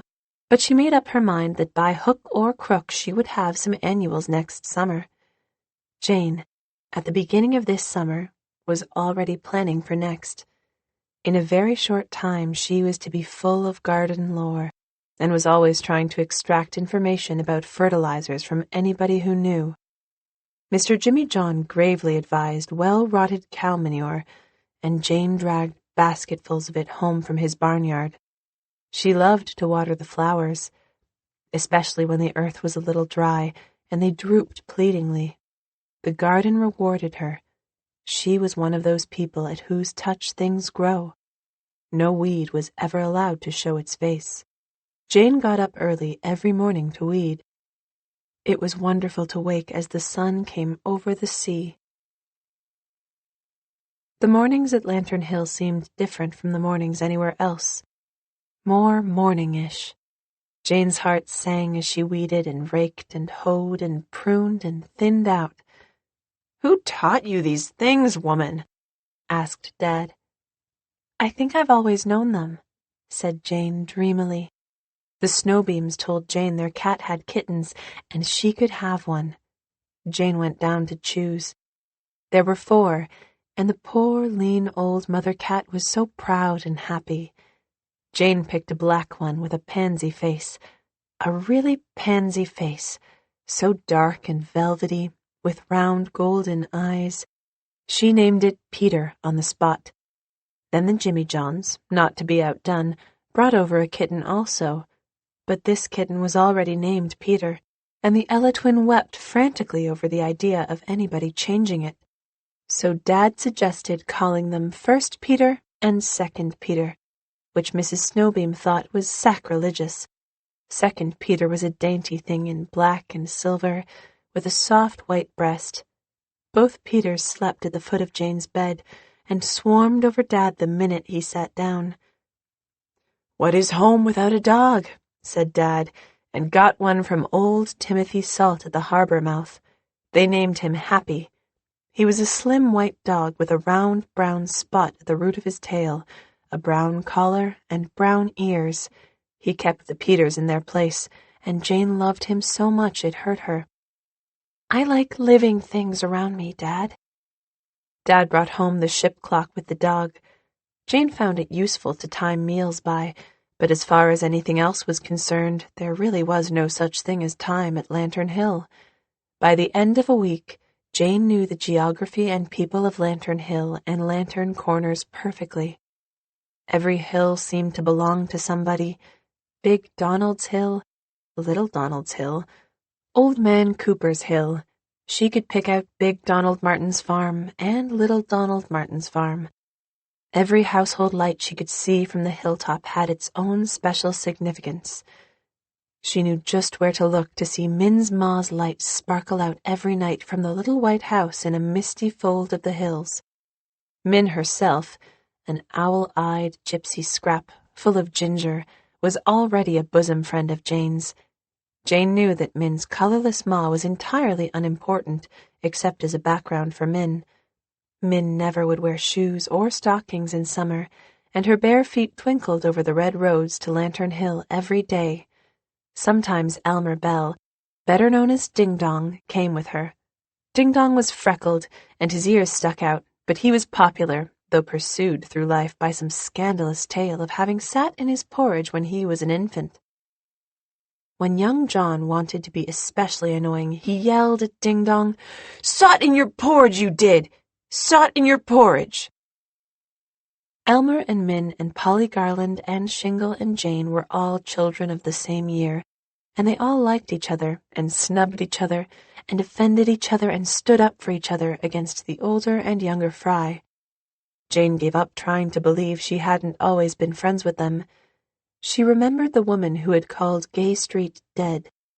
Well, Aunt Matilda Jolly's house wasn't dead.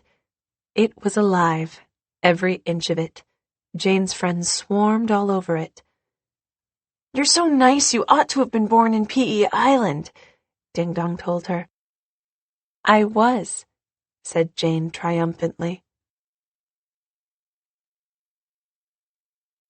Chapter 19. One day, a blue two-wheeled cart lumbered up the lane and left a big packing box in the yard. "A lot of my mother's china and silver are in that, Jane," said Dad. "I thought you might like to have them. You were named after her. They've been packed up ever since—" Dad suddenly stopped, and the frown that Jane always wanted to smooth out came over his brow. "They've been packed up for years." Jane knew perfectly well that he had started to say, "ever since your mother went away," or words to that effect. She had a sudden realization of the fact that this was not the first time Dad had helped fix up a home.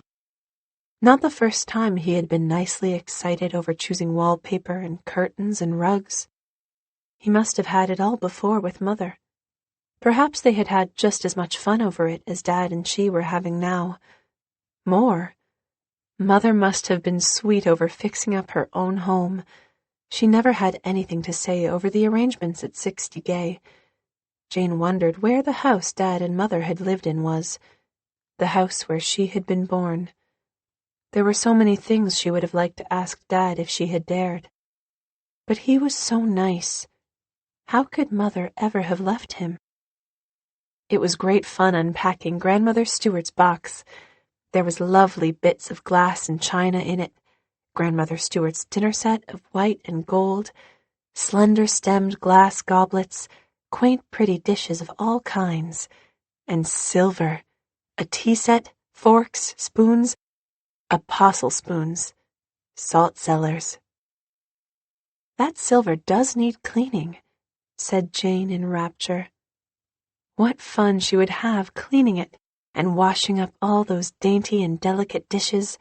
Polishing up the moon was nothing to this. In fact, the moon life had lost its old charm. Jane had enough to do keeping her house spotless without going on moon sprees. Anyhow, the island moons never seemed to need polishing. There were other things in the box, pictures and a delightful old framed motto worked in blue and crimson wool.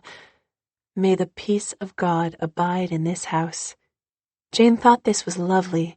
She and Dad had endless palavers as to where the pictures should go, but eventually they were all hung and made such a difference.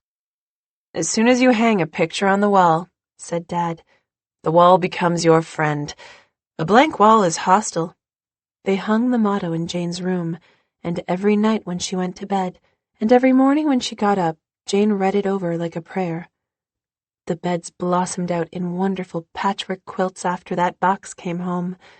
There were 3 of them that Grandmother Stewart had pieced, an Irish chain, a blazing star, and a wild goose. Jane put the wild goose on Dad's bed, the blue Irish chain on her own, and the scarlet blazing star on the boot shelf against the day when they would have a bed for the spare room. They found a bronze soldier on horseback in the box, and a shiny brass dog. The soldier went up on the clock shelf, but Dad said the dog must go on his desk to keep his china cat in order. Dad's desk had been brought from Mr. Meade's, and was set up in the study, an old shining mahogany desk with sliding shelves and secret drawers and pigeonholes. The cat sat on one corner, a white, green-spotted cat with a long, snaky neck and gleaming diamond eyes. For some reason Jane could not fathom, Dad seemed to prize the thing. He had carried it all the way from Brookview to Lantern Hill in his hand so that it shouldn't get broken. Jane's own particular booty was a blue plate with a white bird flying across it. She would eat every meal off it after this, and the old hourglass, with its golden sands on its walnut base, was charming. Early 18th century, said Dad. My great-grandfather was a UE loyalist, and this hourglass was about all he had when he came to Canada. That and an old copper kettle. I wonder... Yes, here it is. More polishing for you, Jane. And here's an old bowl of blue and white striped china. Mother mixed her salads in it. I'll mix mine in it, said Jane. There was a little box at the very bottom of the big box. Jane pounced on it. Dad, what's this? Dad took it from her. There was a strange look on his face. That? Oh, that's nothing. Dad, it's a Distinguished Service Medal. Miss Colwyn had one in her room at St. Agatha's. Her brother won it in the Great War. Oh, Dad, you... Jane was breathless with pride over her discovery. Dad shrugged his shoulders. You can never deceive your faithful Jane, says she. I won it at Passchendaele. Once I was proud of it. It seemed to mean something when... Throw it out. Dad's voice was oddly savage, but Jane was not afraid of it, any more than she was afraid of his quick, brief spurts of temper. Just a flash and a snap, like lightning from a summer cloud, then sunshine again. He had never been angry with her, but he and Uncle Tombstone had had a spat or two. I won't throw it out. I'm going to keep it, Dad. Dad shrugged. Well, don't let me see it then. Jane put it on her bureau and gloated over it every day, but she was so excited over the contents of the box that she put icing sugar instead of salt in the Irish stew she made for dinner, and her humiliation robbed her for a time of her high delight in life. Happy liked the stew, though. Chapter 20. Let's entertain, my Jane. A very old friend of mine, Dr. Arnett, is in Charlottetown. I'd like to invite him out for supper and a night. Can we manage it? Of course, but we must get a bed for the guest room. We've got the chest of drawers and the looking-glass and the washstand, but no bed. You know we heard little Donald's had a bed to sell. I'll see to all that. But about the supper, Jane? Shall we be extravagant? Shall we buy a chicken, 2 chickens from Mrs. Jimmy John? If we do, can you cook them? Of course. Oh, let me plan it, Dad. We'll have cold chicken and potato salad. I know exactly how Mary made potato salad.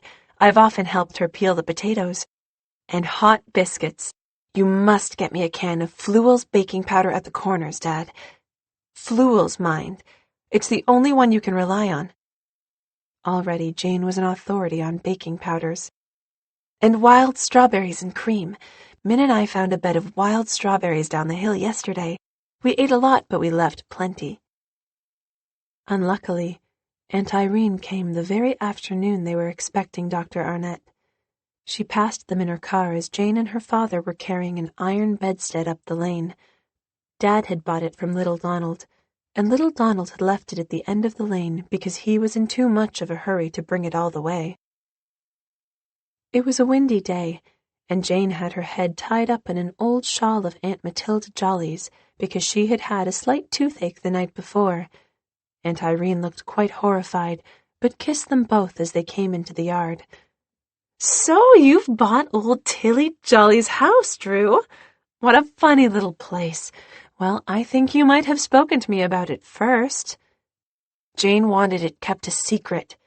Jane loves secrets, Dad explained lightly. Oh, Jane's secretive enough, said Aunt Irene, shaking a finger tenderly at Jane.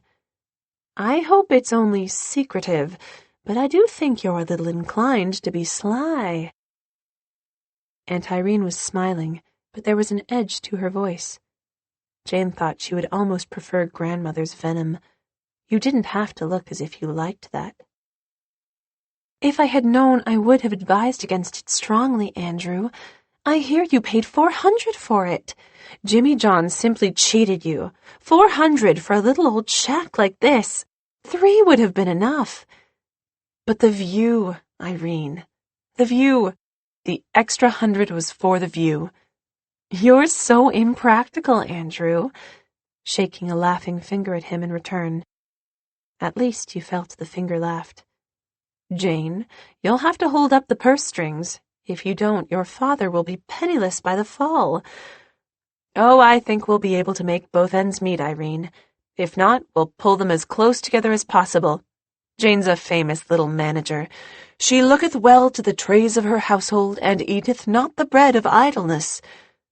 Oh, Jane. Aunt Irene was kindly amused over Jane. If you had to have a house, Drew, why didn't you get one near town? There's a lovely bungalow out at Keppoch. You could have rented it for the summer. I could have been near you then to help and advise. We like the North Shore best. Jane and I are both owls of the desert and pelicans of the wilderness. But we both like onions, so we hit it off together. Why, we've even hung the pictures without quarreling. That's phenomenal, you know. It isn't any joking matter, Andrew. Aunt Irene was almost plaintive. How about your food supplies? Jane digs clams, said Dad solemnly. Clams! Do you expect to live on clams? Why, Aunt Irene, the fishman calls every week, and the butcher from the Corners comes twice a week, said Jane indignantly. Darling! Aunt Irene became patronizing in an instant. She patronized everything. The guest room and the ruffled curtains of yellow net Jane was so proud of. A dear little closet, she called it sweetly. She patronized the garden. Such a darling, old-fashioned spot, isn't it, Jane?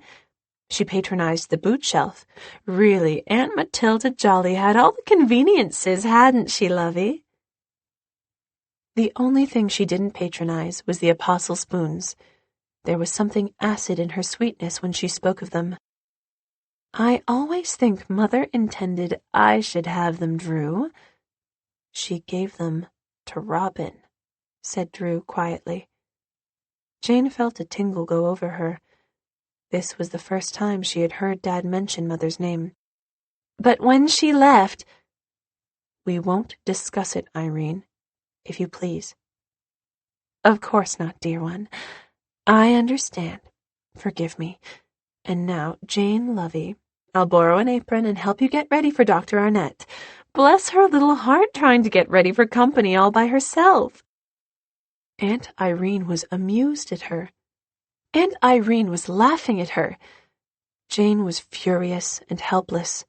Aunt Irene took smiling charge. The chickens were already cooked and the salad was already made, but she insisted on making the biscuits and slicing the chickens, and she would not hear to Jane going for wild strawberries.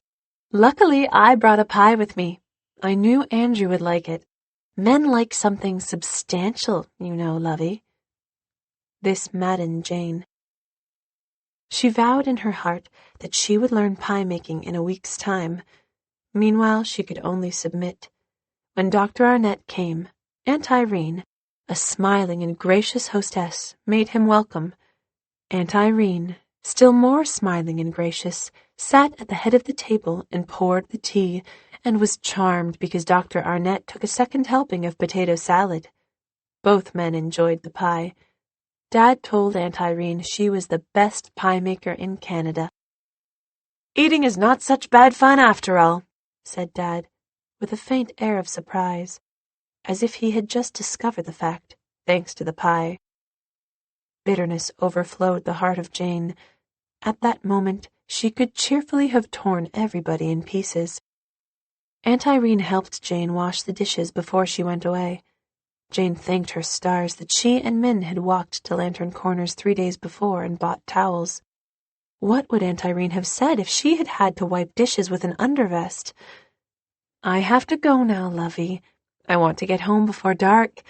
I do wish you were nearer me, but I'll come out as often as I can. I don't know what your mother would have done without me many a time, poor child. Drew and Dr. Arnett are off to the shore. I dare say they'll argue and shout at each other there most of the night. Andrew shouldn't leave you here alone like this. But men are like that. So thoughtless. And Jane adored being left alone. It was so lovely to have a chance to talk to yourself. I don't mind it, Aunt Irene, and I love Lantern Hill. You're easily pleased. As if she were a dear little fool to be so easily pleased. Somehow, Aunt Irene had the most extraordinary knack of making you feel that what you liked or thought or did was of small account. And how Jane did resent her airs of authority in Dad's house. Had she acted that way when Mother was with Dad? If she had. I've brought you a cushion for your living room, lovey. It's a kitchen, said Jane. And I'll bring my old chintz chair the next time I come, for the spare room. Jane, remembering the dear little closet, permitted herself one satisfaction. I think there'll hardly be room for it, she said. She eyed the cushion malevolently when Aunt Irene had gone. It was so new and gorgeous it made everything look faded and countrified. I think I'll stow it away on the boot shelf, said Jane with a relish. Chapter 21. It was a sultry night, and Jane went out and up and sat on the hill to get back into herself, as she expressed it. She had really been out of herself ever since the morning, more or less, because she had burned the toast for breakfast and walked in the humiliation of it all day. Cooking the chickens had been a bit of a strain. The wood stove oven was not like that of Mary's electric range, and making up the guest room bed under Aunt Irene's amused eyes. Fancy this baby having a spare room, they seemed to say. Had been worse. But now she was blessedly alone again, and there was nothing to prevent her sitting on the hill in the cool velvet night as long as she wanted to. The wind was blowing from the southwest, and brought with it the scent of Big Donald's clover field. All the Jimmy Johns' dogs were barking together. The great dune that they called the watchtower was scalloping up against the empty north sky. Beyond it sounded the long, low thunder of the surf. A silver moth of dusk flew by, almost brushing her face. Happy had gone with Dad and Dr. Arnett, but the Peters came skittering up the hill and played about her. She held their purring silken flanks against her face and let them bite her cheeks delicately. It was all like a fairy tale come true. When she went back into the house, Jane was her own woman again. Who cared for smooth, smiling Aunt Irene? She, Jane Stewart, was mistress at Lantern Hill, and she would learn to make pie crust, that she would, by the 3 wise monkeys, as Dad was so fond of saying. Since Dad was out, Jane sat down at his desk and wrote a page or 2 of her letter to Mother. At first she hadn't known how she could live if she could write to Mother only once a month. Then it occurred to her that though she could mail a letter only once a month, she could write a little of it every day. "We had company for supper," wrote Jane. Being forbidden to mention Dad, she got around it by adopting the style royal. "Dr. Arnett and Aunt Irene. Did you like Aunt Irene, Mummy? Did she make you feel stupid? I cooked the chickens, but Aunt Irene thought pie was better than strawberries. Don't you think wild strawberries would be more elegant than pie, Mummy? I never tasted wild strawberries before. They are delicious. Min and I know where there is a bed of them. I'm going to get up early tomorrow morning and pick some for breakfast.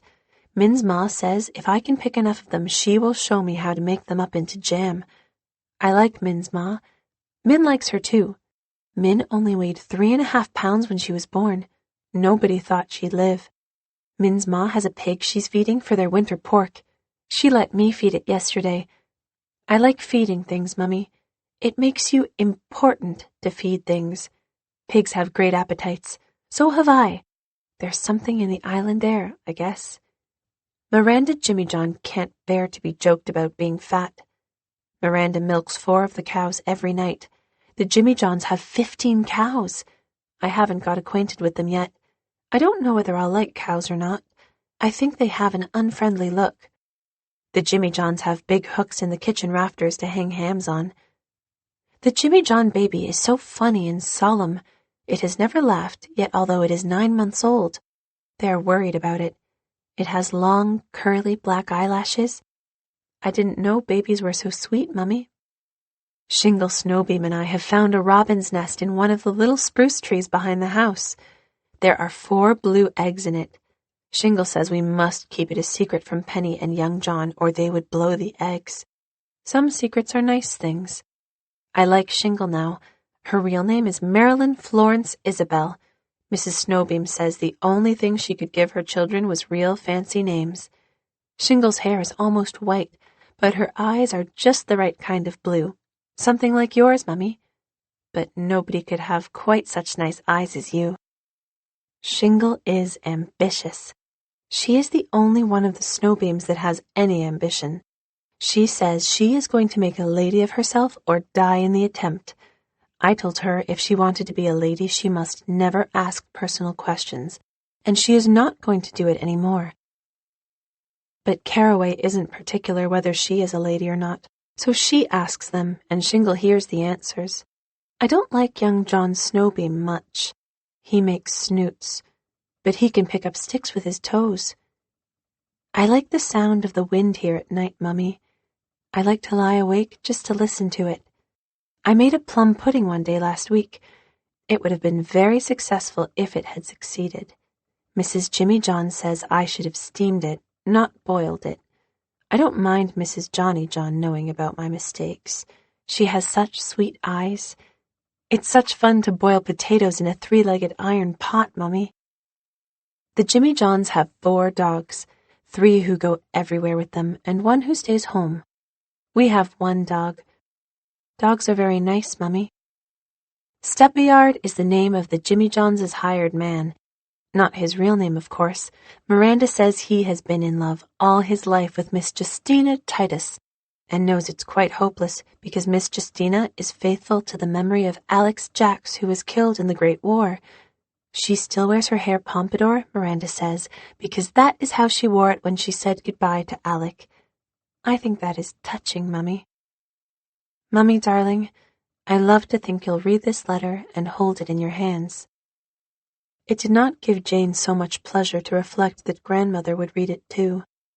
Jane could just see Grandmother's thin-lipped smile over parts of it. Well, like takes to like, you know, Robin. Your daughter has always had the knack of making friends with the wrong people. Snoots! How nice it would be, thought Jane, as she took a flying leap into bed for the fun of it, if Mummy was down there with Dad instead of Dr. Arnett, and they would be coming back to me soon. It must have been that way once. It was in the wee sma's that Andrew Stewart showed his guest to the neat guest room where Jane had set Grandmother Stewart's blue and white bowl full of crimson peonies on the little table. Then he tiptoed into Jane's room. Jane was sound asleep. He bent over her with such love radiating from him that Jane felt it and smiled in her sleep. He touched 1 tumbled lock of russet brown hair. "It is well with the child," said Andrew Stewart. Chapter 22. With the help of Cookery for Beginners, Mrs. Jimmy John's advice, and her own gumption, Jane learned to make pie crust surprisingly soon, and surprisingly well. She did not mind asking Mrs. Jimmy John for advice, whereas she would have died before she would have asked Aunt Irene. Mrs. Jimmy John was a wise, serene creature with a face full of kindliness and wisdom. She had the reputation in Lantern Hill of never getting upset over anything, even church suppers.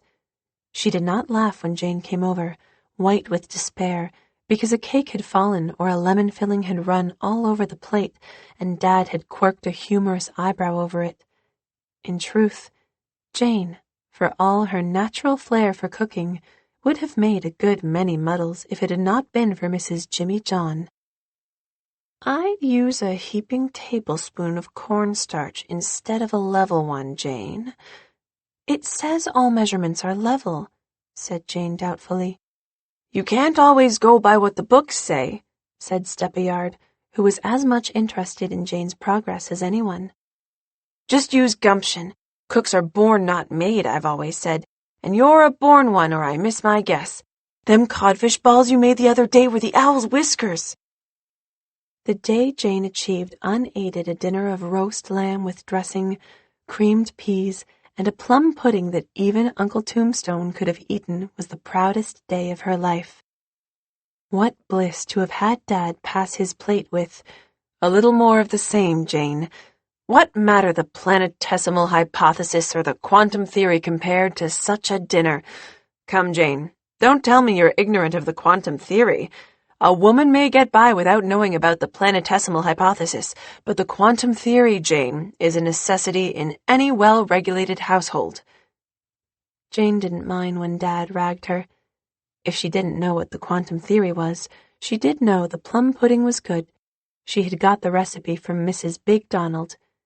Jane was a great forager for recipes, and counted that day lost whose low-descending sun didn't see her copying a new one on the blank leaves at the back of Cookery for Beginners. Even Mrs. Snowbeam contributed one for rice pudding. "Only kind we ever get," said young John. "It's cheap." Young John always came in for the scrapings. He had some sixth sense whereby he always knew when Jane was going to make a cake. The Snowbeams thought it was great fun when Jane named all her cooking utensils. The tea kettle that always danced on the stove when it was coming to a boil was Tipsy. The frying pan was Mr. Muffet.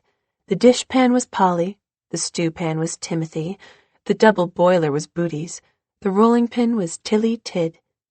But Jane met her Waterloo when she tried to make donuts. It sounded so easy, but even the snowbeams couldn't eat the result. Jane, determined not to be defeated, tried again and again. Everybody took an interest in her tribulations over the donuts.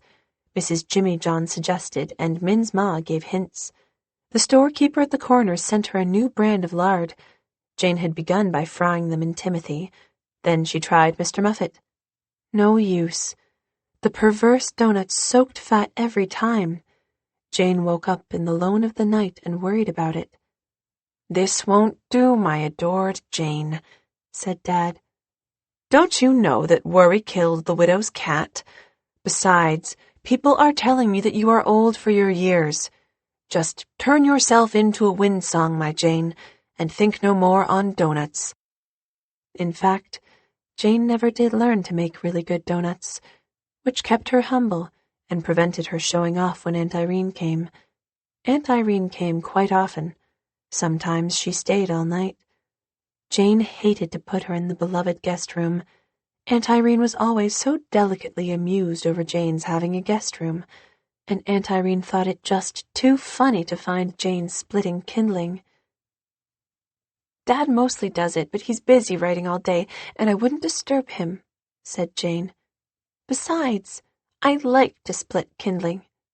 "What a little philosopher it is," said Aunt Irene, trying to kiss her. Jane went crimson to the ears. "Please, Aunt Irene, I don't like to be kissed." "A nice thing to say to your own aunt, lovey," speaking volumes by an amused lift of her fair eyebrows. Smooth, smiling Aunt Irene would never get angry. Jane thought she might have liked her better after a good fight with her. She knew Dad was a little annoyed with her because she and Aunt Irene didn't click better, and that he thought it must be her fault. Perhaps it was. Perhaps it was very naughty of her not to like Aunt Irene. Trying to patronize us, Jane thought indignantly. It was not so much what she said as the way she said it, as if you were just playing at being a housekeeper for Dad. Sometimes they went to town and had dinner with Aunt Irene, gorgeous dinners, certainly. At first Jane writhed over them, but as the weeks went on, she began to feel she could hold her own even with Aunt Irene when it came to getting up a meal. "You're wonderful, lovey, but you have too much responsibility. I keep telling your father that." "I like responsibility," said Jane huffily. "Don't be so sensitive, lovey," as if it were a crime. If Jane couldn't learn to make donuts, she had no trouble learning to make jam. "I love making jam," she said when Dad asked her why she bothered. Just to go into the pantry and look at shelf after shelf of ruby and amber jams and jellies gave her the deep satisfaction of a job well done.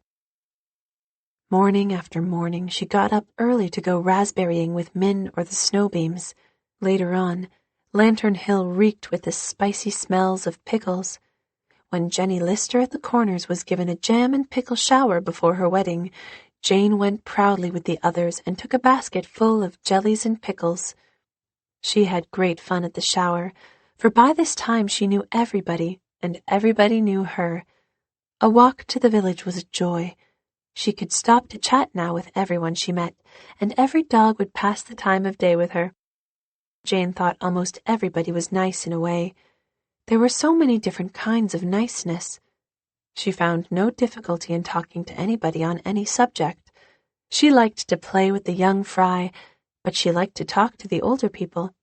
She could hold the most enthralling discussions with Steppyard on green feed and the price of pork and what made cows chew wood. She walked round Jimmy John's farm with him every Sunday morning and judged the crops. Uncle Tombstone taught her how to drive a horse and buggy. She could cramp a wheel after one showing, he told the Jimmy Johns. Steppyard, not to be outdone, let her drive a load of hay into Jimmy John's big barn one day. "Couldn't have done it better myself. You've got a feeling for horses, Jane." But Jane's favorite boyfriend was old Timothy Salt, who lived down near the harbor's mouth in a low-eaved house under dark spruces. He had the jolliest, shrewdest old face of wrinkled leather that Jane had ever seen, with deep-sunk eyes that were like wells of laughter. Jane would sit with him for hours while he opened quahogs and told her tales of old disaster on the sea, fading old legends of dune and headland, old romances of the North Shore that were like misty wraiths. Sometimes other old fishermen and sailors were there swapping yarns. Jane sat and listened and shooed Timothy's tame pig away when it came too near. The salt winds blew around her. The little waves on the harbor would run so fleetly from the sunset, and later on the fishing boats would be bobbing to the moon. Sometimes a ghostly white fog would come creeping up from the dunes. The hills across the harbor would be phantom hills in the mist, and even ugly things would be lovely and mysterious. "How's life with you?" Timothy would say gravely, and Jane would tell him just as gravely that life was very well with her. Timothy gave her a glass box full of corals and seashells from the West and the East Indies. He helped her drag up flat stones from the shore to make paths in her garden. He taught her to saw and hammer in nails and swim.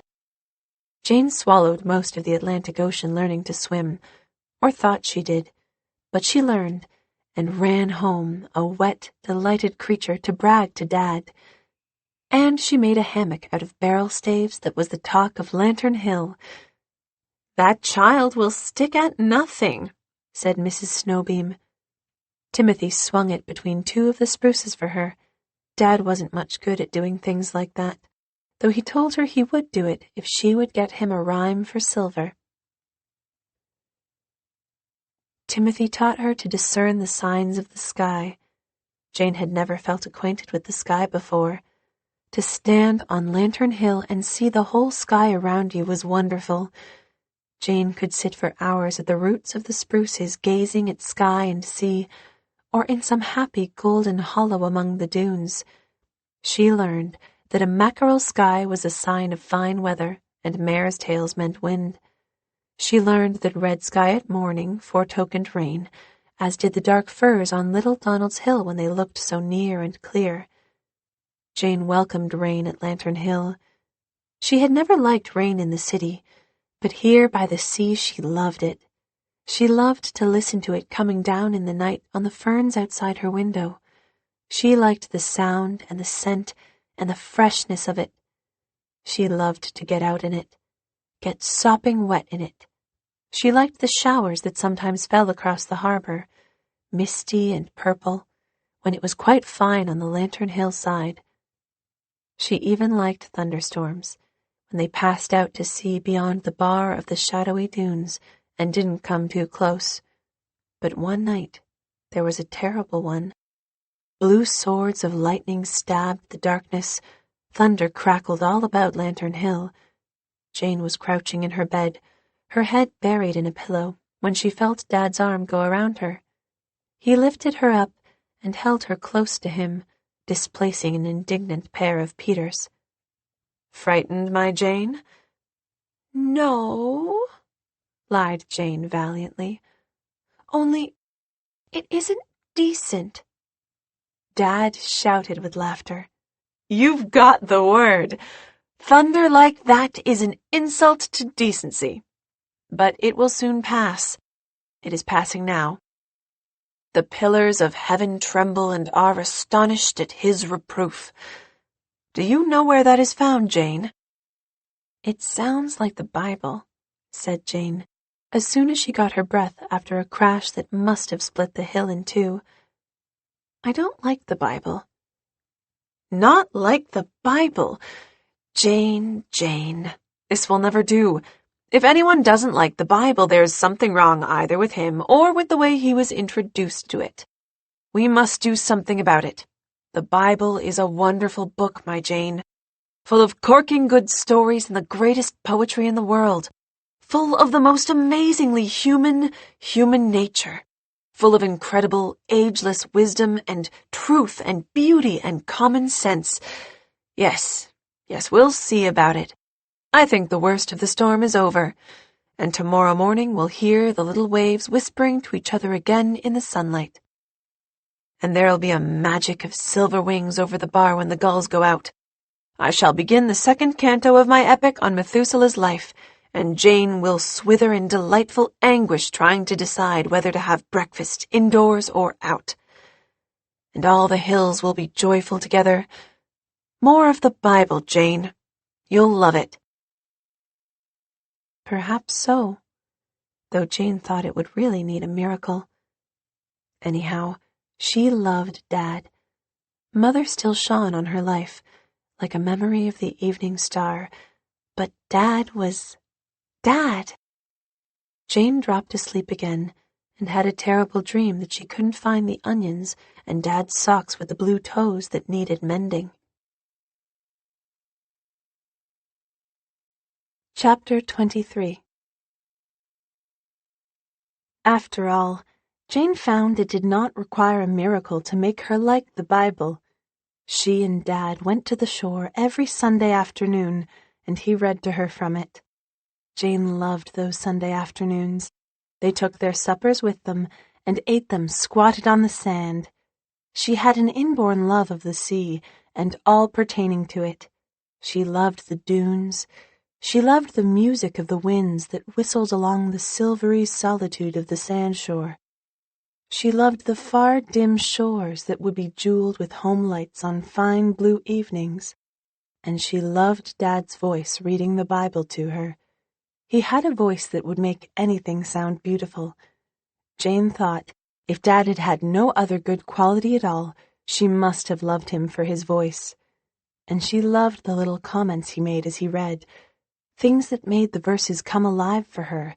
She had never thought that there was anything like that in the Bible.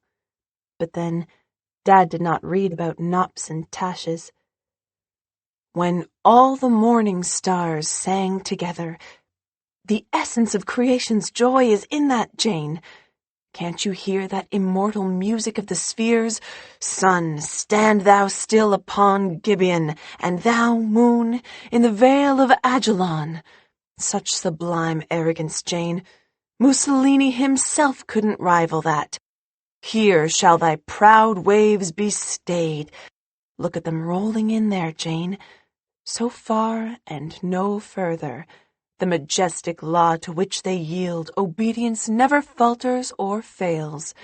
Give me neither poverty nor riches. The prayer of Agur, son of Jacka. A sensible man was Agur, my Jane. Didn't I tell you the Bible was full of common sense? A fool uttereth all his mind. Proverbs is harder on the fool than on anybody else, Jane. And rightly.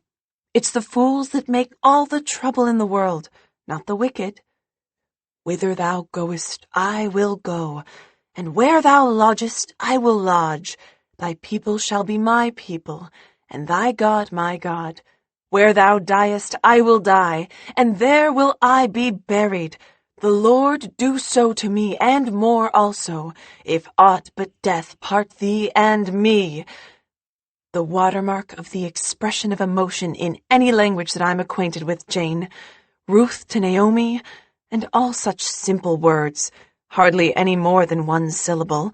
The writer of that verse knew how to marry words as no one else has ever done, and he knew enough not to use too many of them.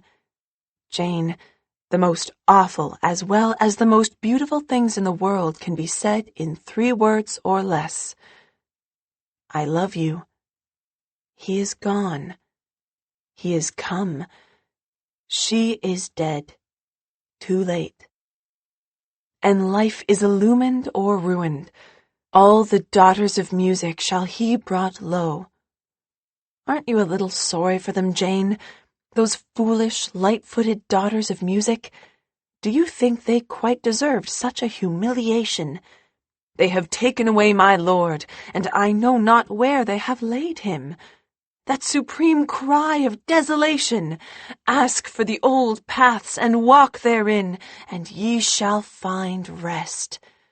Ah, Jane, the feet of some of us have strayed far from the old paths. We can't find our way back to them, much as we may long to. As cold water to a thirsty soul, so is good news from a far country. Were you ever thirsty, Jane? Really thirsty, burning with fever, thinking of heaven in terms of cold water? I was, more than once. 1,000 years in thy sight is but as yesterday when it is past, and as a watch in the night. Think of a being like that, Jane, when the little moments torture you. Ye shall know the truth, and the truth shall make you free. The most terrible and tremendous saying in the world, Jane, because we are all afraid of truth and afraid of freedom. That's why we murdered Jesus. Jane did not understand all Dad said, but she put it all away in her mind to grow up to. All her life she was to have recurring flashes of insight when she recalled something Dad had said, not only of the Bible, but of all the poetry he read to her that summer. He taught her the loveliness of words. Dad read words as if he tasted them. Glimpses of the moon. One of the immortal phrases of literature, Jane. There are phrases with sheer magic in them. I know, said Jane. On the road to Mandalay, I read that in one of Miss Colwyn's books, and horns of Elfland faintly blowing. That gives me a beautiful ache. You have the root of the matter in you, Jane. But oh my Jane, why did Shakespeare leave his wife his second best bed? Perhaps because she liked it best, Jane said practically. Out of the mouths of babes and sucklings. To be sure, I wonder if that eminently sane suggestion has ever occurred to the commentators who have agonized over it. Can you guess who the Dark Lady was, Jane? You know, when a poet praises a woman, she is immortal. Witness Beatrice, Laura, Lucasta, Highland Mary, all talked about hundreds of years after they are dead, because great poets loved them. The weeds are growing over Troy, but we remember Helen. I suppose she didn't have a big mouth, said Jane wistfully. Dad kept a straight face. Not too small a one, Jane. You couldn't imagine a goddess Helen with a rosebud mouth, could you? Is my mouth too big, Dad? Implored Jane. The girls at St. Agatha's said it was. Not too big, Jane. A generous mouth. The mouth of a giver, not a taker. A frank, friendly mouth, with very well-cut corners, Jane. No weakness about them. You wouldn't have eloped with Paris, Jane, and made all that unholy mess. You would have been true to your vows, Jane, in spirit as well as in letter, even in this upside-down world. Jane had the oddest feeling that Dad was thinking of Mother, not of Argive Helen, but she was comforted by what he said about her mouth. Dad did not always read from the masters. One day he took to the shore a thin little volume of poems by Bernard Freeman Trotter. I knew him overseas. He was killed. Listen to his song about the poplars, Jane. And so I sing the poplars, and when I come to die, I will not look for jasper walls, but cast about my eye for a row of wind-blown poplars against an English sky. What will you want to see when you get to heaven, Jane? Lantern Hill, said Jane. Dad laughed. It was so delightful to make Dad laugh, and so easy, though a good many times Jane didn't know exactly what he was laughing at. Jane didn't mind that a bit, but sometimes she wondered if Mother had minded it. One evening, after Dad had been spouting poetry until he was tired, Jane said timidly, Would you like to hear me recite, Dad? She recited The Little Baby of Mathieu. It was easy. Dad made such a good audience. You can do it, Jane. That was good. I must give you a bit of training along that line, too. I used to be rather good at interpreting the habitant myself. Someone she did not like used to be rather good at reading habitant poetry. Jane remembered who had said that. She understood another thing now. Dad had rolled over to where he could see their house in a gap in the twilit dunes. "I see the Jimmy Johns's light, and the snowbeam light at Hungry Cove, but our house is dark. Let's go home and light it up, Jane. And is there any of that applesauce you made for supper left?" So they went home together, and Dad lighted his gasoline lamp and sat down at his desk to work on his Epic of Methuselah, or something else, and Jane got a candle to light her to bed. She liked a candle better than a lamp. It went out so graciously, the thin trail of smoke, the smoldering wick, giving one wild little wink at you before it left you in the dark. When Dad had converted Jane to the Bible, he set about making history and geography come alive for her. She had told him she always found those subjects hard, but soon history no longer seemed a clutter of dates and names in some dim, cold antiquity, but became a storied road of time when Dad told her old tales of wonder and the pride of kings. When he told the simplest incident with the sound of the sea in his voice, it seemed to take on such a coloring of romance and mystery that Jane knew she could never forget it. Thebes, Babylon, Tyre, Athens, Galilee were places where real folks lived, folks she knew, and, knowing them, it was easy to be interested in everything pertaining to them. Geography, which had once meant merely a map of the world, was just as fascinating. "Let's go to India," Dad would say, and they went, though Jane would sew buttons on Dad's shirts all the way. Min's ma was hard on buttons. Soon Jane knew all the fair lands, far, far away, as she knew Lantern Hill, or so it seemed to her after she had journeyed through them with Father. "Some day, Jane, you and I will really go and see them. The land of the midnight sun. Doesn't that phrase fascinate you, Jane? Far Cathay, Damascus, Samarkand, Japan in cherry blossom time, Euphrates among its dead empires, moonrise over Karnak, lotus veils in Kashmir, castles on the banks of the Rhine. There's a villa in the Apennines, the cloudy Apennines. I want you to see my Jane. Meanwhile, let's draw a chart of lost Atlantis." "Next year I'll be beginning French," said Jane. "I think I'll like that." "You will. You'll wake up to the fascination of languages. Think of them as doors opening into a stately palace for you. You'll even like Latin, dead and all as it is. Isn't a dead language rather a sad thing, Jane? Once it lived and burned and glowed. People said loving things in it, bitter things, wise and silly things in it. I wonder who was the very last person to utter a sentence in living Latin. Jane, how many boots would a centipede need if a centipede needed boots?" That was Dad all over. Tender, serious, dreamy. And then a tag of some delightful nonsense. But Jane knew just how Grandmother would have liked that. Sundays were interesting at Lantern Hill, not only because of the Bible readings with Dad, but because she went to the Queen's Shore Church with the Jimmy Johns in the mornings. Jane liked it tremendously. She put on the little green linen jumper dress Grandmother had bought her and carried a hymn book proudly.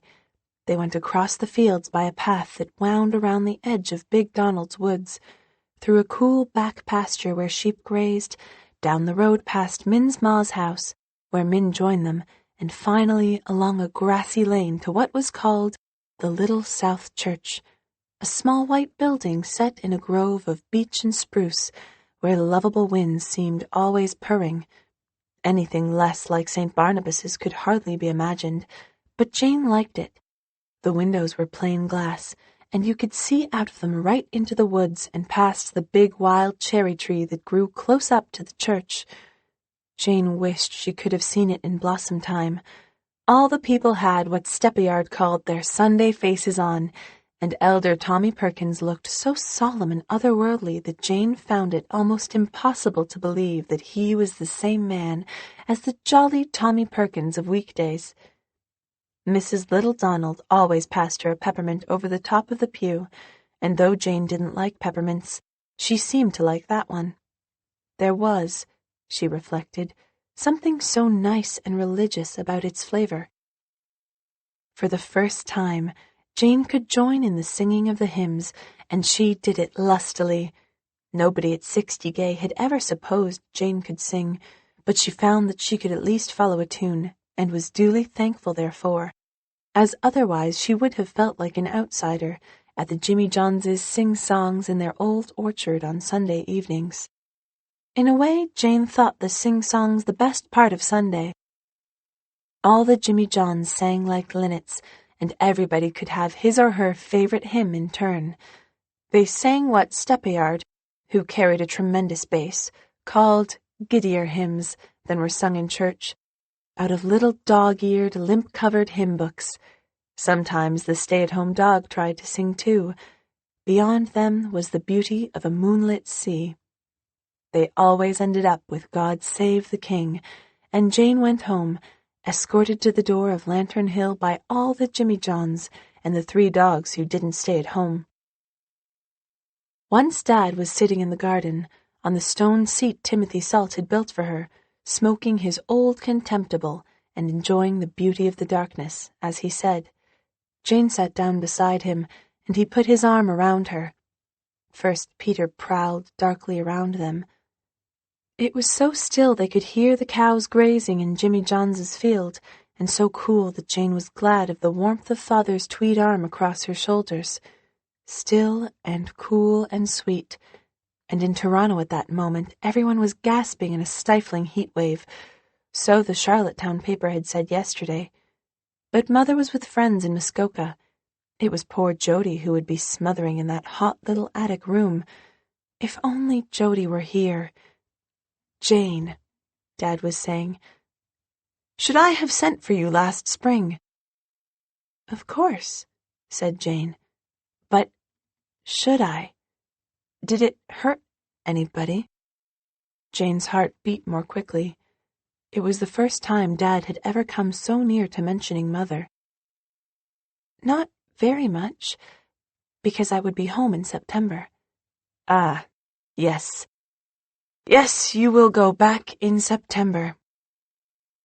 Jane waited for something more, but it did not come. Chapter 24. Do you ever see anything of Jody? Wrote Jane to Mother. I wonder if she is getting enough to eat. She never says she isn't in her letters. I've had 3, but sometimes they sound hungry to me. I still love her best of all my friends, but Shingle Snowbeam and Polly Garland and Min are very nice. Shingle is making great progress. She always washes behind her ears now and keeps her nails clean. And she never throws spitballs, though she thinks it was great fun. Young John throws them. Young John is collecting bottle caps and wears them on his shirt. We are all saving bottle caps for him. Miranda and I decorate the church every Saturday night with flowers. We have a good many of our own, and we get some from the Titus ladies. We go over on Ding Dong's brother's truck to get them.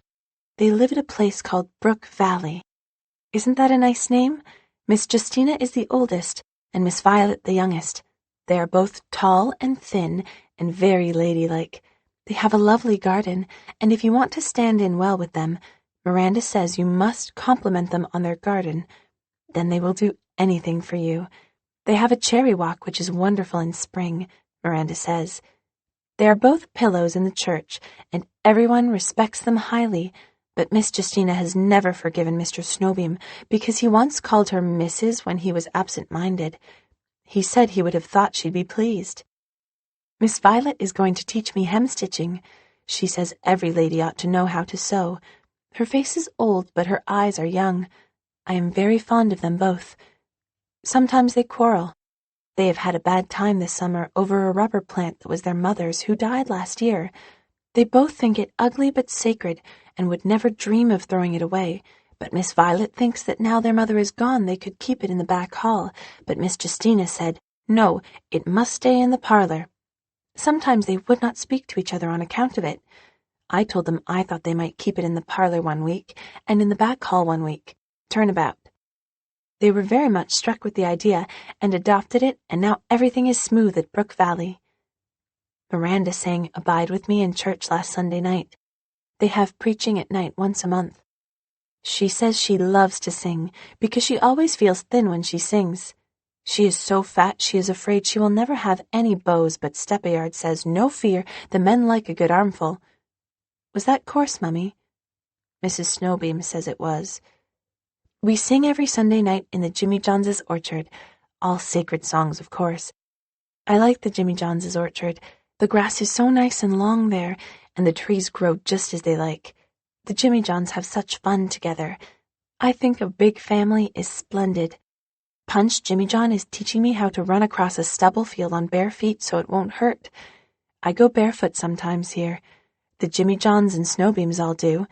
It's so nice to run through the cool, wet grass and wiggle your toes in the sand and feel wet mud squashing up between them.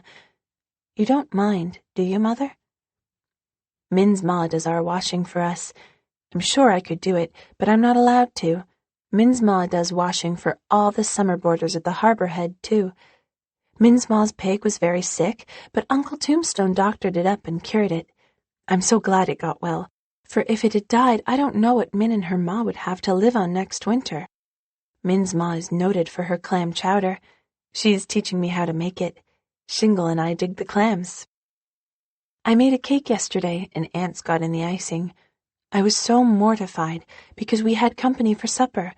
I wish I knew how to keep ants in their place, but Uncle Tombstone says I can make soup that is soup. We are going to have chicken for dinner tomorrow. I've promised to save the neck for young John and a drumstick for Shingle. And, oh, Mother, the pond is full of trout. We catch them and eat them. Just fancy catching fish in your own pond and frying them for supper. Steppayard has false teeth. He always takes them out and puts them in his pocket when he eats. When he is out of an evening and they give him lunch, he always says, "Thanks, I'll call again," but if they don't, he never goes back. He says he has to be self-respecting. Timothy Salt lets me look through his spyglass. It's such fun looking at things through the wrong end. They seem so small and far away, as if you were in another world.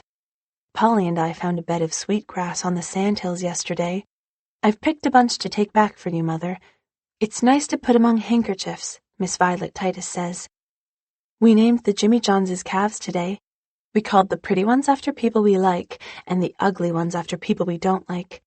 Shingle and Polly and I are to sell candy at the ice cream social in the Corners Hall next week.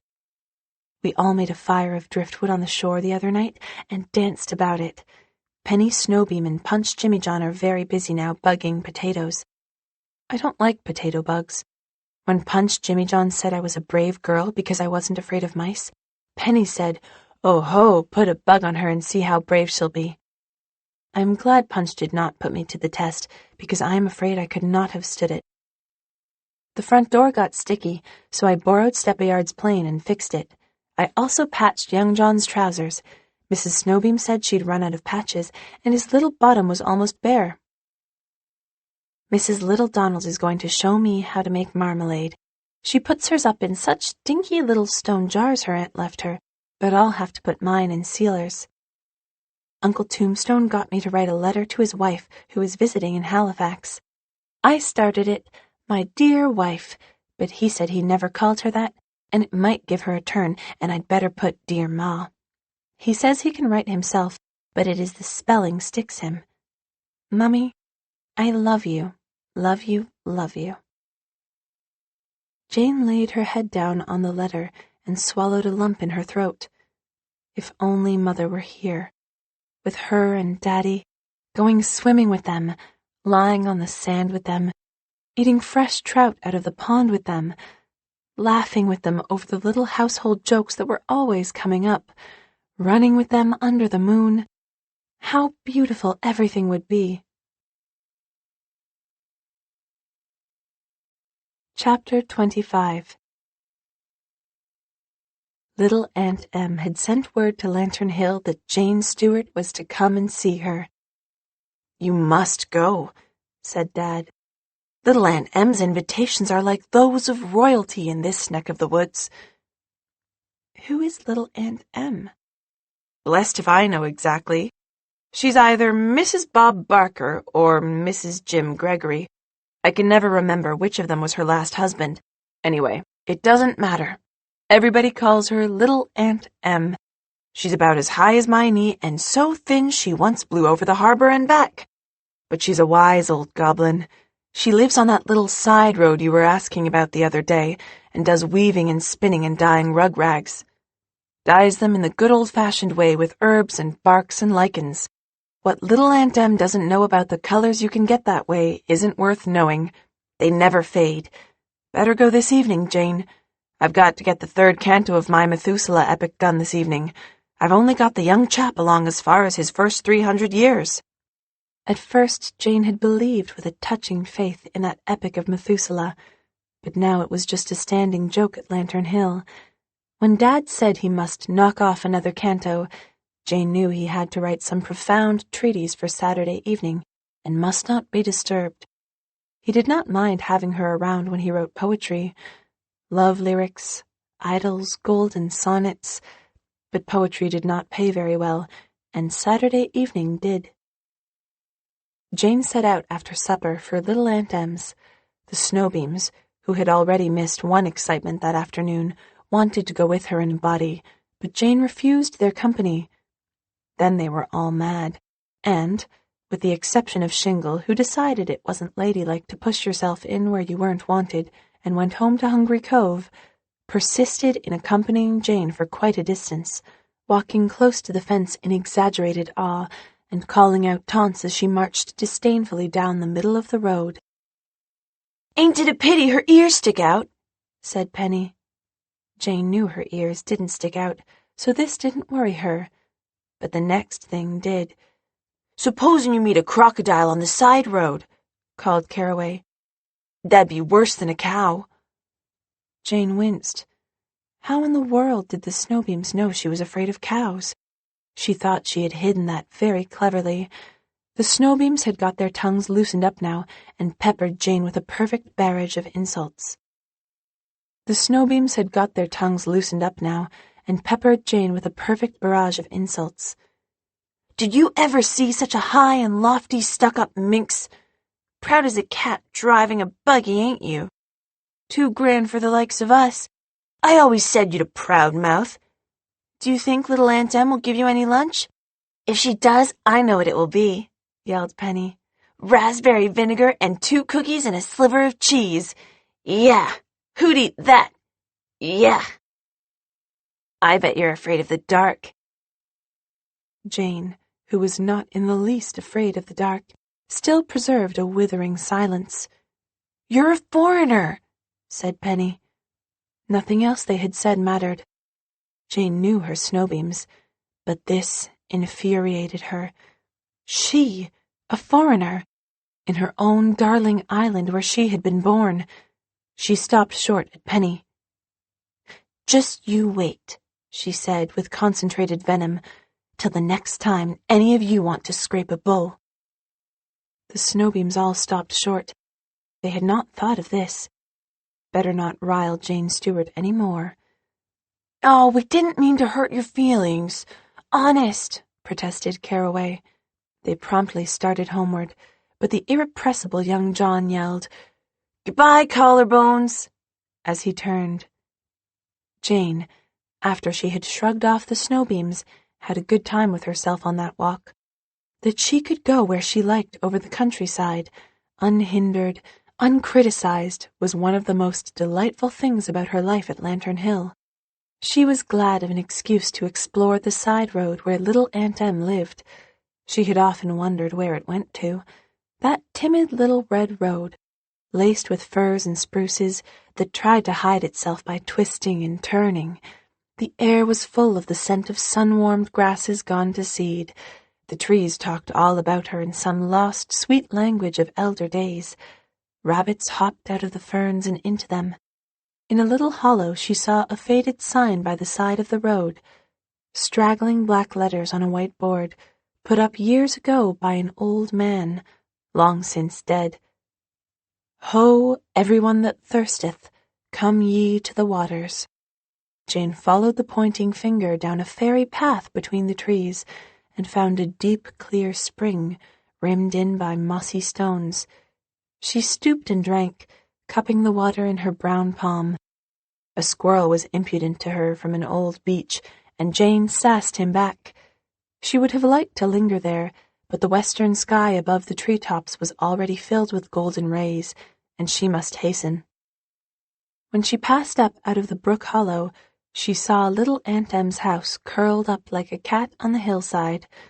A long lane led up to it, edged with clumps of white and gold life everlasting. When Jane reached the house, she found little Aunt Em spinning on a little wheel set before her kitchen door, with a fascinating pile of silvery wool rolls lying on the bench beside her. She stood up when Jane opened the gate. She really was a little higher than Dad's knee, but she was not so tall as Jane. She wore an old felt hat that had belonged to one of her husbands on her rough, curly gray head, and her little black eyes twinkled in a friendly fashion in spite of her blunt question. "Who are you?" "I'm Jane Stewart." "I knew it," said Aunt Em in a tone of triumph. "I knew it the minute I saw you walking up the lane.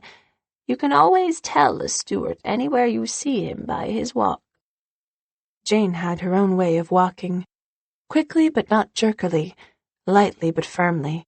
The snowbeams said she strutted, but Jane did not strut. She felt very glad that little Aunt Em thought she walked like the Stewarts, and she liked little Aunt Em at first sight. "You might come and sit down a spell if you've a mind to," said little Aunt Em, offering a wrinkled brown hand. "I've finished this lick of work I was doing for Mrs. Big Donald. I'm not up to much now, but I was a smart woman in my day, Jane Stewart." Not a floor in Aunt Em's house was level. Each one sloped in a different direction. It was not notoriously tidy, but there was a certain hominess about it that Jane liked. The old chair she sat down in was a friend. "Now we can have a talk," said little Aunt Em. "I'm in the humor for it today. When I'm not, nobody can get a word out of me. Let me get my knitting. I neither tat, sew, embroider, nor crochet, but the whole Maritimes can't beat me knitting. I've been wanting to see you for some time. Everybody's talking about you. I'm hearing you're smart. Mrs. Big Donald says you can cook like a blue streak. Where did you learn it?" "Oh, I guess I've always known how," said Jane airily. Not under torture would she have revealed to little Aunt Em that she had never done any cooking before she came to the island. That might reflect on Mother. "I didn't know you and your dad was at Lantern Hill till Mrs. Big Donald told me last week at Mary Howe's funeral. I don't get anywhere much now 'cept to funerals. I always make out to get to them.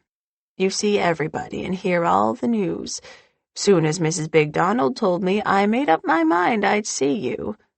What thick hair you've got, and what nice little ears. You have a mole on your neck. That's money by the peck. You don't look like your ma, Jane Stewart. I knew her well." Jane's spine felt tickly. "Oh, did you?" breathlessly. "I did. They lived in a house at the harbor head, and I was living there too, on a bit of a farm beyond the barrens. It was just after I'd married my second, worse luck. The way the men get round you. I used to take butter and eggs to your ma, and I was in the house the night you were born. A wonderful fine night it was. How is your ma? Pretty and silly as ever?" Jane tried to resent Mother being called silly, but couldn't manage it. Somehow you couldn't resent anything little Aunt Em said. She twinkled at you so. Jane suddenly felt that she could talk to little Aunt Em about Mother, ask her things she had never been able to ask anyone. "Mother is well. Oh, Aunt Em, can you tell me? I must find out. Why didn't Father and Mother go on living together? Now you're asking, Jane Stewart. Aunt Em scratched her head with a knitting needle. Nobody ever knew rightly. Everyone had a different guess. Did they really love each other to begin with, Aunt Em? They did. Make no mistake about that, Jane Stewart. They hadn't a lick of sense between them, but they were crazy about each other. Will you have an apple? And why didn't it last? Was it me? They didn't want me? Who said so? I know your ma was wild with joy when you was born. Wasn't I there? And I always thought your pa uncommon fond of you, though he had his own way of showing it.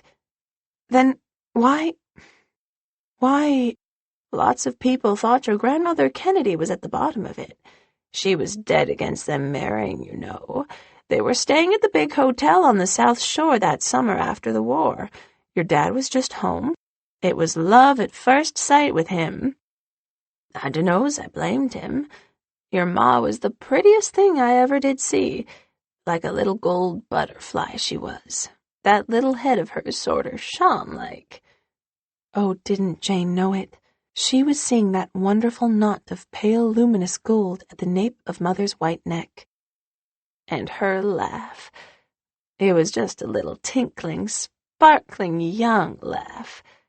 Does she laugh like that yet, Jane Stewart? Jane didn't know what to say. Mother laughed a great deal, very tinkly, very sparkly, but was it young? Mother laughs a good deal, she said carefully. She was spoiled, of course. She'd always had everything she wanted, and when she wanted your pa, well, she had to have him too. For the first time in her life, I'm guessing, she wanted something her mother wouldn't get for her. The old madam was dead against it. Your ma couldn't stand up to her, but she ran away with your pa. Old Mrs. Kennedy went back to Toronto in a towering rage, but she kept writing to your ma and sending her presents and coaxing her to go for visits. Your pa's folks weren't any more in favor of the match than your ma's. He could have had any island girl he liked. One in particular, Lillian Morrow.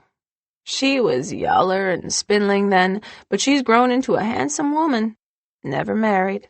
Your Aunt Irene favored her. I've always said it was that two-faced Irene made more trouble than your grandmother. She's poison, that woman, just sweet poison. Even when she was a girl, she could say the most poisonous things in the sweetest way. But she had your pa roped and tied. She's always petted and pampered him. Men are like that, Jane Stewart, every one of them, clever or stupid. He thought Irene was perfection, and he'd never believe she was a mischief-maker. Your pa and ma had their ups and downs, of course, but it was Irene put the sting into them, wagging that smooth tongue of hers. She's only a child, Drew. When your dad was wanting to believe he'd married a woman, not a child. You're so young, lovey. When your ma was feeling scared she'd never be old and wise enough for your pa. And patronizing her. She'd patronize God, that one, running her house for her. Not that your ma knew much about it. But that was one of her troubles, I guess. She'd never been taught how to manage or connive. But a woman don't like another woman sailing in, putting things to rights. I'd have sent her off with a flea in her ear, but your ma had darn too little spunk. She couldn't stand up to Irene. Of course Mother couldn't stand up to Aunt Irene. Mother couldn't stand up to anyone. Jane bit deep into a juicy apple rather savagely. I wonder, she said, as if more to herself than to little Aunt Em, if Father and Mother would have been happier if they had married other people. No, they wouldn't, said Aunt Em sharply. They was meant for each other, whatever spoiled it. Don't you go thinking different, Jane Stewart. Course they fought. Who don't? The times I've had with my first and second. If they'd been let alone, they'd likely have worked it out sooner or later. At the last, when you was rising 3, your ma went to Toronto to visit the old madam and never come back. That's all anybody knows about it, Jane Stewart. Your pa sold the house and went for a trip round the world. Leastwise, that's what they said, but I ain't believin' the world is round. If it was, when it turned round all the water would fall out of the pond, wouldn't it? Now, I'm going to get you a bite to eat. I've got some cold ham and pickled beets, and there's red currants in the garden." They ate the ham and beets, and then went out to the garden for the currants. The garden was an untidy little place, sloping to the south, which somehow contrived to be pleasant. There was honeysuckle over the paling, "to bring the hummingbirds," said little Aunt Em, and white and red hollyhocks against the dark green of a fir coppice, and rampant tiger lilies along the walk, and one corner was rich in pinks. "Nice out here, ain't it?" said little Aunt Em. "It's a fine, marvelous world. Oh, it's a very fine, marvelous world. Don't you like life, Jane Stewart?" "Yes," agreed Jane heartily. "I do. I smack my lips over life. I like to go on living forever and hearing the news. Always a tang to the news. Some of these days I'm going to scrape up enough spunk to go in a car. I've never done it yet, but I will.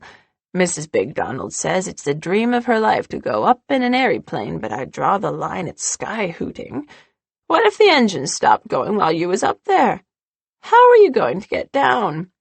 Well, I'm glad you come, Jane Stewart. We're both wove out of the same yarn." Little Aunt Em gave Jane a bunch of pansies and a handful of geranium slips when she went away. "It's the right time of the moon to plant them," she said. "Goodbye, Jane Stewart. May you never drink out of an empty cup." Jane walked home slowly, thinking over several things. She loved being out alone at night. She liked the great white clouds that occasionally sailed over the stars. She felt, as she always felt when alone with the night, that she shared some lovely secret with the darkness. Then the moon rose, a great honey-hued moon. The fields all about were touched with her light. The grove of pointed firs on an eastern hill was like a magic town of slender steeples. Jane tripped along gaily, singing to herself while her black shadow ran before her on the moonlit road, and then, just around a turn, she saw cows before her. One of them, a big black one with a strange white face, was standing squarely in the middle of the road. Jane came out in gooseflesh. She could not try to pass those cows. She could not. The only thing to do was to execute a flanking movement by climbing the fence into Big Donald's pasture and going through it until she was past the cows. Ingloriously, Jane did so, but halfway along the field she was suddenly stopped. "How can I blame Mother for not standing up to Grandmother when I can't stand up to a few cows?" she thought. She turned and went back. She climbed the fence into the road. The cows were still there. The white-faced one had not moved. Jane set her teeth and walked on with steady, gallant eyes. The cow did not budge. Jane went past it, head in air. When she was beyond the last cow, she turned and looked back. Not a cow of them had paid her the slightest attention. "To think I was afraid of you," said Jane contemptuously. And there was Lantern Hill, and the silver laughter of the harbor underneath the moon. Jimmy Johns's little red heifer was in the yard, and Jane drove it out fearlessly. Dad was scribbling furiously when she peeped into the study. Ordinarily, Jane would not have interrupted him, but she remembered that there was something she ought to tell him. "Dad, I forgot to tell you the house caught fire this afternoon." Dad dropped his pen and stared at her. "Caught fire?" "Yes, from a spark that fell on the roof. But I went up with a pail of water and put it out. It only burned a little hole. Uncle Tombstone will soon fix it. The snowbeams were awful mad they missed it." Dad shook his head helplessly. "What a Jane," he said. Jane, having discharged her conscience and being hungry again after her walk, made a meal off a cold fried trout and went to bed.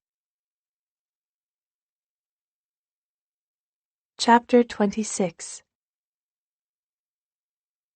"I like a patch of excitement about once a week," Dad would say, and then they would get into the old car, taking Happy with them, and leaving Milk for the Peters, traveling east, west, and sideways as the road took them. Monday was generally the day for these gaddings. Every day meant something at Lantern Hill. Tuesday Jane mended. Wednesday she polished the silver. Thursday she swept and dusted downstairs. Friday upstairs. Saturday she scrubbed the floor and did extra baking for Sunday. On Monday, as Dad said, they just did fool things. They explored most of the island that way, eating their meals by the side of the road whenever they felt hungry. "For all the world like a pair of gypsies," condescended Aunt Irene smilingly. Jane knew Aunt Irene held her responsible for the vagabondish ways Dad was getting into now, but Jane was beginning to fence herself against Aunt Irene by a sturdy little philosophy of her own. Aunt Irene felt it, though she couldn't put it into words. If she could have, she would have said that Jane looked at her and then, quietly and politely, shut some door of her soul in her face. "I can't get near to her, Andrew," she complained. Dad laughed. "Jane likes a clear space round her, as I do." They did not often include Charlottetown in their Mondays, but one day in late August they pacified Aunt Irene by having supper with her. Another lady was there, a Miss Morrow, to whom Jane took no great fancy, perhaps because when she smiled at Jane she looked too much like a toothpaste advertisement. Perhaps because Dad seemed to like her. He and she laughed and chaffed a great deal. She was tall and dark and handsome, with rather prominent brown eyes, and she tried so hard to be nice to Jane that it was almost painful. "Your father and I have always been great friends, so we should be friends too." "An old sweetheart of your father's, lovey," Aunt Irene whispered to Jane when Miss Morrow had gone, attended to the gate by Father. "If your mother hadn't come along, who knows, even yet. But I don't know if a United States divorce would be legal in P Island." They stayed in to see a picture, and it was late when they left for home. Not that that mattered. The Peters wouldn't care. "We'll take the Mercer Road home," said Dad. "It's a baseline road, and not many houses along it, but I'm told it's simply lousy with leprechauns. Perhaps we'll manage to see one, skipping madly out of reach of the car lights. Keep your eyes peeled, Jane."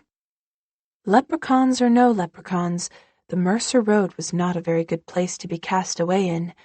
As they were rocking joyously down a dark, narrow hill, shadowy with tall firs and spruces, the car stopped short, never to go again, at least, not until something decisive had been done to its innards. So Dad decided after much fruitless poking and probing. "We're 10 miles from a garage, and one from the nearest house where everyone will be asleep, Jane. It's after 12. What shall we do?" "Sleep in the car," said Jane coolly. "I know a better plan. See that old barn over there? It's Jake Mallory's back barn, and full of hay. I have a yen for sleeping in a hayloft, Jane." "I think that will be fun," agreed Jane. The barn was in a pasture field that had gone spruce. Tiny trees were feathering up all over it. At least they looked like trees in the soft darkness. Maybe they were really leprechauns, squatting there. There was a loft filled with clover hay, and they lay down on it before the open window where they could watch the stars blazing down. Happy cuddled up to Jane. Happy lay cuddled up to Jane, and was soon dreaming blissfully of rabbits.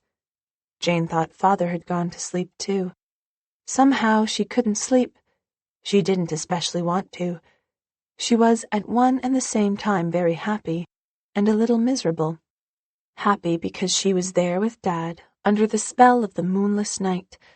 Jane rather liked a night with no moon. You got closer to the secret moods of the fields then, and there were such beautiful, mysterious sounds on a dark night. They were too far inland to hear the haunting rhythm of the sea, but there were whispers and rustles in the poplars behind the barn. "There's magic in the poplars when the wind goes through," remembered Jane, "and sounds like fairy footsteps pattering by." Who knew but that the elves were really out in the fern? And each far wooded hill with a star for its friend seemed listening. Couldn't you hear it too, if you listened? Jane had never, before she came to the island, known how beautiful night could be. But along with all this, she was thinking of what Aunt Irene had said about Miss Morrow and a United States divorce. Jane felt that she was haunted by those mysterious United States divorces. Hadn't Phyllis talked of them? Jane wished peevishly that the United States would keep their divorces at home. Little Aunt Em had told her father could have had lots of girls. Jane rather liked to speculate on those girls father might have had, secure in the knowledge that he could never have them now. But Miss Morrow made them seem disagreeably real. Had Dad held her hand a shade too long when he said goodbye? Somehow, life was all snarled up. Jane suppressed several sighs, and then allowed one to escape her. Instantly Dad turned over, and a lean, strong hand touched hers. "It seems impossible to avoid the conclusion that something is bothering my superior Jane. Tell Happy about it, and I'll listen in." Jane lay very still and silent. Oh, if she could only tell him everything, find out everything she wanted so much to know. But she couldn't. There was a barrier between them. "Did your mother teach you to hate me, Jane?" Jane's heart gave a bound that almost choked her. She had promised Mother that she wouldn't mention her name to Dad, and she had kept that promise. It was Dad who had done the mentioning. Would it be wrong to allow him? Jane decided then and there to take a chance on it. "No, oh no, Dad. I didn't even know you were alive until about 1.5 years ago." "You didn't? Ah, that would be your grandmother's doings. And who told you then that I was?" "A girl in school. And I thought you couldn't have been good to Mother, or she wouldn't have left you, and I did hate you then for that. But nobody ever told me to hate you. Only Grandmother said you had sent for me just to annoy Mother. You didn't, did you, Dad?" "No. I may be selfish, Jane. No doubt I am. I was told so more than once. But I'm not so selfish as that. I thought you were being brought up to hate me, and I didn't think that fair. I thought you ought to have a chance to like me if you could. That was why I sent for you. Your mother and I made a failure of our marriage, Jane, as many other young fools have done. That is the bare bones of it." "But why? Mother is so sweet." "You don't need to tell me how sweet she is, Jane. When I first saw her, I was just out of the mud and stench and obscenity of the trenches, and I thought that she was a creature from another star. I had never been able to understand the Trojan War before that. Then I realized that Helen of Troy might have been worth fighting for if she were like my Robin of the golden hair. And her eyes. All blue eyes are not beautiful, but hers were so lovely that they made you feel that no eyes other than blue were worth looking at. Her lashes did things to me you wouldn't believe. She wore a green dress the first time I saw her. Well, if any other girl had worn the dress, it would have been a green dress and nothing more. On Robin it was magic, mystery, the robe of Titania. I would have kissed the hem of it." "And did she fall in love with you, Dad?" "Something like that. Yes. She must have loved me for a while. We ran away, you know. Her mother had no use for me. I don't think she'd have liked any man who took Robin from her, but I was poor and a nobody, so I was quite impossible. I asked Robin one moonlit night to come away with me. The old moonlight enchantment did not fail. Never trust yourself in moonlight, Superior Jane. If I'd my way, I'd lock everybody up on moonlit nights. We went to live at the harbor head, and we were happy. Why, I found a new word for sweetheart every day. I discovered I was a poet. I babbled of pools and grots, Jane. Yes. We were happy that first year. I've always got that. The gods themselves can't take that from me. Dad's voice was almost savage. And then, said Jane bitterly, I came, and neither of you wanted me, and you were never happy again. Never let anyone tell you that, Jane. I admit I didn't want you terribly. I was so happy I didn't want any third party around. But I remember when I saw your big round eyes brighten the first time you picked me out in a room full of other men. Then I knew how much I wanted you. Perhaps your mother wanted you too much. At any rate, she didn't seem to want anyone else to love you. You wouldn't have thought I had any rights in you at all. She was so wrapped up in you that she hadn't any time or love left for me. If you sneezed, she was sure you were taking pneumonia, and thought me heartless because I wouldn't go off the deep end about it. She seemed afraid even to let me hold you for fear I'd drop you. Oh, well, it wasn't all you. I suppose by that time she had found she had married some mythical John Doe of her imagination, and that he had turned out to be no dashing hero, but just a very ordinary Richard Roe. There were so many things. I was poor, and we had to live by my budget. I wasn't going to have my wife live on money her mother sent her. I made her send it back. I will say she was quite willing to, but we began quarreling over trifles. Oh, you know I have a temper, Jane. I remember once. I told her to shut her head.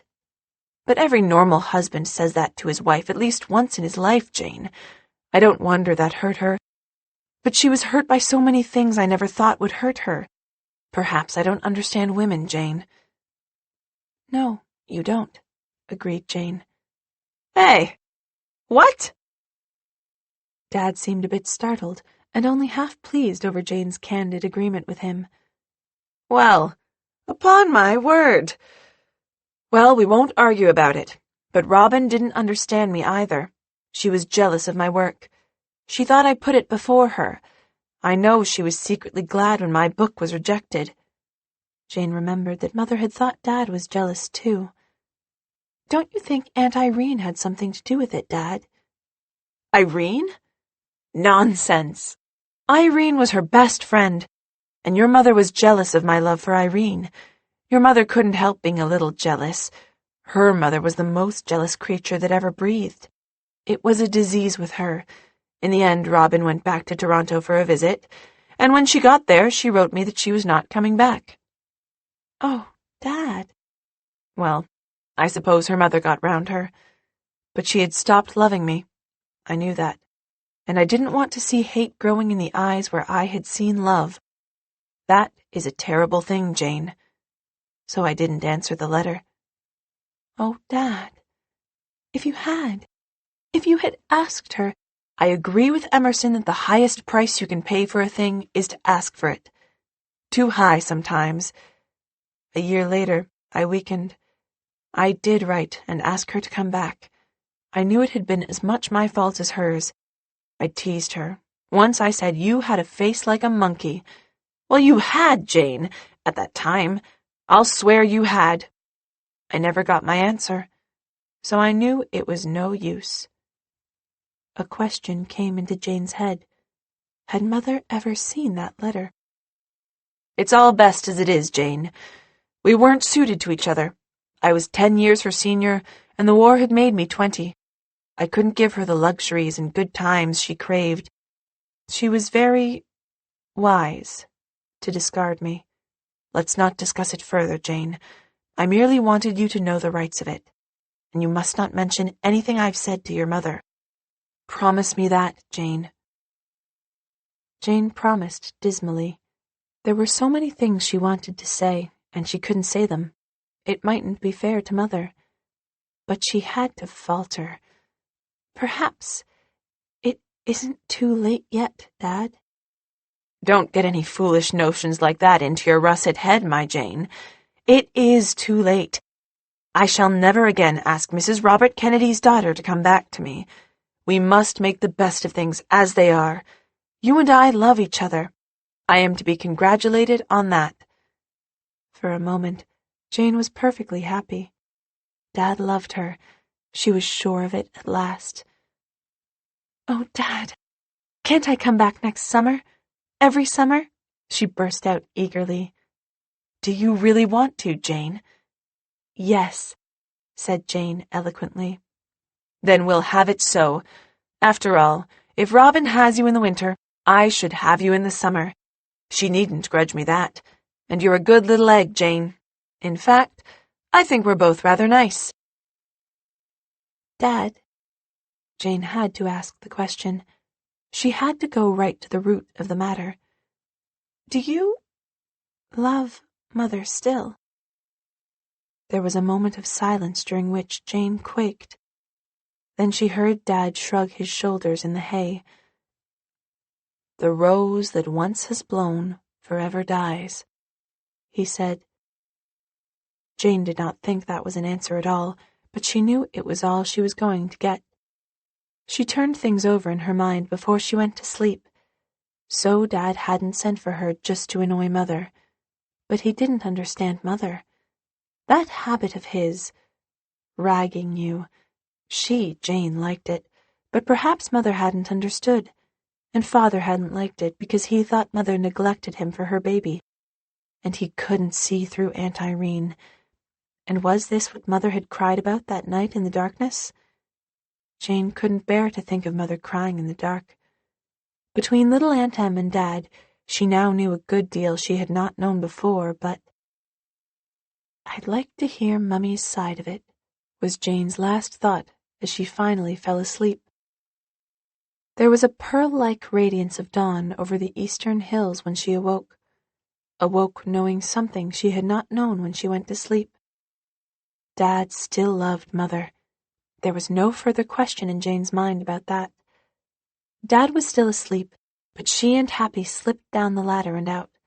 Surely there had never before been a day that dawned so beautifully. The old pasture around the barn was the quietest place Jane had ever seen, and on the grass between the little spruces by day all right, whatever they were by night, were gossamers woven on who knew what fairy loom. Jane was washing her face in the morning dew when Dad appeared. "It is the essence of adventure to seek the break of a new day, Jane. What may it not be ushering in? An empire may fall today. A baby may be born who will discover a cure for cancer. A wonderful poem may be written." "Our car will have to be fixed," reminded Jane. They walked a mile to a house and telephoned a garage. Sometime before noon, the car was on its legs again. "Watch our smoke," said Dad. Home, and the Peters welcoming them back, the Gulfs singing, Millicent Mary toddling adoringly in at the gate. It was a lovely August day, but the Jimmy John wheat field was tawny gold, and September was waiting behind the hills, and September meant Toronto and Grandmother and St. Agatha's again, where she would be on the edge of things, instead of hunting with the pack as here. The 95 tomorrows had shrunk to only a few. Jane sighed, then shook herself. What was the matter with her? She loved Mother. She longed to see her, but "I want to stay with Dad," said Jane. Chapter 27. August slipped into September. Jimmy John began to summer fallow the big pasture field below the pond. Jane liked the look of the fresh red furrows, and she liked Mrs. Jimmy John's flock of white geese swimming about the pond. There had been a time when Jane had kept a flock of white swans on a purple lake in the moon, but now she preferred the geese. Day by day the wheat and oat fields became more golden.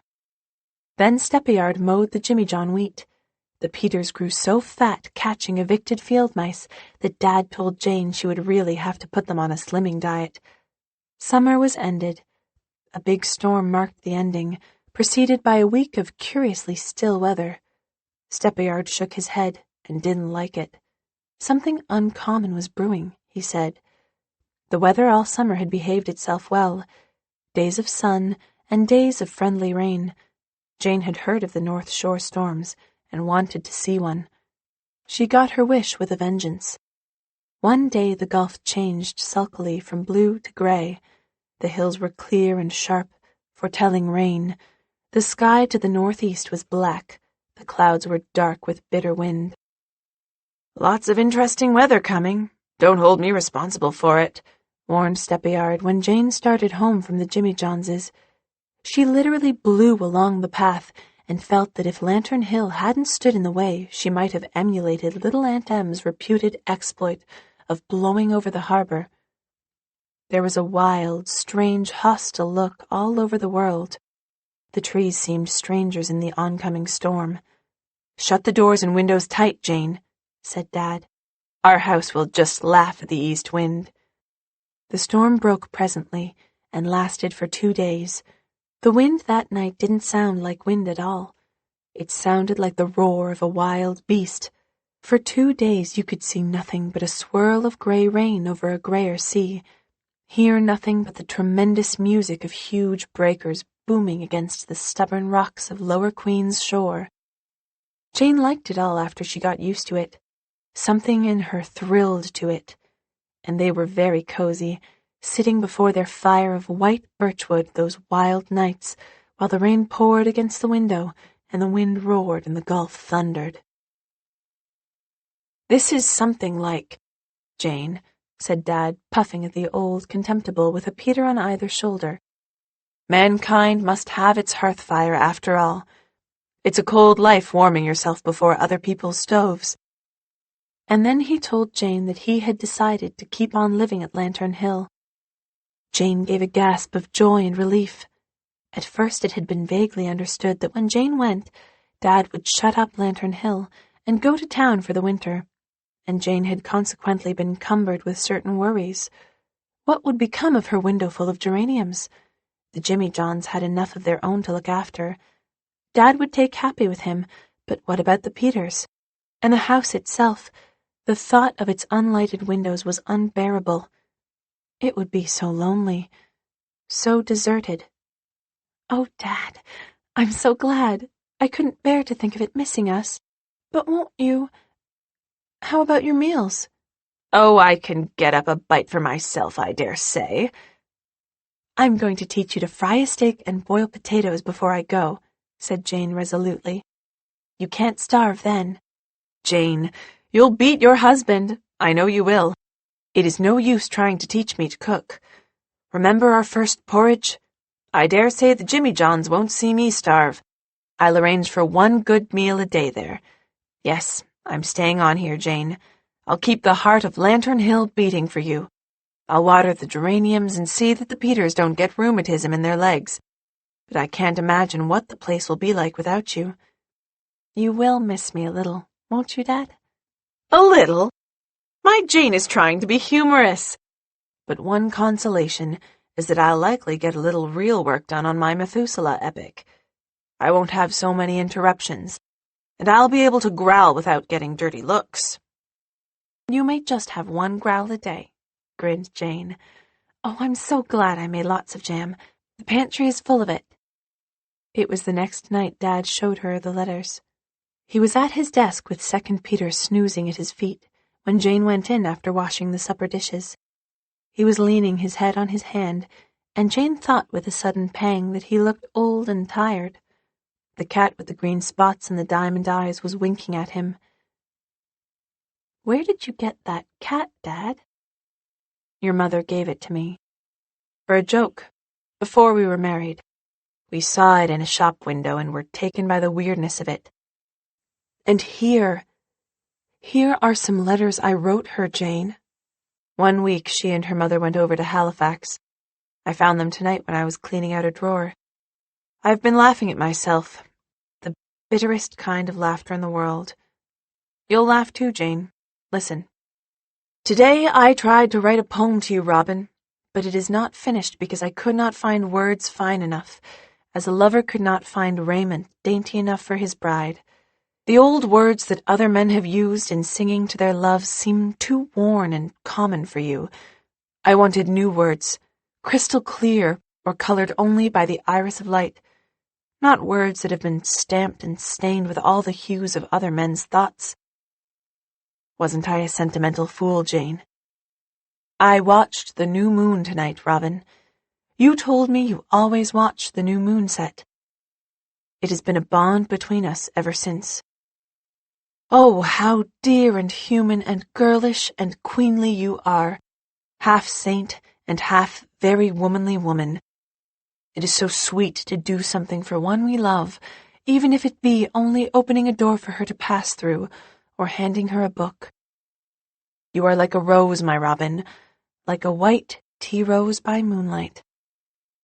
I wonder if anyone will ever compare me to a rose, thought Jane. It didn't seem likely. She couldn't think of any flower she resembled. She didn't care enough about those letters to take them with her, Jane. After she went away, I found them in the drawer of the little desk I had given her. But she didn't know she wasn't coming back then, Dad. Second Peter snarled as if he had been pushed aside by a foot. Didn't she? I think she did. I'm sure she didn't. Jane was sure, though she couldn't have given any reason for her sureness. Let me take them back to her. No.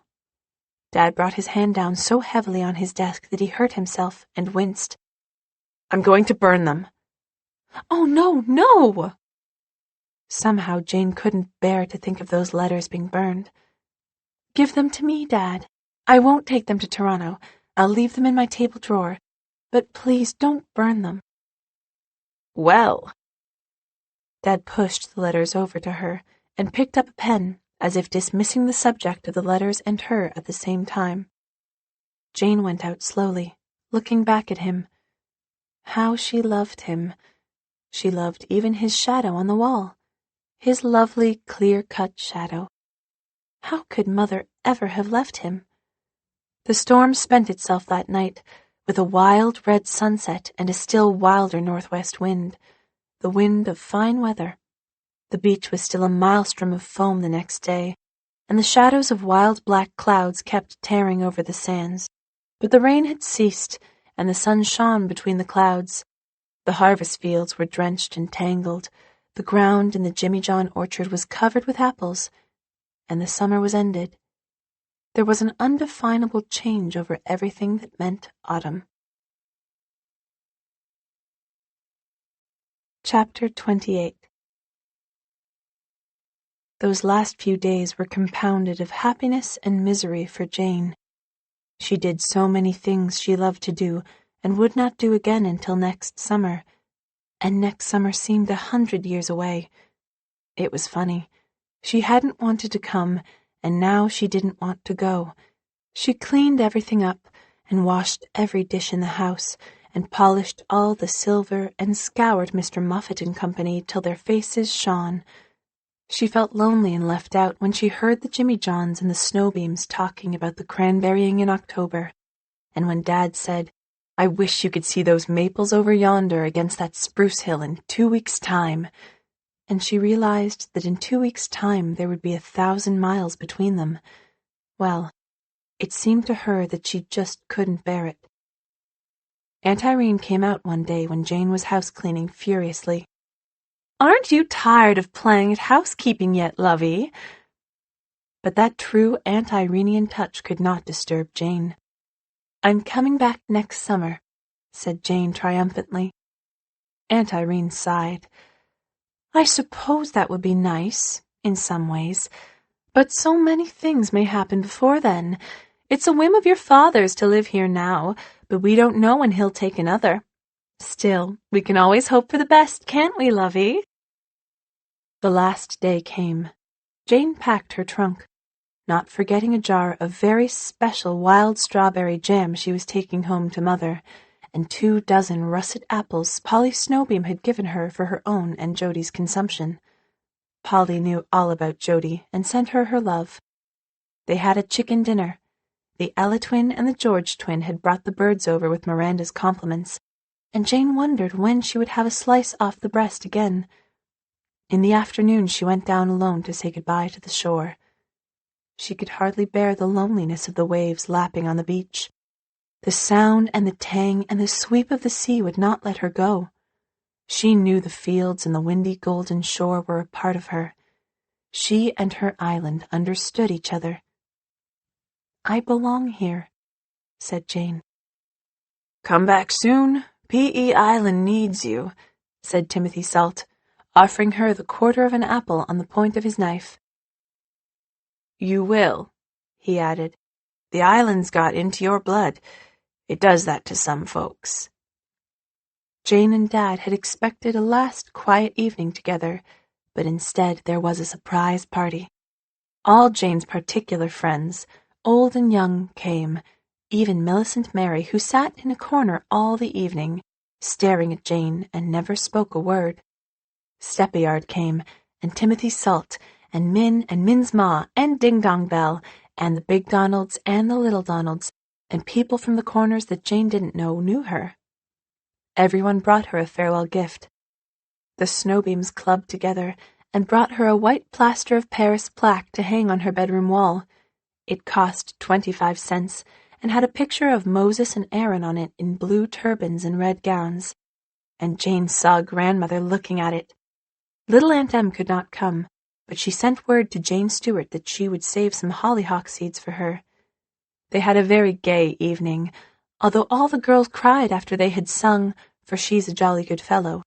Shingle Snowbeam cried so much into the tea towel with which she was helping Polly dry the dishes that Jane had to get a dry one out. Jane did not cry, but she was thinking, "It's the last good time I'll have for ages, and everybody has been so lovely to me." "You don't know how much I'm feeling this, Jane, right here in my heart," said Steppyard, patting his stomach. Dad and Jane sat up a little for a while after the folks had gone. "They love you here, Jane." "Polly and Shingle and Min are going to write me every week," said Jane. "You'll get the news of the hill and the corners then," said Dad gently. "You know I can't write to you, Jane. Not while you're living in that house." "And Grandmother won't let me write to you," said Jane sadly. "But as long as you know there's a Dad, and I know there's a Jane, it won't matter too much, will it? I'll keep a diary, Jane, and you can read it when you come next summer. It will be like getting a bundle of letters all at once, and while we'll think of each other in general quite often, let's arrange one particular time for it. 7 o'clock in the evening, here, is 6 in Toronto. At 7 o'clock every Saturday night, I'll think of you, and at 6, you think of me." It was like Dad to plan something like that. "And, Dad, will you sow some flower seeds for me next spring? I won't be here in time to do it. Nasturtiums and cosmos and phlox and marigolds. Oh, Mrs. Jimmy John will tell you what to get, and I'd like a little patch of vegetables, too." "Consider it done, Queen Jane." "And can I have a few hens next summer, Dad?" "Those hens hatched already," said Dad. He squeezed her hand. "We've had a good time, haven't we, Jane?" "We've laughed so much together," said Jane, thinking of 60 Gay where there was no laughter. "You won't forget to send for me next spring, will you, Dad?" "No," was all Dad said. No is sometimes a horrible word, but there are times when it is beautiful. They had to get up early the next morning because Dad was going to drive Jane to town to catch the boat train and meet a certain Mrs. Wesley, who was going to Toronto.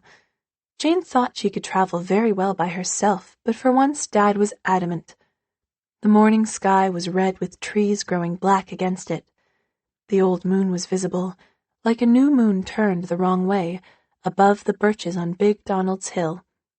It was still misty in the hollows. Jane bade every room farewell, and just before they left, Dad stopped the clock. "We'll start it again when you come back, Janekin. My watch will do me for the winter." The purring Peters had to be said goodbye to, but Happy went to town with them. Aunt Irene was at the station, and so was Lillian Morrow, the latter all perfume and waved hair. Dad seemed glad to see her. He walked up and down the platform with her. She called him Drew.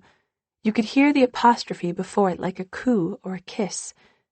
Jane could have done very well without Miss Morrow to see her off. Aunt Irene kissed her twice and cried, "Remember, you always have a friend in me, lovey," as if she thought Jane had no other. "Don't look so woebegone, dear," smiled Lillian Morrow. "Remember, you're going home." Home. Home is where the heart is. Jane had heard or read that, and she knew she was leaving her heart on the island with Dad, to whom she presently said goodbye with all the anguish of all the goodbyes that have ever been said in her voice. Jane watched the red shores of the island from the boat until they were only a dim blue line against the sky. And now to be Victoria again. When Jane went through the gates of the Toronto station, she heard a laugh she would have known anywhere. There was only one such laugh in the world, and there was Mother, in a lovely new crimson velvet wrap with a white fur collar and underneath a dress of white chiffon embroidered with brilliants. Jane knew this meant that Mother was going out to dinner, and she knew Grandmother had not allowed Mother to break her engagement for the sake of spending Jane's first evening home with her. But Mother, smelling of violets, was holding her tight, laughing and crying. "My dearest, my very own little girl, you're home again. Oh, darling, I've missed you so." Jane hugged Mother fiercely. Mother as beautiful as ever, her eyes as blue as ever, though, as Jane saw instantly, a little thinner than she had been in June. "Are you glad to be back, darling?" "So glad to be with you again, Mummy." And Jane, "You've grown. Why, darling, you're up to my shoulder. And such a lovely tan. But I can never let you go away again. Never."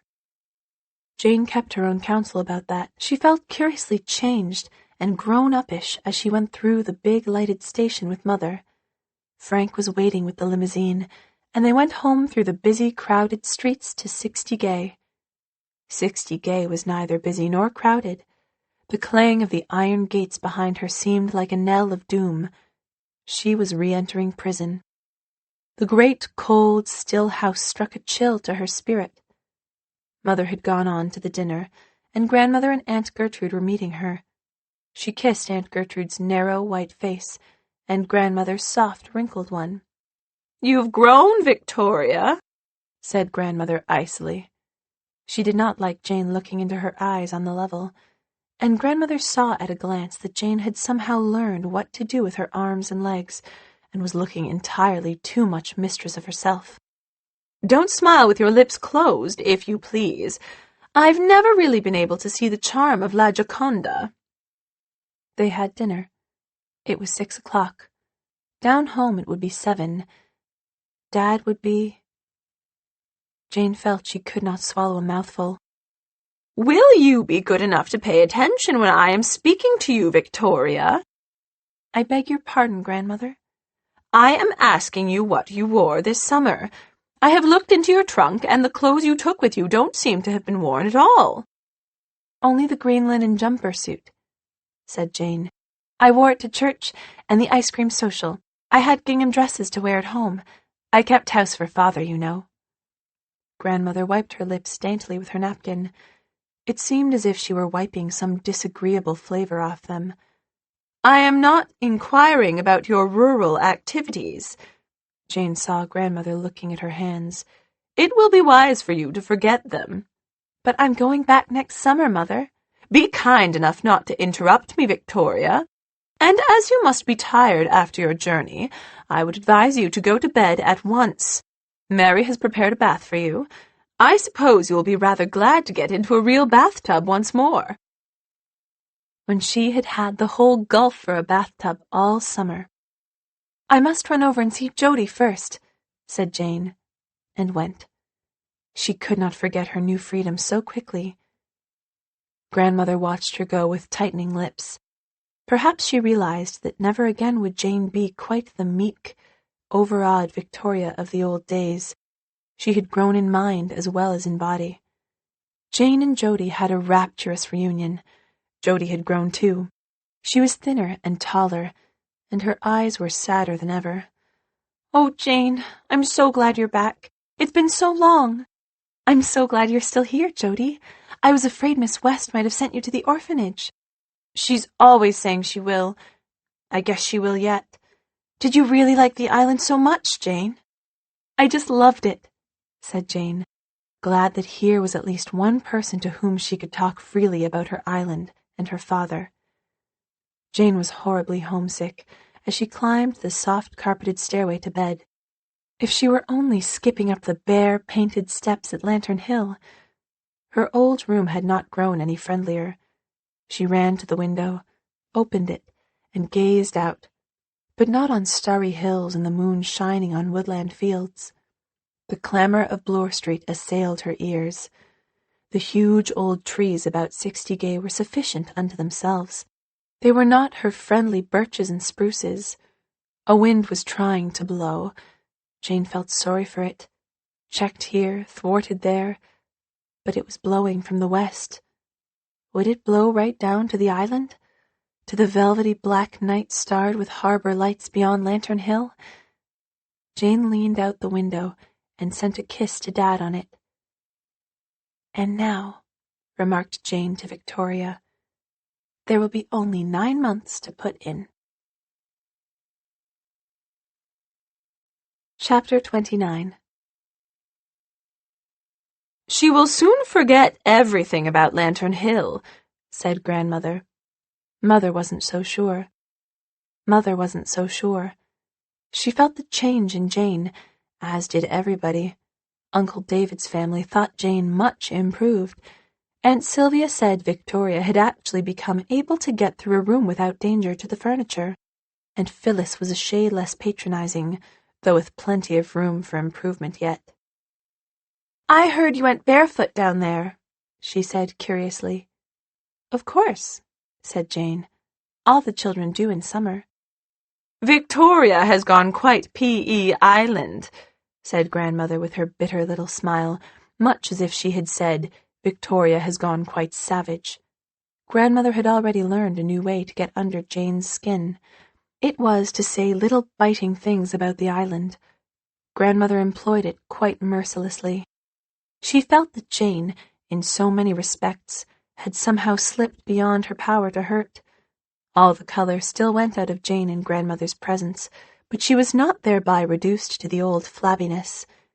Jane had not been chatelaine of Lantern Hill and the companion of a keen, mature intellect all summer for nothing. A new spirit looked out of her hazel eyes, something that was free and aloof, something that was almost beyond Grandmother's power to tame or hurt. All the venom of her stings seemed unable to touch this new Jane, except when she sneered at the island. Because, in a very real sense, Jane was still living on the island. This helped to take the edge off her first 2 weeks of unbearable homesickness. While she was practicing her scales, she was listening for the thunder of the breakers on Queen's Shore. While she ate her meals, she was waiting for Dad to come in from one of his long hikes with Happy trotting at his heels. When she was alone in the big, gloomy house, she was companioned by the Peters. Who could have imagined that a couple of cats 1,000 miles away could be such comforts? When she lay awake at night, she was hearing all the sounds of her island home, and while she was reading the Bible chapter to Grandmother and Aunt Gertrude in that terrible, unchanged drawing room, she was reading it to Dad on the old watchtower. "I should prefer a little more reverence in reading the Bible, Victoria," said Grandmother. Jane had been reading an old Hebrew war tale as Father would have read it, with a trumpet clang of victory in her voice. Grandmother looked at her vindictively. It was plain that reading the Bible was no longer a penance to Jane. She seemed to positively enjoy it. And what could Grandmother do about it? Jane had made a list of the months that must pass before her return to the island on the back of her arithmetic notebook, and smiled when she ticked off September. She had felt very reluctant to go back to St. Agatha's, but in a short time she found herself saying one day in amazement, "I like going to school." She had always felt vaguely left out, excluded at St. Agatha's. Now, for some reason unknown to her, she no longer felt so. It was as if she had become a comrade and a leader overnight. The girls of her class looked up to her. The teachers began to wonder why they had never before suspected what a remarkable child Victoria Stewart was. Why, she was simply full of executive ability. And her studies were no longer a tribulation. They had become a pleasure. She wanted to study as hard as she could, to catch up with Dad. Dim ghosts of history, exquisite, unhappy queens, grim old tyrants, had become real. Marked poems in the reader she and Dad had read together were full of meaning for her. The ancient lands where they had roamed in fancy were places she knew and loved. It was so easy to learn about them. Jane brought home no more bad reports. Mother was delighted, but Grandmother did not seem overly pleased. She picked up a letter one day which Jane was writing to Polly Jimmy John, glanced over it, dropped it with disdain. Phlox is not spelt Flox, Victoria, but I suppose it does not matter to your haphazard friends how you spell it. Jane blushed. She knew perfectly well how to spell phlox, but there was so much to tell Polly, to ask Polly, so many messages to send to the people in that far, dear island by the sea. She just scribbled away furiously without thinking. Polly Garland is the best speller at Lantern Corners School, said Jane.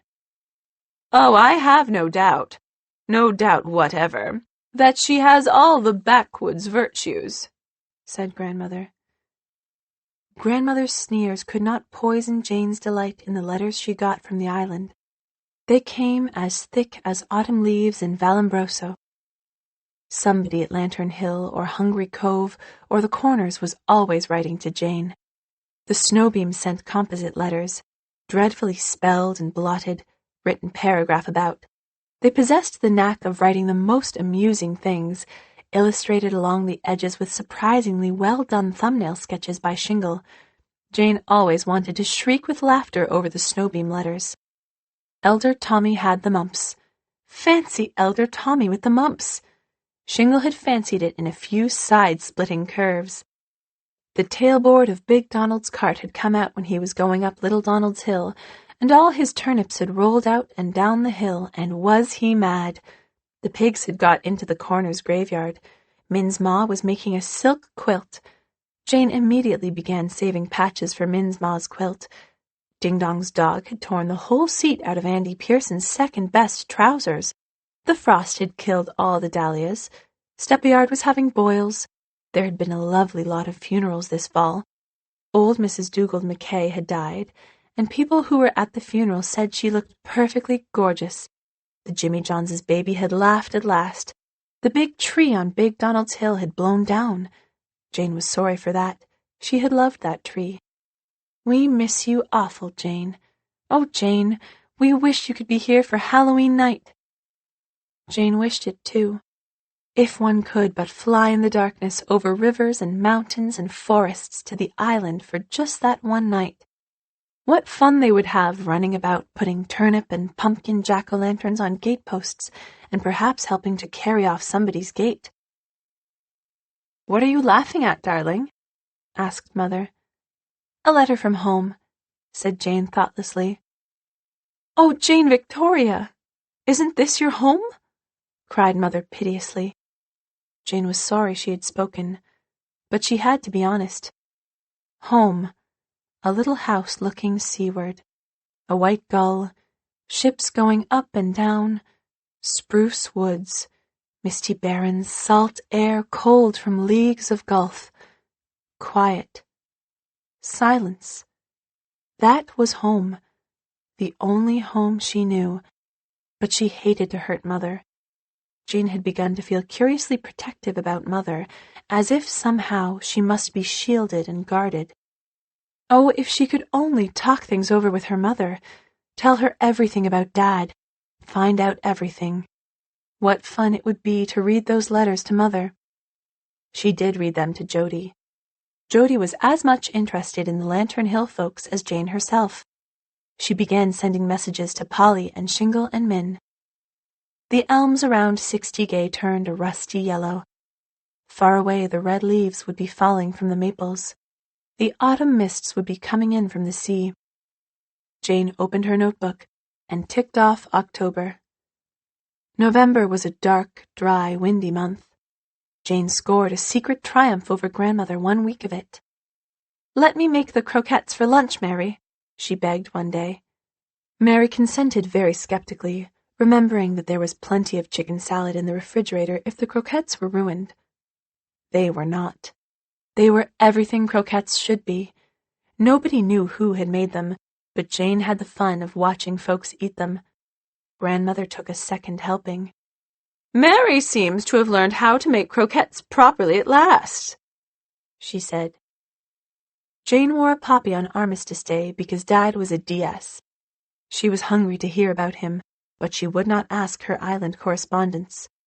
They must not know she and Dad did not exchange letters, but sometimes there was a bit about him in some of the letters, perhaps only a sentence or two. She lived for and by them. She got up in the night to reread the letters they were in, and every Saturday afternoon she shut herself up in her room and wrote him a letter which she sealed up and asked Mary to hide in her trunk. She would take them all to Dad next summer and let him read them while she read his diary. She made a little ritual of dressing up to write to Dad. It was delightful to be writing to him while the wind howled outside, to Father so far away and yet so near, telling him everything you had done that week, all the little intimate things you loved. The first snow came one afternoon as she wrote, in flakes as large as butterflies. Would it be snowing on the island? Jane hunted up the morning paper and looked to see what the weather report in the Maritimes was. Yes, cold, with showers of snow, clearing and cold at night.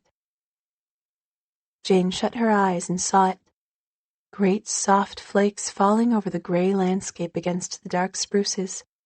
Her little garden a thing of fairy beauty. Egg flakes in the empty robin's nest she and Shingle knew of. The dark sea around the white land. Clearing and cold at night. Frosty stars gleaming out in still frostier evening blue over quiet fields thinly white with snow. Would Dad remember to let the Peters in? Jane ticked off November. Chapter 30. Christmas had never meant a great deal to Jane. They always did the same things in the same way. There were neither tree nor stockings at 60 Gay, and no morning celebration because Grandmother so decreed. She said she liked a quiet forenoon, and she always went to the service at St. Barnabas's, though, for some queer reason of her own, she always wanted to go alone that day. Then they all went for lunch to Uncle William's or Uncle David's, and there was a big family dinner at night at 60 Gay, with the presents on display. Jane always got a good many things she didn't want especially, and one or two she did. Mother always seemed even a little gayer on Christmas than on any other day. Too gay, as if, Jane in her new wisdom felt, she were afraid of remembering something if she stopped being gay for a moment. But the Christmas season this year had a subtle meaning for Jane it had never possessed before. There was the concert at St. Agatha's for one thing, in which Jane was one of the star performers. She recited another habitant poem, and did it capitally, because she was reciting to an audience of one 1,000 miles away, and didn't care a hoot for Grandmother's scornful face and compressed lips. The last number was a tableau, in which 4 girls represented the spirits of the 4 seasons kneeling around the Christmas spirit. Jane was the spirit of autumn, with maple leaves in her russet hair. "Your granddaughter is going to be a very handsome girl," a lady told Grandmother. "She doesn't resemble her lovely mother, of course, but there is something very striking about her face." "Handsome is as handsome does," said Grandmother in a tone which implied that, judged by that standard, Jane hadn't the remotest chance of good looks. But Jane didn't hear it, and wouldn't have cared if she had. She knew what Dad thought about her bones. Jane could not send presents to the island. She had no money to buy them. An allowance was something Jane had never had, so she wrote a special letter to all her friends instead. They sent her little gifts which gave her far more delight than the fine ones she got in Toronto. Min's ma sent her a packet of summer savory. "Nobody here cares for summer savory," said Grandmother, meaning that she didn't. "We prefer sage." "Mrs. Jimmy John always uses savory in her stuffing, and so do Min's ma and Mrs. Big Donald," said Jane. "Oh, no doubt we are sadly behind the times," said Grandmother, and when Jane opened the packet of spruce gum young John had sent her, Grandmother said, "Well, well, so ladies chew gum nowadays. Other times, other manners." She picked up the card Ding Dong had sent Jane. It had on it the picture of a blue and gold angel under which Ding Dong had written, "This looks like you." "I have always heard," said Grandmother, "that love is blind." Grandmother certainly had the knack of making you feel ridiculous. But even Grandmother did not disdain the bundle of driftwood old Timothy Salt expressed up. She let Jane burn it in the fireplace on Christmas Eve, and Mother loved the blue and green and purple flames. Jane sat before it and dreamed. It was a very cold night, a night of frost and stars. Would it be as cold on the island, and would her geraniums freeze? Would there be a thick white fur on the windows at Lantern Hill? What kind of a Christmas would Dad have? She knew he was going to Aunt Irene's for dinner. Aunt Irene had written Jane a note to accompany her gift of a very pretty knitted sweater, and told her so. "With a few of his old friends," said Aunt Irene. Would Lillian Morrow be among the old friends? Somehow Jane hoped not. There was always a queer little formless, nameless fear in her heart when she thought of Lillian Morrow and her caressing Drew.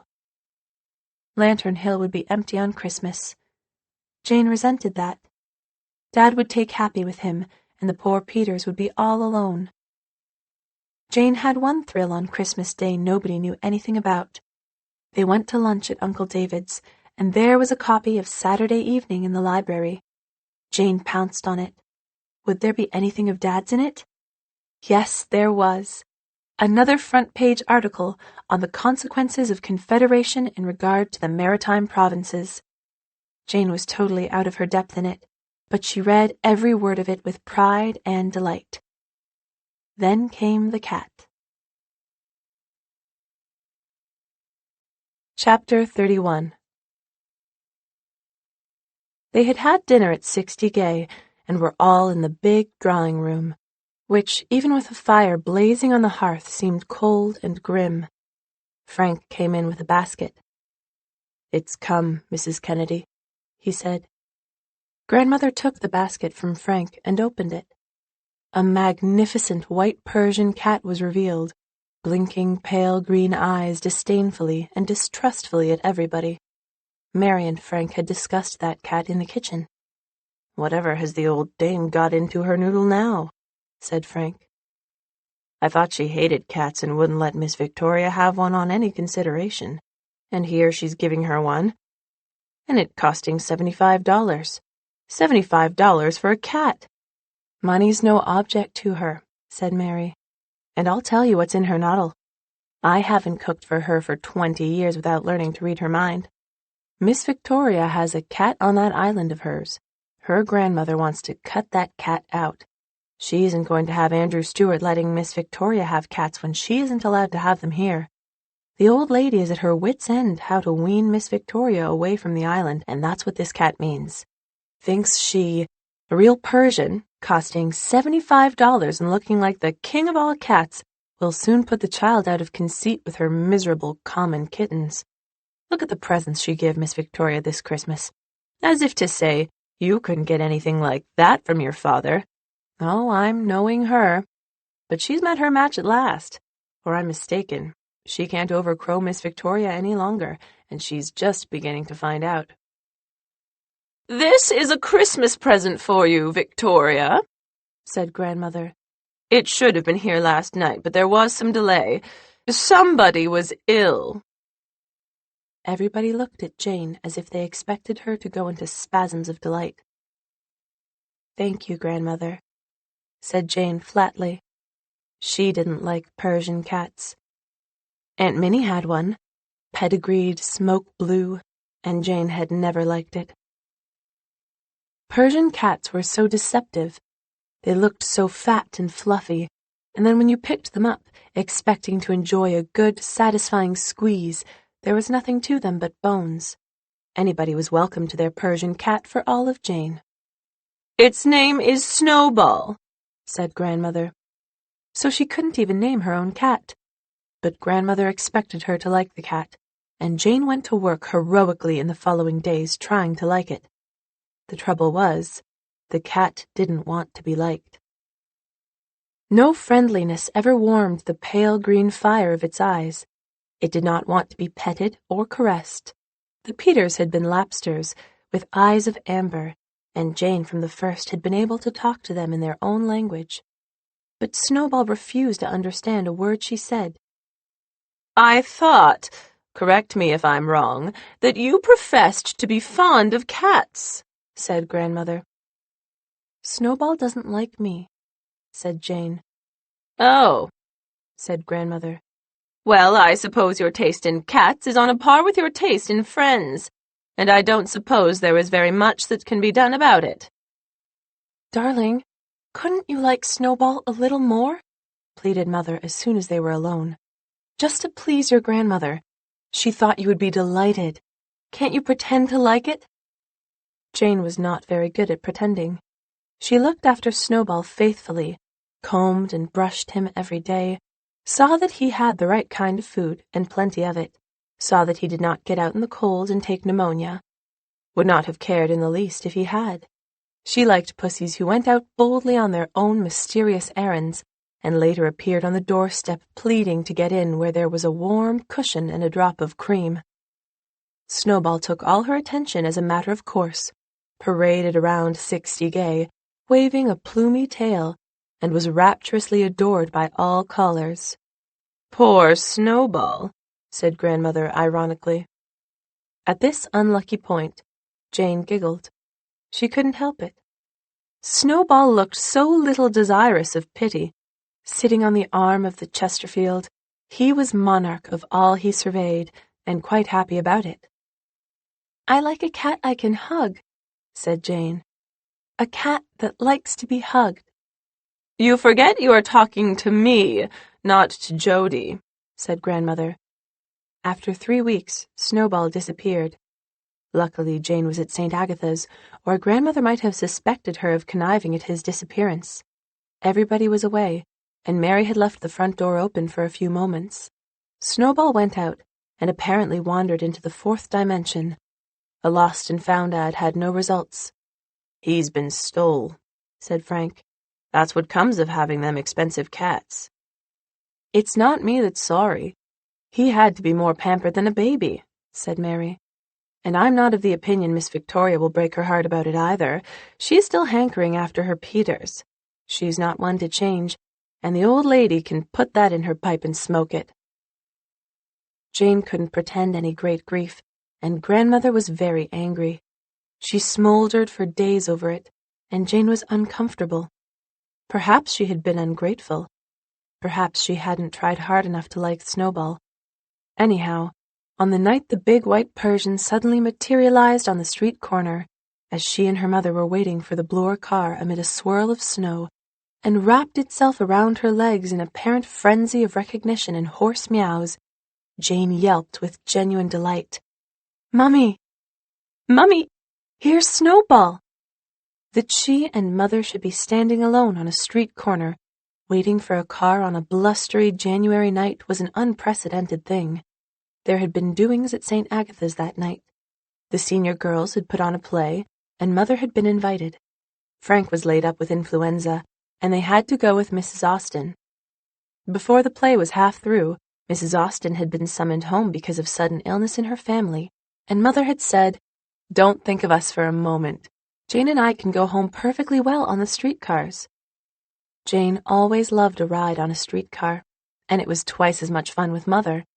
It was so seldom she and Mother went anywhere alone, but when they did, Mother was such a good companion. She saw the funny side of everything, and her eyes laughed to Jane when a joke popped its head up.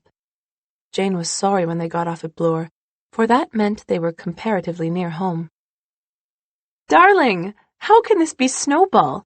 exclaimed Mother. "It does look like him, I admit, but it's a mile from home." "Frank always said he'd been stolen, Mummy. It must be Snowball. A strange cat wouldn't make a fuss over me like this." "I shouldn't have thought Snowball would either," laughed Mother. "I expect he's glad to see a friend," said Jane. "We don't know how he's been treated. He feels awfully thin. We must take him home." "On the streetcar?" "We can't leave him here. I'll hold him. He'll be quiet."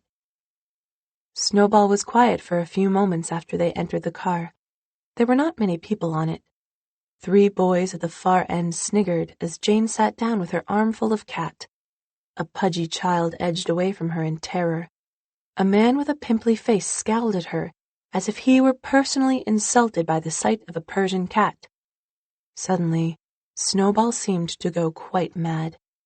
He made one wild leap out of Jane's incautiously relaxed arms and went whizzing around the car, hurtling over the seats and hurling himself against the windows. Women shrieked. The pudgy child bounced up and screamed. The pimply-faced man's hat got knocked off by a wild Snowballian leap, and he swore. The conductor opened the door. "Don't let the cat out!" shrieked Breathless, pursuing Jane. "Shut the door! Shut it quick! It's my lost cat, and I'm taking it home!" "You'd better keep hold of it then," said the conductor gruffly. Enough is as good as a feast, thought Snowball. Evidently, for he allowed Jane to nab him. The boys all laughed insultingly as Jane walked back to her seat, looking neither to the right nor to the left. A button had burst off her slipper, and she had stumbled and skinned her nose on the handle of a seat. But she was Jane Victorious, as well as Victoria. "Oh, darling, darling," said Mother, in kinks of laughter. Real laughter. When had Mother laughed like that? If Grandmother saw her.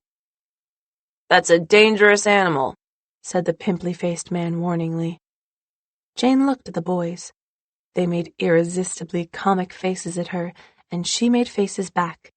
She liked Snowball better than she ever had before, but she did not relax her grip on him until she heard the door of 60 Gay clang behind her. "We've found Snowball, Grandmother!" cried Jane triumphantly. "We've brought him home." She released the cat, who stood looking squiffily about. "That is not Snowball," said Grandmother. "That is a female cat." Judging from Grandmother's tone, it was evident that there was something very disgraceful about a female cat.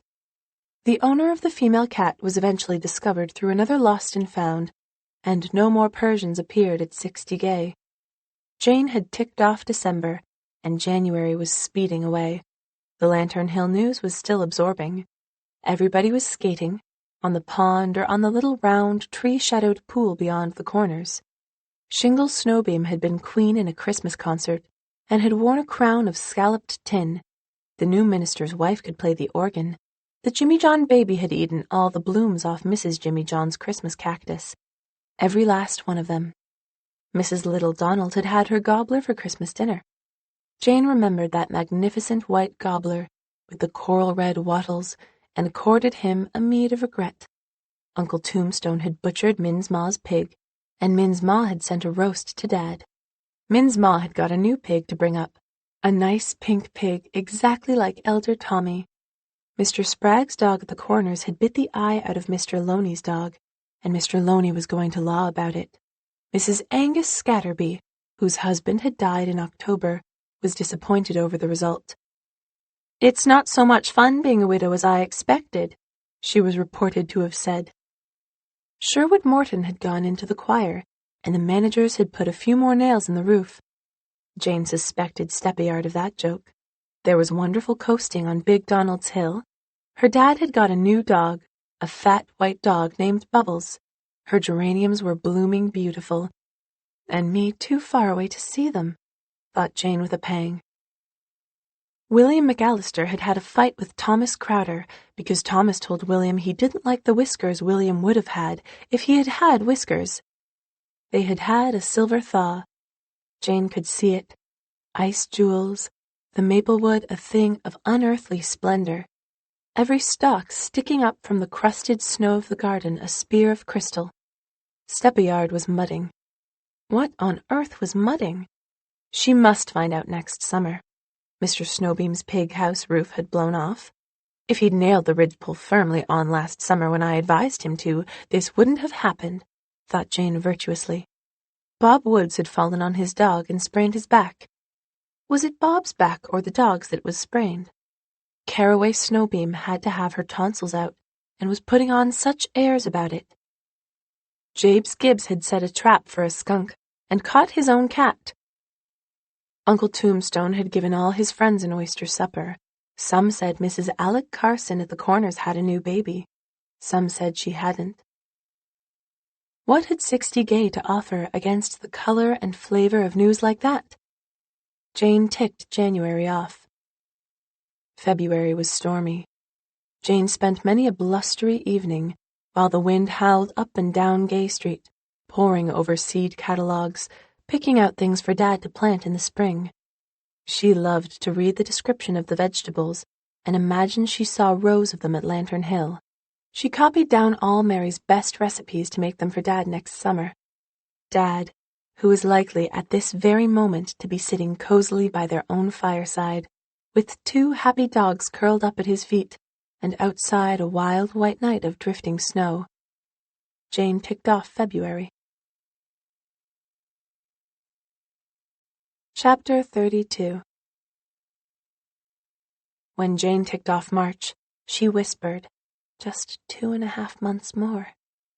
Life went on outwardly the same at 60 Gay and St. Agatha's. Easter came, and Aunt Gertrude, who had refused sugar in her tea all through Lent, took it again. Grandmother was buying the loveliest spring clothes for Mother, who seemed rather indifferent to them, and Jane was beginning to hear her island calling to her in the night. On a wild, wet morning in late April, the letter came. Jane, who had been watching for it for weeks and was beginning to feel a bit worried, carried it in to Mother with the face of one to whom glad news is sent from the far country of his home after long banishment. Mother was pale as she took it, and Grandmother was suddenly flushed. "Another letter from Andrew Stewart," said Grandmother, as if the name blistered her lips. "Yes," said Mother faintly. He says Jane Victoria must go back to him for the summer, if she wants to go. She is to make her own choice." "Then," said Grandmother, "she will not go." "Of course he won't go, darling." "Not go? But I must go. I promised I'd go back," cried Jane. Your father will not hold you to that promise. He says expressly that you can choose as you please." "I want to go back," said Jane. "I'm going back." "Darling," said Mother imploringly, "don't go. You grew away from me last summer. If you go again, I'll lose more of you." Jane looked down at the carpet, and her lips set in a line that had an odd resemblance to Grandmother's. Grandmother took the letter from Mother, glanced at it, and looked at Jane. "Victoria," she said, quite pleasantly for her, "I think you have not given the matter sufficient thought. I say nothing for myself. I have never expected gratitude, but your mother's wishes ought to carry some weight with you, Victoria." Grandmother's voice grew sharper. "Please do me the courtesy of looking at me while I am speaking to you." Jane looked at Grandmother, looked her straight in the eyes, unquailingly, unyieldingly. Grandmother seemed to put a certain unusual restraint on herself. She still spoke pleasantly. "I have not mentioned this before, Victoria, but I decided some time ago that I would take you and your mother for a trip to England this summer. We will spend July and August there. You will enjoy it, I know. I think that, between a summer in England and a summer in a hut in a country settlement on Prince Edward Island, even you could hardly hesitate." Jane did not hesitate. "Thank you, Grandmother. It is very kind of you to offer me such a lovely trip. I hope you and Mother will enjoy it, but I would rather go to the island." Even Mrs. Robert Kennedy knew when she was beaten, but she could not accept defeat gracefully. "You get that stubborn will of yours from your father," she said, her face twisted with anger. For the moment she looked simply like a very shrewish old spitfire. "You grow more like him every day of your life. You've got his very chin." Jane was very thankful she had got a will from someone. She was glad she looked like Dad, glad her chin was like his, but she wished Mother were not crying. "Don't waste your tears, Robin," said Grandmother, turning scornfully from Jane. "It's the Stuart coming out in her. You could expect nothing else. If she prefers her trumpery friends down there to you, there is nothing you can do about it. I have said all I intend to say on the matter." Mother stood up and dabbed her tears away with a cobwebby handkerchief. "Very well, dear," she said brightly and hardly. "You have made your choice. I agree with your grandmother that there is nothing more to be said." She went out, leaving Jane with a heart that was almost breaking. Never in her life had Mother spoken to her in that hard, brittle tone. She felt as if she had been suddenly pushed far, far away from her. But she did not regret her choice. She had no choice, really. She had to go back to Dad. If it came to choosing between him and Mother. Jane rushed to her room, flung herself down on the big white bearskin, and writhed in a tearless agony no child should ever have to suffer. It was a week before Jane was herself again, although Mother, after that bitter little outburst, had been as sweet and loving as ever. When she had come in to say good night, she had held Jane very tightly and silently.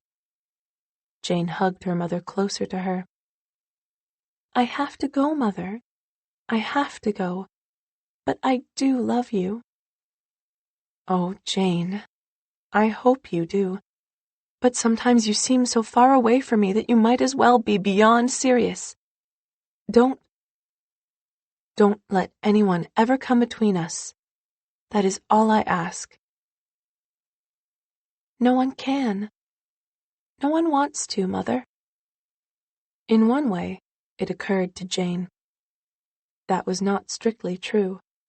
She had known for a long while that Grandmother would like very well to come between them, if she could only bring it about. But Jane also knew that by no one, Mother meant Dad, and so her answer was true. There was a letter from Polly Garland the last day of April, a jubilant Polly. "We're all so glad you're coming back this summer, Jane. Oh, Jane, I wish you could see the pussy willows in our swamp." Jane wished so, too. And there were other fascinating bits of news in Polly's letter. Min's Ma's cow was worn out, and Min's Ma was going to get a new one. Polly had a hen setting on 9 eggs. Jane could see 9 real live wee baby chicks running round. Well, Father had promised her some hens this summer. Steppyard had told Polly to tell her it was a great spring, and even the roosters were laying. The baby had been christened William Charles, and was toddling round everywhere and getting thin. Big Donald's dog had been poisoned, had had 6 convulsions, but had recovered. Only 6 more weeks. It was weeks now where it had been months. Down home the robins would be strutting round Lantern Hill, and the mists would be coming in from the sea. Jane ticked off April. Chapter 33. It was the last week in May that Jane saw the house. Mother had gone one evening to visit a friend who had just moved into a new house in the new lakeside development on the banks of the Humber. She took Jane with her, and it was a revelation to Jane, whose only goings and comings had been so circumscribed, that but she had never dreamed there were such lovely places in Toronto. Why, it was just like a pretty country village out here, hills and ravines, with ferns and wild columbines growing in them, and rivers and trees, the green fire of willows, the great clouds of oaks, the plumes of pines, and, not far away, the blue mist that was Lake Ontario. Mrs. Townley lived on a street called Lakeside Gardens, and she showed them proudly over her new house. It was so big and splendid that Jane did not feel very much interested in it, and after a while she slipped away in the dusk to explore the street itself, leaving Mother and Mrs. Townley talking cupboards and bathrooms. Jane decided that she liked Lakeside Gardens. She liked it because it twisted and curved. It was a friendly street. The houses did not look at each other with their noses in the air. Even the big ones were not snooty. They sat among their gardens, with spireas of foam around them, and tulips and daffodils all about their toes, and said, "We have lots of room. We don't have to push our elbows. We can afford to be gracious." Jane looked them over carefully as she went by, but it was not until she was nearly at the end of the street, where it turned into a road winding down to the lake, that she saw her house. She had liked a great many of the houses she had passed, but when she saw this house, she knew at first sight that it belonged to her, just as Lantern Hill did. It was a small house for Lakeside Gardens, but a great deal bigger than Lantern Hill. It was built of grey stone and had casement windows, some of them beautifully unexpected, and a roof of shingles stained a very dark brown. It was built right on the edge of the ravine, overlooking the treetops, with 5 great pines just behind it. "What a darling place," breathed Jane. It was a new house. It had just been built, and there was a "For Sale" sign on the lawn. Jane went all around it and peered through every diamond-paned window. There was a living room that would really live when it was furnished, a dining room with a door that opened into a sunroom, and the most delightful breakfast nook in pale yellow, with built-in china closets. It should have chairs and a table of yellow, too, and curtains at the recessed window between gold and green that would look like sunshine on the darkest day. Yes, this house belonged to her. She could see herself in it, hanging curtains, polishing the glass doors, making cookies in the kitchen. She hated the "For Sale" sign. To think that somebody would be buying that house, her house, was torture. She prowled round and round it. At the back the ground was terraced right down to the floor of the ravine. There was a rock garden and a group of forsythia bushes that must have been fountains of pale gold in early spring. 3 flights of stone steps went down the terraces, with the delicacy of birch shadows about them, and off to one side was a wild garden of slender young Lombardies. A robin winked at her. A nice chubby cat came over from the neighboring rock garden. Jane tried to catch him, but, "Excuse me, this is my busy day," said the cat, and pattered down the stone steps. Jane finally sat down on the front steps and gave herself up to a secret joy. There was a gap in the trees on the opposite side of the street, through which a far purple-gray hill showed. There were misty, pale green woods over the river. The woods all around Lantern Hill would be misty green, too. The banners of a city of night were being flaunted in the sunset sky behind the pines further down. The gulls soared whitely up the river. It grew darker. Lights bloomed out in the houses. Jane always felt the fascination of lighted houses in the night. There should be a light in the house behind her. She should be turning on the lights in it. She should be living here. She could be happy here. She could be friends with the wind and the rain here. She could love the lake, even if it did not have the sparkle and boom of Gulf seas. She could put out nuts for the saucy squirrels and hang up bird houses for the feathered folk, and feed the pheasants Mrs. Townley said lived in the ravine. Suddenly, there was a slim, golden new moon over the oaks, and the world was still, almost as still as Queen's Shore on a calm summer night. and there was a sparkling of lights along the lake drive like a necklace of gems on some dark beauty's breast. "Where were you all the evening, darling?" asked Mother as they drove home. "Picking out a house to buy," said Jane dreamily. "I wish we lived here instead of at 60 Gay, Mummy." Mother was silent for a moment. "You don't like 60 Gay very well, do you, dearest?" "No," said Jane, and then, to her own amazement, added, "Do you?" She was still more amazed when Mother said, quickly and vehemently, "I hate it." That night, Jane ticked off May. Only 10 days more. It was days now where it had been weeks. Oh, suppose she took ill and couldn't go. But no, God wouldn't, couldn't. Chapter 34. Grandmother coldly told Mother to buy what clothes, if any, were necessary for Jane. Jane and Mother had a happy afternoon's shopping. Jane picked her own things that would suit Lantern Hill and an island summer. Mother insisted on some smart little knitted sweaters and one pretty dress of rose-pink organdy with delicious frills. Jane didn't know where she would ever wear it. It was too ornate for the little South church, but she let Mother buy it to please her, and Mother got her the niftiest little green bathing suit. Just think, reflected Jane happily. In a week I'll be on Queen's Shore. I hope the water won't be too cold for swimming. "We may be going to the island in August," said Phyllis. "Dad says he hasn't been down for so long he'd like to spend another vacation there. If we do, we'll be stopping at the Harbor Head Hotel, and it isn't very far from there to Queen's Shore, so we'll likely see you." Jane didn't know whether she liked this idea or not. She didn't want Phyllis there, patronizing the island, looking down her nose at Lantern Hill, and the boot shelf and the snowbeams.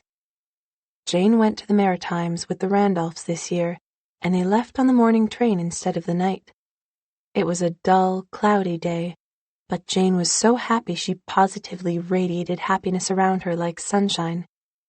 Mrs. Randolph's opinion of Jane was the very opposite of what Mrs. Stanley's had been.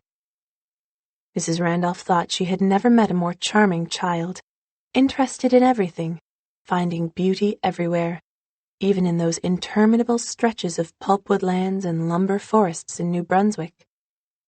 Jane studied the timetable and hailed each station as a friend, especially the ones with quaint, delightful names: Red Pine, Bartibog, Memramcook, and then Sackville, where they left the main line and got on the little branch train to Cape Tormentine.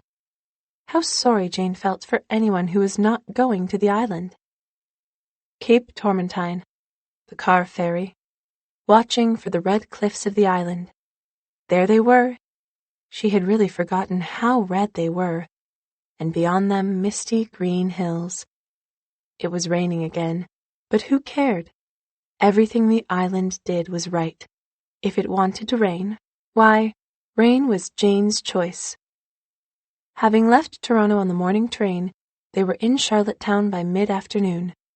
Jane saw Dad the moment she stepped off the train, grinning and saying, "Excuse me, but your face seems familiar. Are you by any chance?"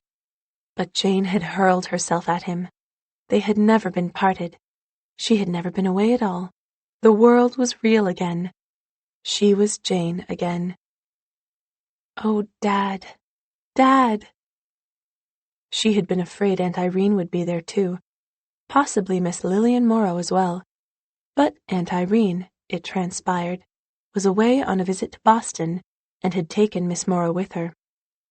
Jane secretly hoped that Aunt Irene would be having such a fine time in Boston that she wouldn't be able to tear herself away for a long time. "And the car has turned temperamental again," said Dad. "I had to leave it in the garage at the Corners and borrow Steppyard's horse and buggy. You don't mind?" Mind? Jane was delighted. She wanted that drive to Lantern Hill to be so slow that she could drink the road in as she drove along. and she liked to be behind a horse. You could talk to a horse as you never could to a car. The fact was, if Dad had said they had to walk to Lantern Hill, it wouldn't have mattered to Jane. Dad put lean, strong hands under her arms and swung her up to the buggy seat.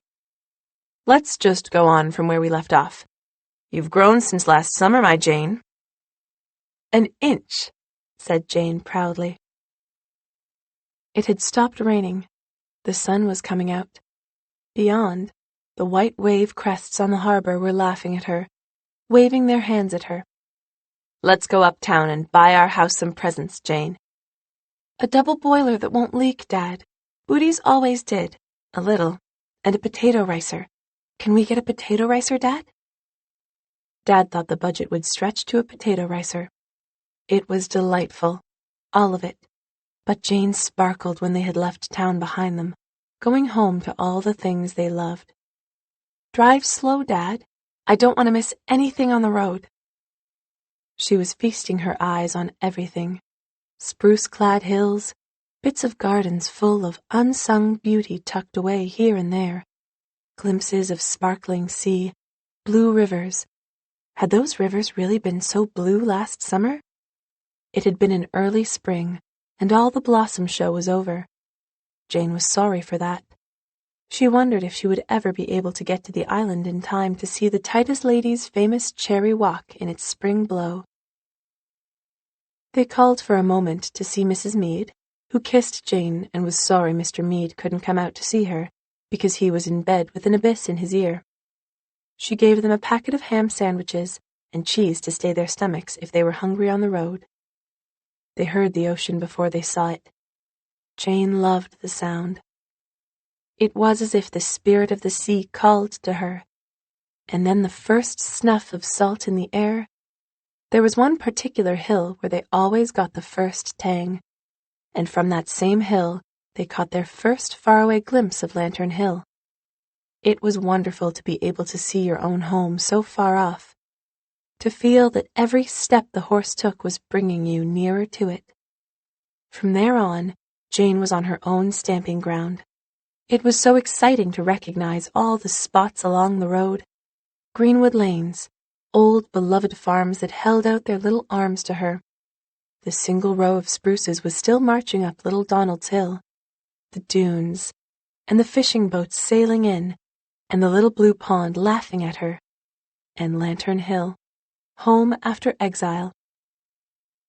Somebody, Jane discovered later that it was the Snowbeams, had made welcome with white stones in the walk. Happy was waiting for them in the yard, and nearly ate Jane alive. Bubbles, the new fat white dog, sat apart and looked at her, but he was so cute that Jane forgave him on the spot for being Bubbles. The first thing was to visit every room, and every room welcomed her back. Nothing was changed. She looked the house over to make sure nothing was missing. The little bronze soldier was still riding on his bronze horse, and the green cat kept watch and ward over Dad's desk. But the silver needed polishing, and the geraniums needed pruning, and when had the kitchen floor been scrubbed? She had been away from Lantern Hill for 9 months, but now it seemed to her that she had never been away at all. She had really been living here all along. It was her spirit's home. There was a bunch of little surprises, nice surprises. They had 6 hens. There was a small hen house built below the garden. There was a peaked porch roof built over the glass-paned door, and Dad had got the telephone in. First Peter was sitting on the doorstone when Jane came downstairs, with a big mouse in his mouth, very proud of his prowess as a hunter. Jane pounced on him, mouse and all, and then looked around for Second Peter. Where was Second Peter? Dad put his arm closely around Jane.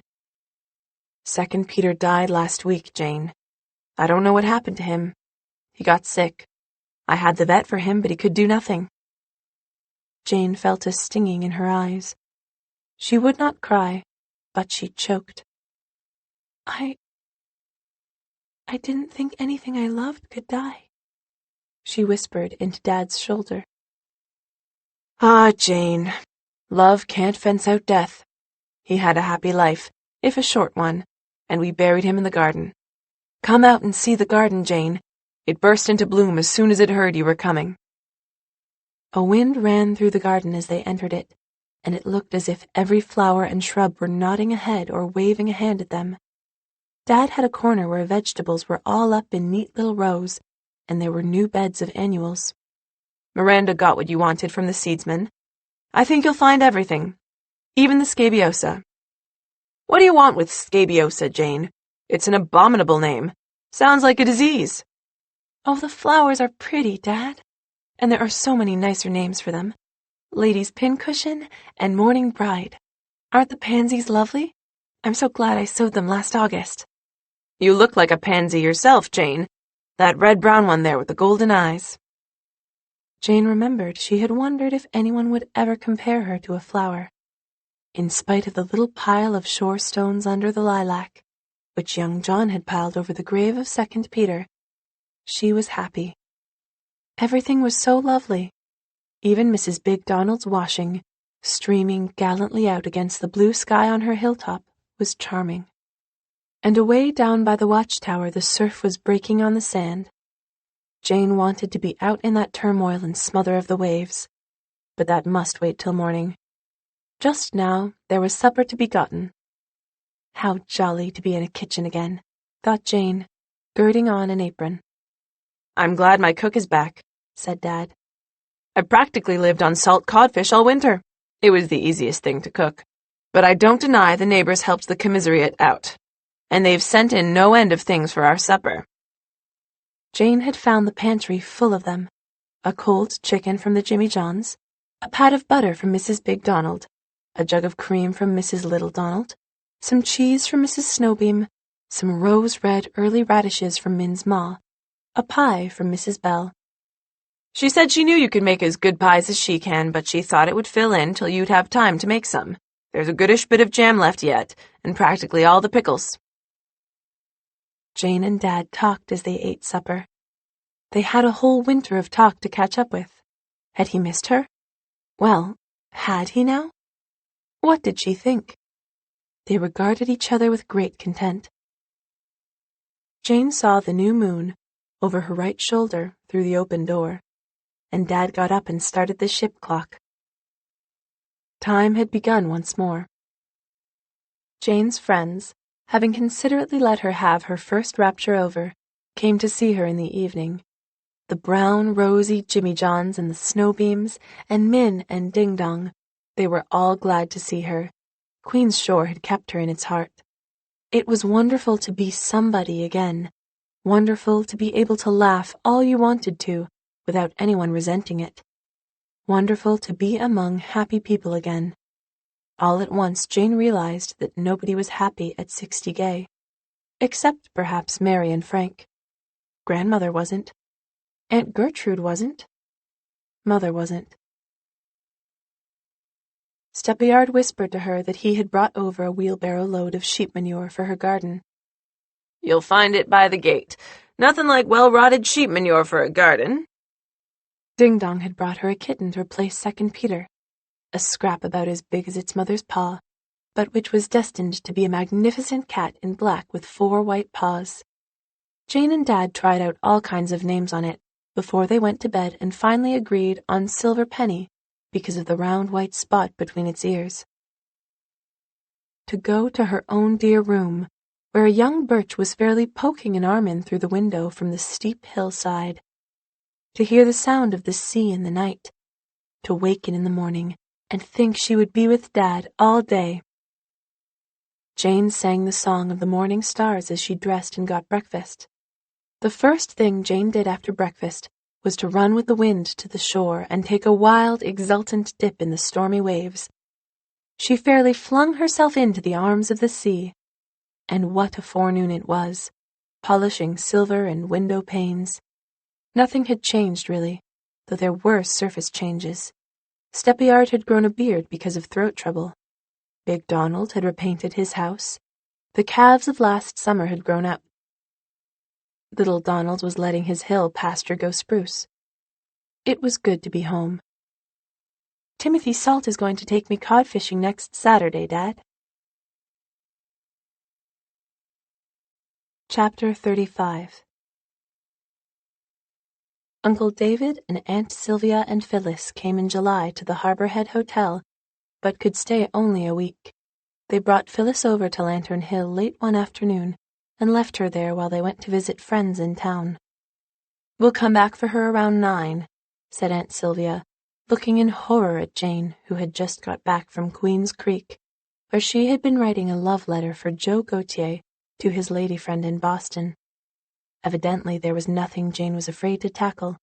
She was still wearing the khaki overalls she had worn while driving loads of hay into the Jimmy John barn all the forenoon. The overalls were old and faded, and were not improved by a huge splash of green paint on a certain portion of Jane's anatomy. Jane had painted the old garden seat green one day, and sat down before it was dry. Dad was away, so there was nothing to take the edge off Phyllis, who was more patronizing than ever. "Your garden is quite nice," she said. Jane made a sound remarkably like a snort. "Quite nice," when everybody admitted that it was the prettiest garden in the Queen's Shore district, except the Titus ladies'. Couldn't Phyllis see the wonder of those gorgeous splashes of nasturtiums, than which there was nothing finer in the county? Didn't she realize that those tiny red beets and cunning gold carrots were 2 weeks ahead of anybody else's for miles around? Could she possibly be in ignorance of the fact that Jane's pink peonies, fertilized so richly by Steppyard's sheep manure, were the talk of the community? But Jane was a bit ruffled that day anyhow. Aunt Irene and Miss Morrow had been up the day before, having returned from Boston, and Aunt Irene as usual had been sweet and condescending, and as usual had rubbed Jane the wrong way. "I'm so glad your father put the telephone in for you. I hoped he would after the little hint I gave him." "I never wanted a telephone," said Jane, rather sulkily. "Oh, but darling, you should have one when you're so much alone here. If anything happened—" "What could happen here, Aunt Irene?" "The house might take fire." "It took fire last year and I put it out." "Or you might take cramps in swimming. I've never thought it." "But if I did, I could hardly phone from there," said Jane. "Or if tramps came." "There's been only one tramp here this summer, and Happy bit a piece out of his leg. I was very sorry for the poor man. I put iodine on the bite and gave him his dinner." "Darling, you will have the last word, won't you? So like your grandmother Kennedy." Jane didn't like to be told she was like her grandmother Kennedy. Still less did she like the fact that, after supper, Dad and Miss Morrow had gone off by themselves for a walk to the shore. Aunt Irene looked after them speculatively. "They have so much in common. It is a pity." Jane wouldn't ask what was a pity, but she lay awake for a long time that night, and had not quite recovered her poise when Phyllis came, condescending to her garden. But a hostess has certain obligations, and Jane was not going to let Lantern Hill down, even if she did make sundry faces at her pots and pans. The supper she got up for Phyllis made that damsel open her eyes. "Victoria, you didn't cook all these things yourself?" "Of course. It's easy as a wink."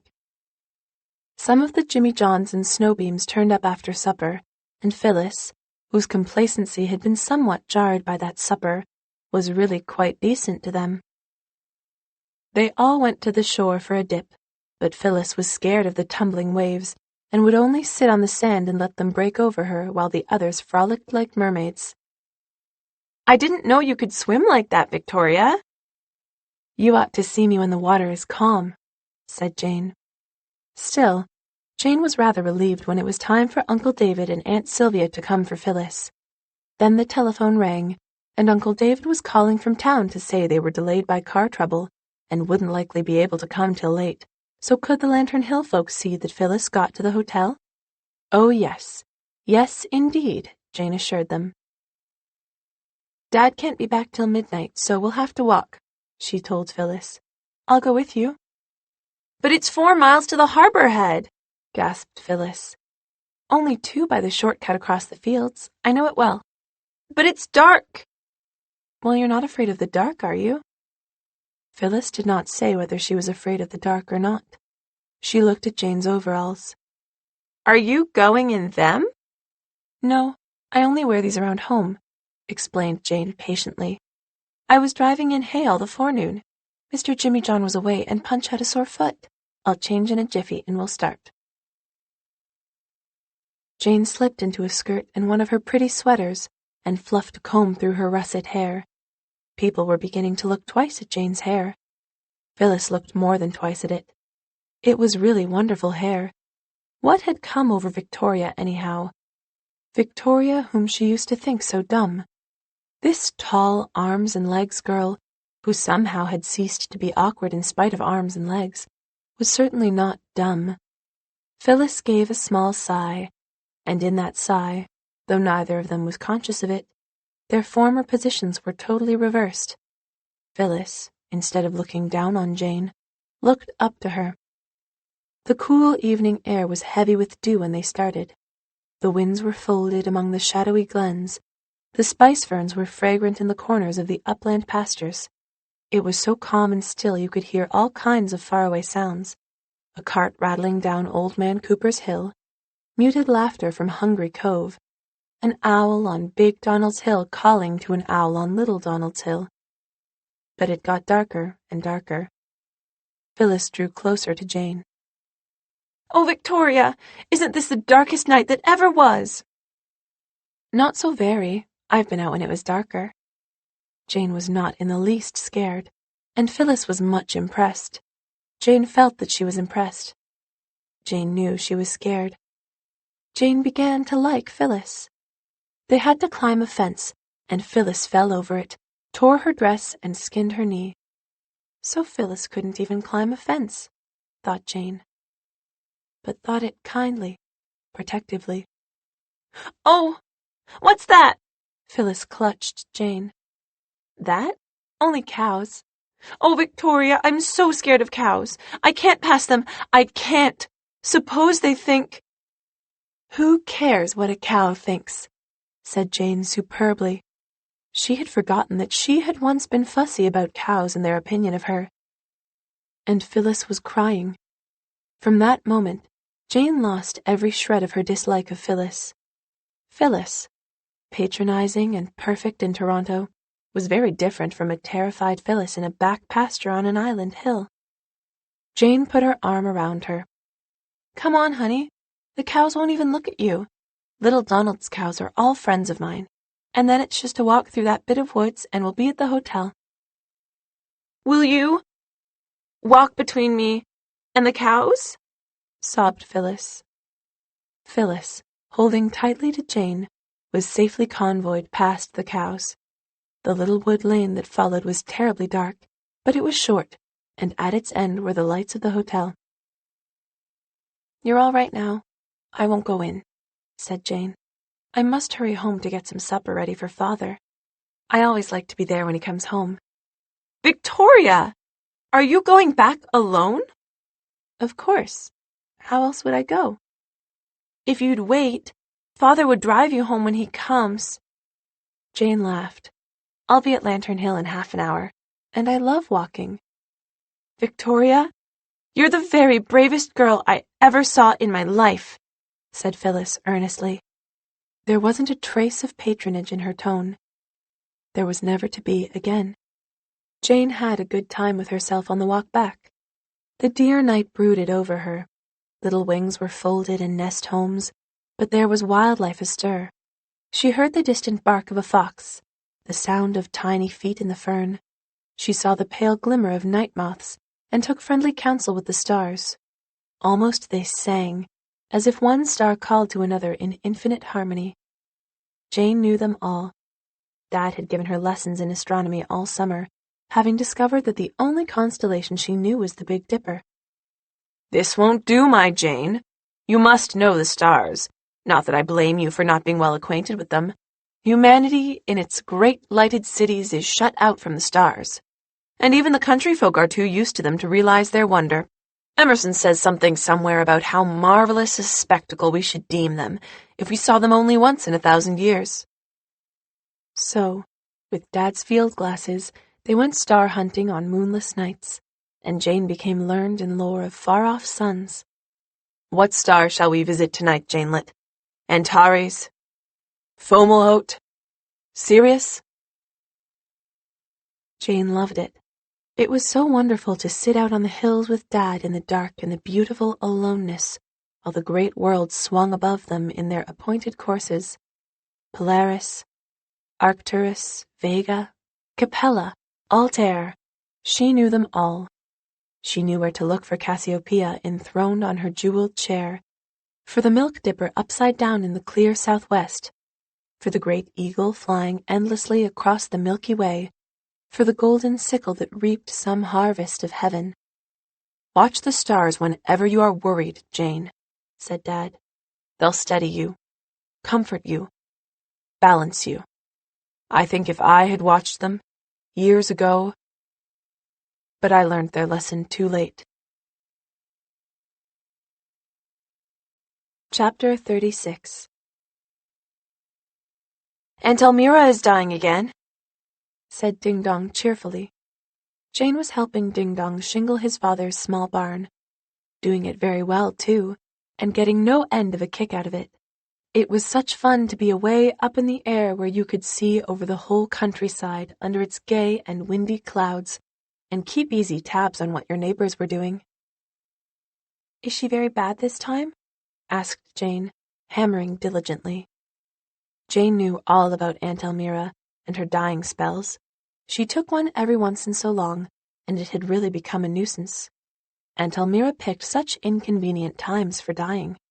Always when something special was in the offing, Aunt Elmira decided to die, and sometimes seemed so narrowly to escape doing it that the bells held their breaths.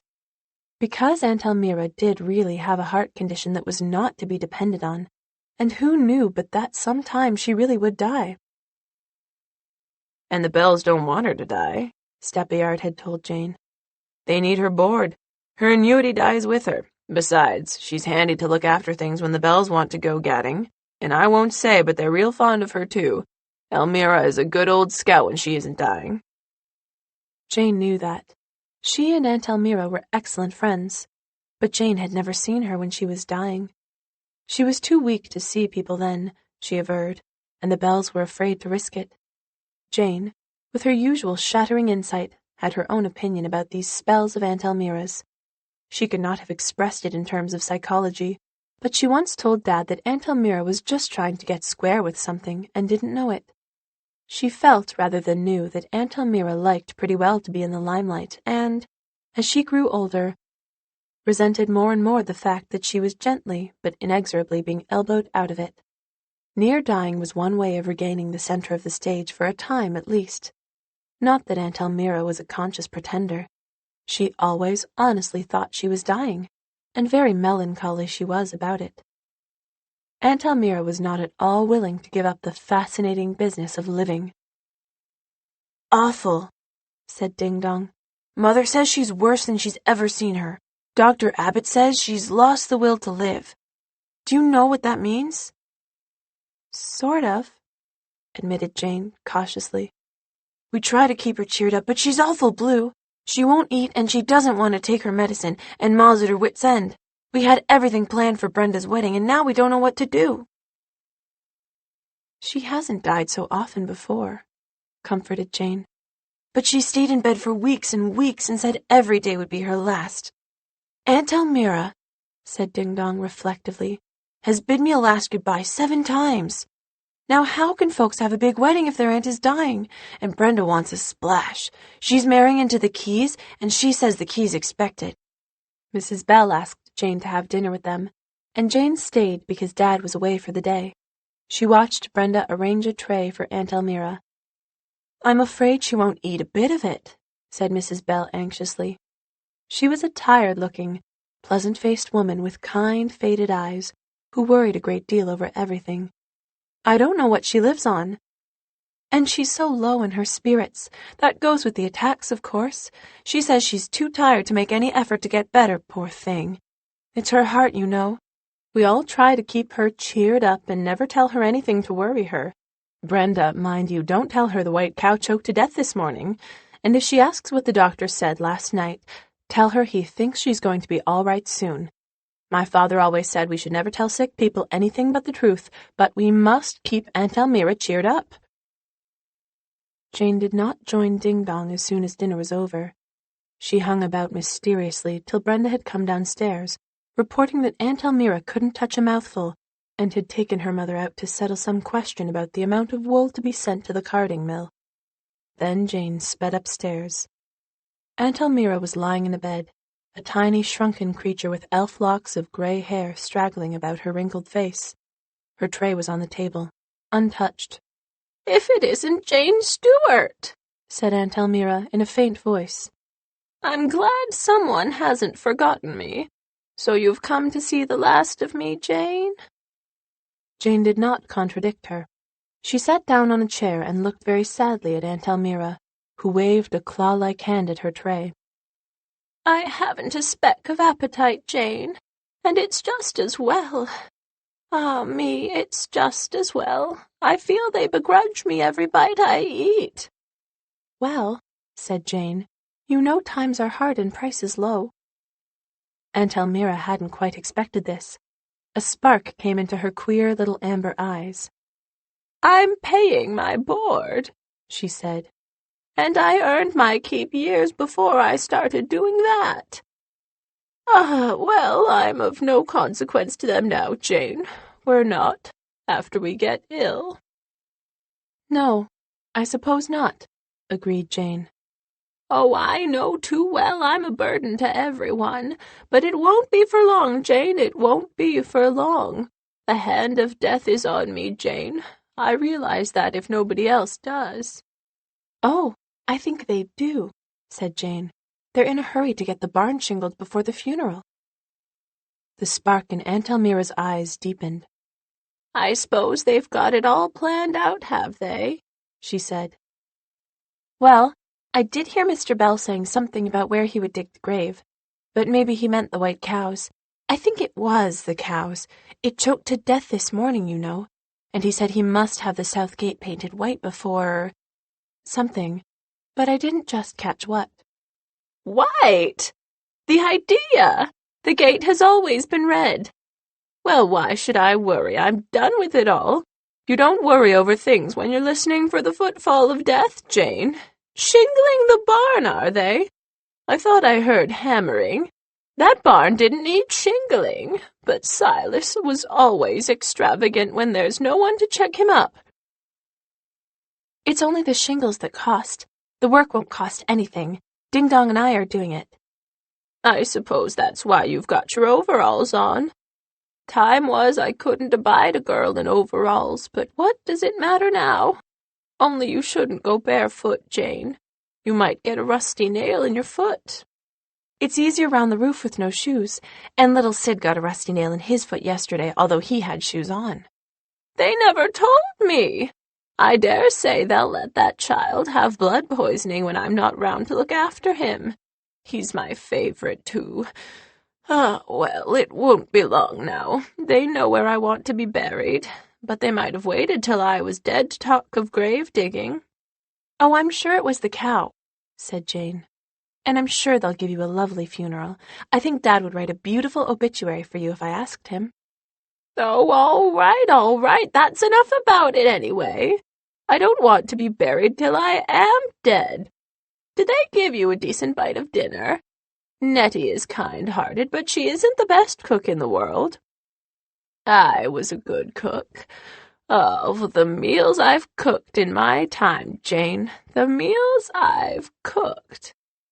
Jane missed an excellent opportunity to assure Aunt Elmira that she would cook many more meals. "The dinner was very nice, Aunt Elmira, and we had such fun at it. Ding Dong kept making speeches, and we laughed and laughed."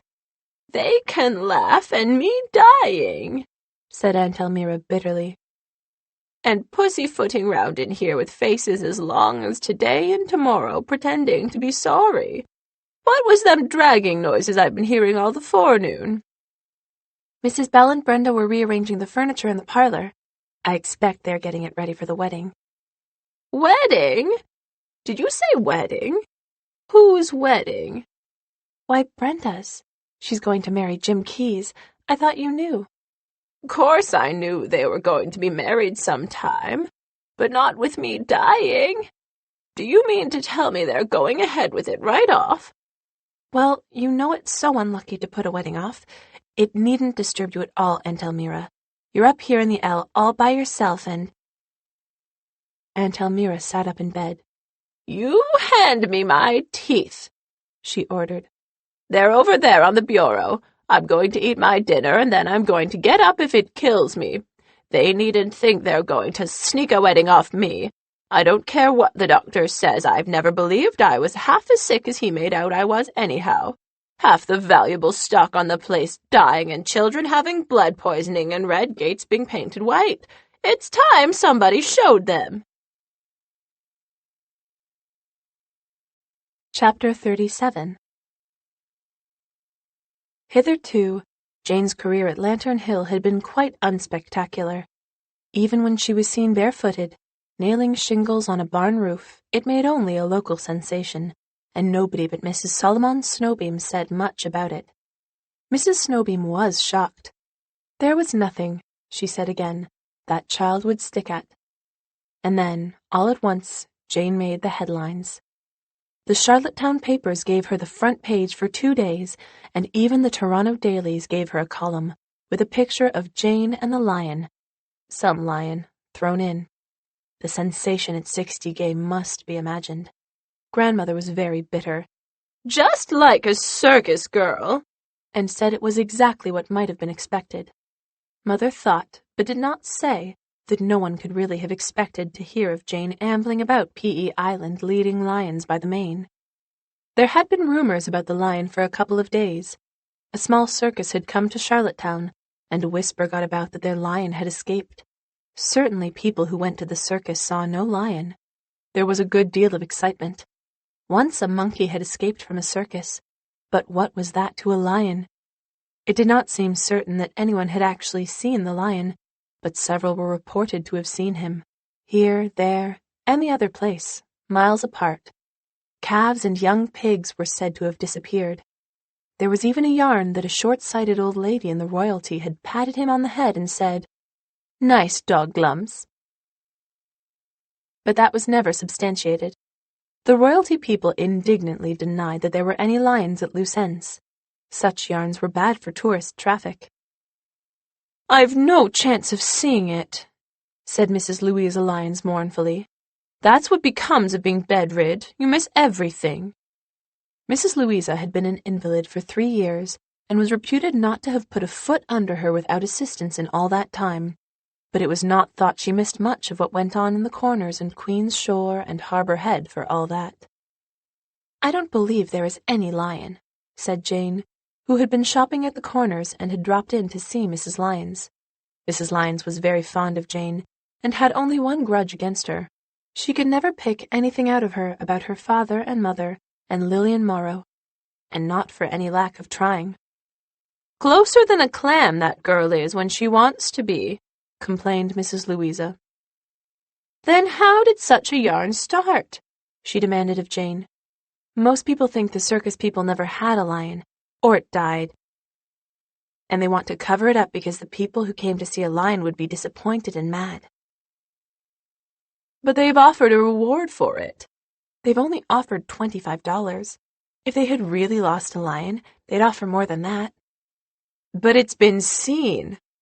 "I think folks just imagined they saw it," said Jane. "And I can't even imagine it," groaned Mrs. Louisa. "And it's no use to pretend I imagined it. Everyone knows a lion wouldn't come upstairs to my room. If I could see it, I'd likely have my name in the paper. Martha Tolling has had her name in the paper twice this year. Some people have all the luck." "Martha Tolling's sister died in Summerside last week." "What did I tell you?" said Mrs. Louisa in an aggrieved tone. "Now she'll be wearing mourning. I never have a chance to wear mourning. Nobody has died in our family for years, and black always did become me." "Oh, well, Jane, you have to take what you get in this world, and that's what I've always said. Thank you for dropping in. I've always said to Mattie, there's something about Jane Stewart I like, say what you will. If her father is queer, it isn't her fault. Mind that turn of the stairs, Jane. I haven't been down it for over a year, but someone is going to break her neck there sometime." It happened the next day. A golden August afternoon when Jane and Polly and Shingle and Caraway and Punch and Min and Ding Dong and Penny and young John had gone in a body to pick blueberries in the barrens at the harbor head and were returning by a shortcut across the back pastures of the Corners farms. In a little wood glen, full of goldenrod, where Martin Robin's old hay barn stood, they met the lion face to face. He was standing right before them among the goldenrod, in the shadows of the spruces. For one moment they all stood frozen in their tracks. Then, with a simultaneous yell of terror, Jane yelled with the best of them, they dropped their pails, bolted through the goldenrod, and into the barn. The lion ambled after them. More yells. No time to close the ramshackle old door.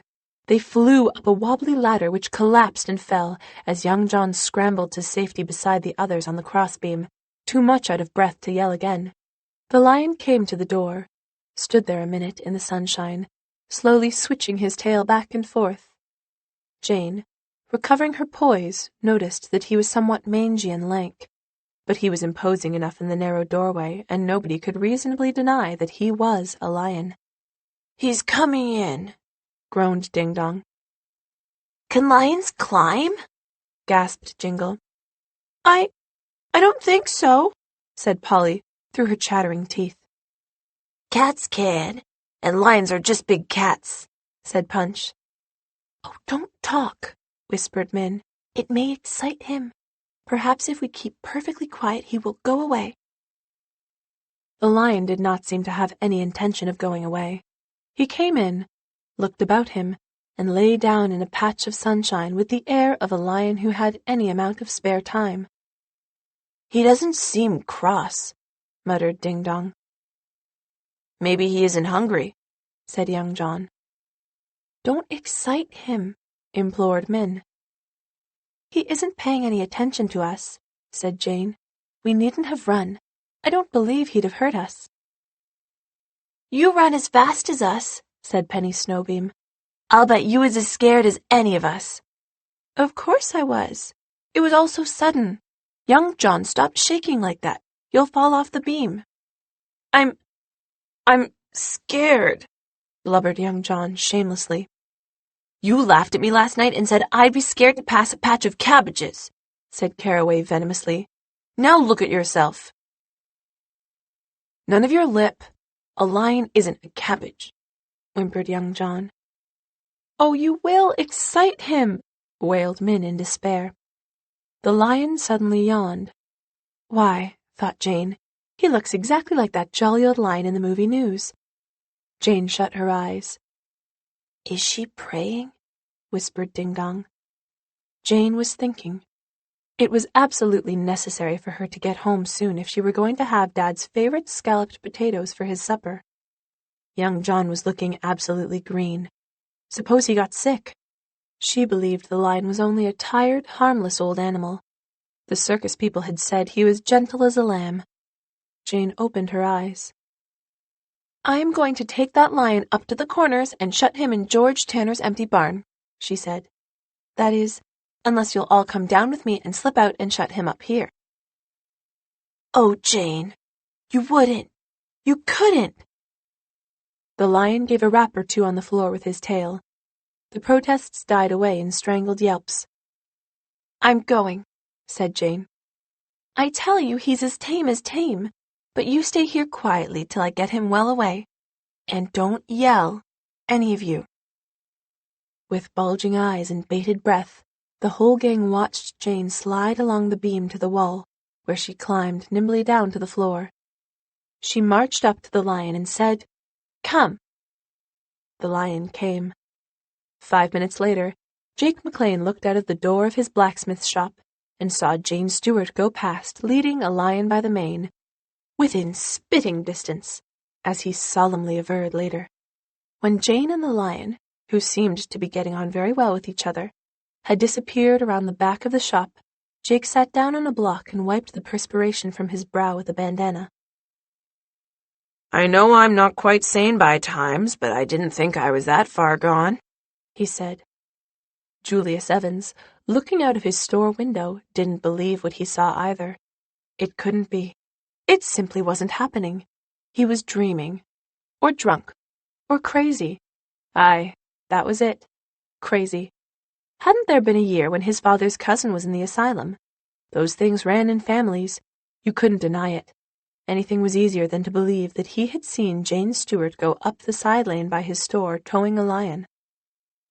Mattie Lyons ran up to her mother's room, uttering piteous little gasps and cries. "What's the matter?" demanded Mrs. Louisa, screeching like you was demented. "Oh, Ma, Jane Stewart's bringing a lion here." Mrs. Louisa got out of bed and got to the window just in time to see the lion's tail disappear with a switch around the back porch. "I've got to see what she's up to." Leaving the distracted Mattie wringing her hands by the bed, Mrs. Louisa got herself out of the room and down the staircase with its dangerous turn, as nimbly as she had ever done in her best days. Mrs. Parker Crosby, who lived next door and had a weak heart, nearly died of shock when she saw Mrs. Louisa skipping across her backyard. Mrs. Louisa was just in time to see Jane and the lion ambling up Mr. Tanner's pasture on their way to the hay barn. She stood there and watched Jane open the door, urge the lion in, shut it, and bolt it. Then she sat down on the rhubarb patch, and Mattie had to get the neighbors to carry her back to bed. Jane went into the store on her way back and asked Julius Evans, who was still leaning palely over the collection of fly-spotted jugs on his counter, to call Charlottetown and let the circus people know that their lion was safe in Mr. Tanner's barn. She found her dad in the kitchen at Lantern Hill, looking rather strange. "Jane, it's the wreck of a fine man that you see before you," he said hollowly. "Dad, what's the matter?" "Matter," says she, with not a quiver in her voice. "You don't know, I hope you never will know, what it is like to look casually out of a kitchen window where you're discussing the shamefully low price of eggs with Mrs. Davy Gardiner, and see your daughter, your only daughter, stepping high, wide, and handsome through the landscape with a lion. You think you've suddenly gone mad. You wonder what was in that glass of raspberry shrub Mrs. Gardiner gave you to drink. Poor Mrs. Davy! As she remarked pathetically to me, the sight jarred her slats. She may get over it, Jane, but I fear she will never be the same woman again." "He was only a tame old lion," said Jane impatiently. "I don't know why people are making such a fuss over it." "Jane, my adored Jane, for the sake of your poor father's nerves, don't go leading any more lines about the country, tame or otherwise." "But it's not a thing that's likely to happen again, Dad," said Jane reasonably. "No, that is so," said Dad, in apparent great relief. "I perceive that it is not likely to become a habit. Only, Janelet, if you someday take a notion to acquire an ichthyosaurus for a family pet, give me a little warning, Jane. I'm not as young as I used to be." Jane couldn't understand the sensation the affair made. She hadn't the least notion she was a heroine. "I was frightened of him at first," she told the Jimmy Johns, "but not after he yawned." "You'll be too proud to speak to us now, I suppose," said Caraway Snowbeam wistfully, when Jane's picture came out in the papers. Jane and the barn and the lion had all been photographed, separately. Everybody who had seen them became important, and Mrs. Louisa Lyons was a rapturous woman. Her picture was in the paper too, and also a picture of the rhubarb patch. "Now I can die happy," she told Jane. "If Mrs. Parker Crosby had got her picture in the paper and I hadn't, I couldn't have stood it. I'm sure I don't know what they did put her picture in for. She didn't see you in the lion, she only saw me. Well, there are some folks who are never contented unless they're in the limelight." Jane was to go down in Queen's Shore history as the girl who thought nothing of roaming round the country with a lion or two for company. "A girl absolutely without fear," said Steppyard, bragging everywhere of his acquaintance with her. "I realized the first time I saw her that she was superior," said Uncle Tombstone. Mrs. Snowbeam reminded everybody that she had always said that Jane Stewart was a child who would stick at nothing. When Ding Dong Bell and Punch Garland would be old men, they would be saying to each other, "Remember the time Jane Stewart and us drove that lion into the Tanner barn? Didn't we have a nerve?" Chapter 38 A letter from Jody, blotted with tears, gave Jane a bad night in late August. It was to the effect that she was really going to be sent to an orphanage at last. Miss West is going to sell her boarding house in October and retire, wrote Jody. I've cried and cried, Jane. I hate the idea of going into an orphanage, and I'll never see you, Jane. And oh, Jane, it isn't fair. I don't mean Miss West isn't fair, but something isn't. Jane, too, felt that something wasn't being fair, and she felt that 60 Gay without her backyard confabs with Jody would be just a little more intolerable than it ever had been. But that didn't matter as much as poor Jody's unhappiness. Jane thought Jody might really have an easier time in an orphanage than she had as the little unpaid drudge at 58 Gay, but still she didn't like the idea any better than Jody did. She looked so downhearted that Steppyard noticed it when he came over with some fresh mackerel for her, which he had brought from the harbor. Do for your dinner tomorrow, Jane. Tomorrow is the day for corned beef and cabbage, said Jane in a scandalized voice. But we'll have them the day after. That's Friday, anyhow. Thank you, Steppyard. Anything troubling you, Miss Lion Tamer? Jane opened her heart to him. You just don't know what poor Jody's life's been, she concluded. Steppyard nodded.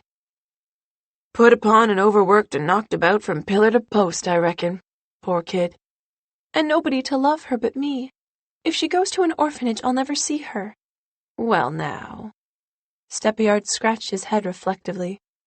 We must put our heads together, Jane, and see what can be done about it. We must think hard, Jane. We must think hard. Jane thought hard to no effect, but Steppyard's meditations were more fruitful. I've been thinking, he told Jane the next day. What a pity it is the Titus ladies couldn't adopt Jody. They've been wanting to adopt a child for a year now, but they can't agree on what kind of a child they want. Justina wants a girl and Violet wants a boy, though they'd both prefer twins of any sex. But suitable twins looking for parents are kind of scarce, so they've given up that idea. Violet wants a dark-complected one with brown eyes, and Justina wants a fair one with blue eyes. Violet wants one 10 years old, and Justina wants one about 7. How old is Jody? 12, like me. Steppyard looked gloomy. I don't know. That sounds too old for them, but it wouldn't do any harm to put it up to them. You never can tell what them 2 girls will do. I'll see them tonight right after supper, resolved Jane. She was so excited that she salted the applesauce and no one could eat it. As soon as the supper dishes were out of the way, and that night they were not proud of the way they were washed, Jane was off. There was a wonderful sunset over the harbor, and Jane's cheeks were red from the stinging kisses of the wind by the time she reached the narrow, perfumed Titus lane, where the trees seemed trying to touch you. Beyond was the kind, old, welcoming house, mellowed in the sunshine of 100 summers, and the Titus ladies were sitting before a beechwood fire in their kitchen. Justina was knitting, and Violet was clipping creamy bits of toffee from a long, silvery twist, made from a recipe Jane had never yet been able to wheedle out of them. Come in, dear. We are glad to see you, said Justina, kindly and sincerely, though she looked a little apprehensively over Jane's shoulder, as if she feared a lion might be skulking in the shadows. It was such a cool evening we decided to have a fire. Sit down, dear Violet. Give her some toffee. She is growing very tall, isn't she? And handsome, said Violet. I like her eyes, don't you, sister? The Titus ladies had a curious habit of talking Jane over before her face, as if she wasn't there. Jane didn't mind, though they were sometimes not so complimentary. I prefer blue eyes, as you know, said Justina, but her hair is beautiful. Hardly dark enough for my taste, said Violet. I have always admired black hair. The only kind of hair that is really beautiful is curling red gold hair, said Justina. Her cheekbones are rather high, but her insteps are admirable. She is very brown, sighed Violet. But they tell me that is fashionable now. We were very careful of our complexions when we were girls. Our mother, you remember, always made us wear sunbonnets when we went out of doors. Pink sunbonnets. Pink sunbonnets? They were blue, said Justina. Pink, said Violet positively. Blue, said Justina, just as positively. They argued for 10 minutes over the color of the sunbonnets. When Jane saw they were getting rather warm over it, she mentioned that Miranda Garland was going to be married in 2 weeks' time. The Titus ladies forgot the sunbonnets in their excitement. 2 weeks? That's very sudden, isn't it? Of course it is to Ned Mitchell. I heard they were engaged. Even that seemed to me very precipitate when they had been keeping company only 6 months. But I had no idea they were to be married so soon, said Violet. She does not want to take a chance on his falling in love with a thinner girl, said Justina. They've hurried up the wedding so that I can be bridesmaid, explained Jane proudly. She is only 17, said Justina disapprovingly. 19, sister, said Violet. 17, said Justina. 19, said Violet. Jane cut short what seemed likely to be another 10 minutes' argument over Miranda's age by saying she was 18. Oh, well, it's easy enough to get married, said Justina. The trick nowadays seems to be to stay married. Jane winced. She knew Justina hadn't meant to hurt her, but her father and mother hadn't stayed married. I think, said Violet, kindling, that P.E. Island has a very good record in that respect. Only 2 divorces since Confederation, 65 years. Only 2 real ones, conceded Justina, but quite a few, at least half a dozen, imitation ones going to the States and getting a divorce there, and likely to be more from all accounts.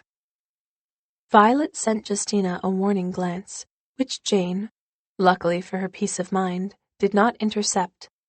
Jane had come to the conclusion that she must mention the object of her call now if she were ever going to do it. No use waiting for a chance. You just had to make your chance. I hear you want to adopt a child, she said, with no beating round the bush. Again the sisters interchanged glances. We've been talking of it on and off for a couple of years, acknowledged Justina. We've got along as far as both being willing for a little girl, said Violet with a sigh. I would have liked a boy, but, as Justina pointed out, neither of us knows anything about dressing a boy. It would be more fun dressing a little girl. A little girl about 7, with blue eyes and fair curling hair and a rosebud mouth, said Justina firmly. A little girl of 10, with slow black hair and eyes and a creamy skin, said Violet with equal firmness. I have given in to you about the sex, sister. It is your turn to give in about the age and the complexion. The age possibly, but not the complexion. I know the very girl for you, said Jane brazenly. She's my chum in Toronto, Jodie Turner. I know you'll love her. Let me tell you about her. Jane told them. She left nothing untold that might incline them in Jodie's favor. When she had said what she wanted to say, she held her tongue. Jane always knew the right time to be silent. The Titus ladies were silent also. Justina went on knitting, and Violet, having finished snipping toffee, took up her crocheting. Now and then they lifted their eyes, looked at each other, and dropped them again. The fire crackled companionably. Is she pretty? Said Justina at last. We wouldn't want an ugly child.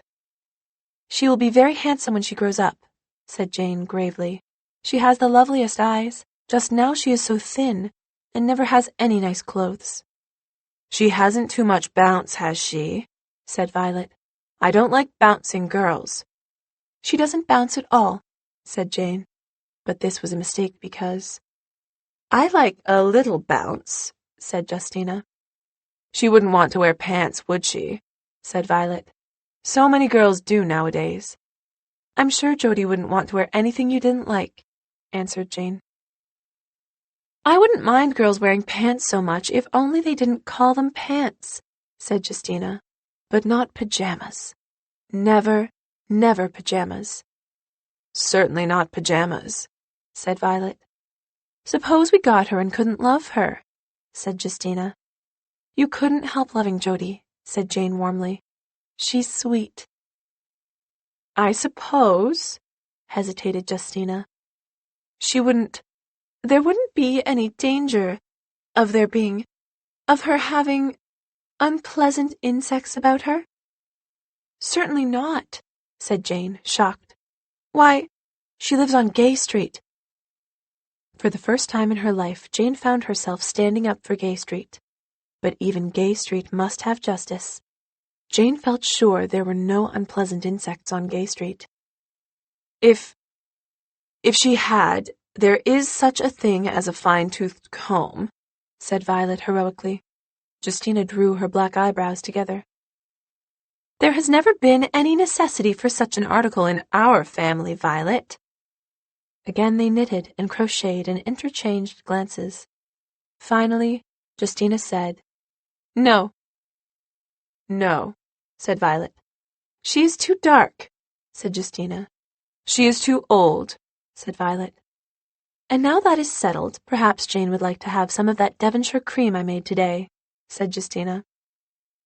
In spite of the Devonshire cream and the huge bunch of pansies Violet insisted on giving her, Jane went home with a leaden weight of disappointment on her heart. She was surprised to find that Steppyard was quite satisfied. If they'd told you they'd take her, you'd likely get a word tomorrow that they'd changed their minds. Now it'll be the other way around. Still, Jane was very much amazed to get a note from the Titus ladies the next day, telling her that they had, on second thought, decided to adopt Jody, and would she come down and help them settle the necessary arrangements. We have concluded she is not too old, said Violet. Or too dark, said Justina. You'll love her, I know, said happy Jane. We shall endeavor to be to her as the best and kindest of parents, said Justina. We must give her music lessons, of course. Do you know if she is musical, Jane? Very, said Jane, remembering Jody and the piano at 58. Think of filling her stockings at Christmas, said Violet. We must get a cow, said Justina. She must have a glass of warm milk every night at bedtime.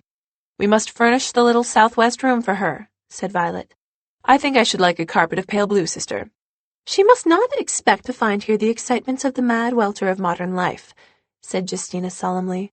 But we shall try to remember that youth requires companionship and wholesome pleasures. Won't it be lovely to knit sweaters for her? Said Violet. We must get out those little wooden ducks our uncle whittled for us when we were small, said Justina. It will be nice to have something young to love, said Violet. I'm only sorry she isn't twins. On mature reflection, said Justina, I am sure you will agree that it is wise for us to find out how we get along with one child before we embark on twins. Will you let her keep a cat? Asked Jane. She loves cats.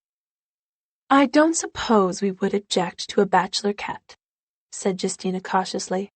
It was eventually arranged that when Jane went back to Toronto, she was to find someone coming to the island who might bring Jody along with her, and Justina solemnly counted out and gave into Jane's keeping enough money for Jody's traveling expenses and clothes suitable for such traveling.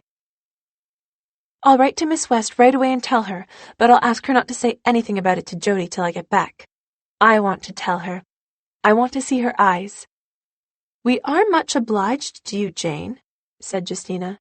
You have fulfilled the dream of our lives. Completely, said Violet. Chapter 39. If we could only make this summer last longer, sighed Jane. But that was impossible. It was September now, and soon she must put off Jane and put on Victoria, but not before they got Miranda Jimmyjohn married off. Jane was so busy helping the Jimmyjohns get ready for the wedding that Lantern Hill hardly knew her except to get a bite for Dad. And as a bridesmaid, she had a chance to wear the adorable dress of rose-pink organdie, with its embroidered blue and white spots which Mother had gotten her. But once the wedding was over, Jane had to say goodbye to Lantern Hill again, to the windy silver of the Gulf, to the pond, to Big Donald's wood lane, which, alas, was going to be cut down and ploughed up, to her garden, which was to her a garden that never knew winter because she saw it only in summer, to the wind that sang in the spruces and the gulls that soared whitely over the harbor, to Bubbles and Happy and First Peter and Silver Penny, and Dad. But though she felt sad over it, there was none of the despair that had filled her heart the year before. She would be back next summer. That was an understood thing now. She would be seeing Mother again. She did not dislike the idea of going back to St. Agatha's. There was Jodie's delight to be looked forward to, and Dad was going with her as far as Montreal. Aunt Irene came to Lantern Hill the day before Jane left, and seemed to want to say something she couldn't quite manage to say. When she went away, she held Jane's hand and looked at her very significantly. "If you hear some news before next spring, lovey—" "What news am I likely to hear?" said Jane, with the terrible directness which Aunt Irene always found so trying. "Oh, one can never tell. Who knows what changes may come before then?" Jane was uncomfortable for a few moments, and then shrugged it away. Aunt Irene was always giving mysterious hints about something, throwing out wisps of insinuation that clung like cobwebs. Jane had learned not to mind Aunt Irene. "I've never really been able to make as much of that child as I would like," mourned Aunt Irene to a friend. "She holds you at arm's length somehow. The Kennedys were all hard, her mother now. You'd think to look at her she was all rose and cream and sweetness. But underneath, my dear, hard as a rock, she ruined my brother's life and did everything, I understand, to set his child against him." "Jane seems very fond of her father now," said the friend. "Oh, I'm sure she is, as fond as she can be of anyone. But Andrew is a very lonely man, and I don't know if he will ever be anything else.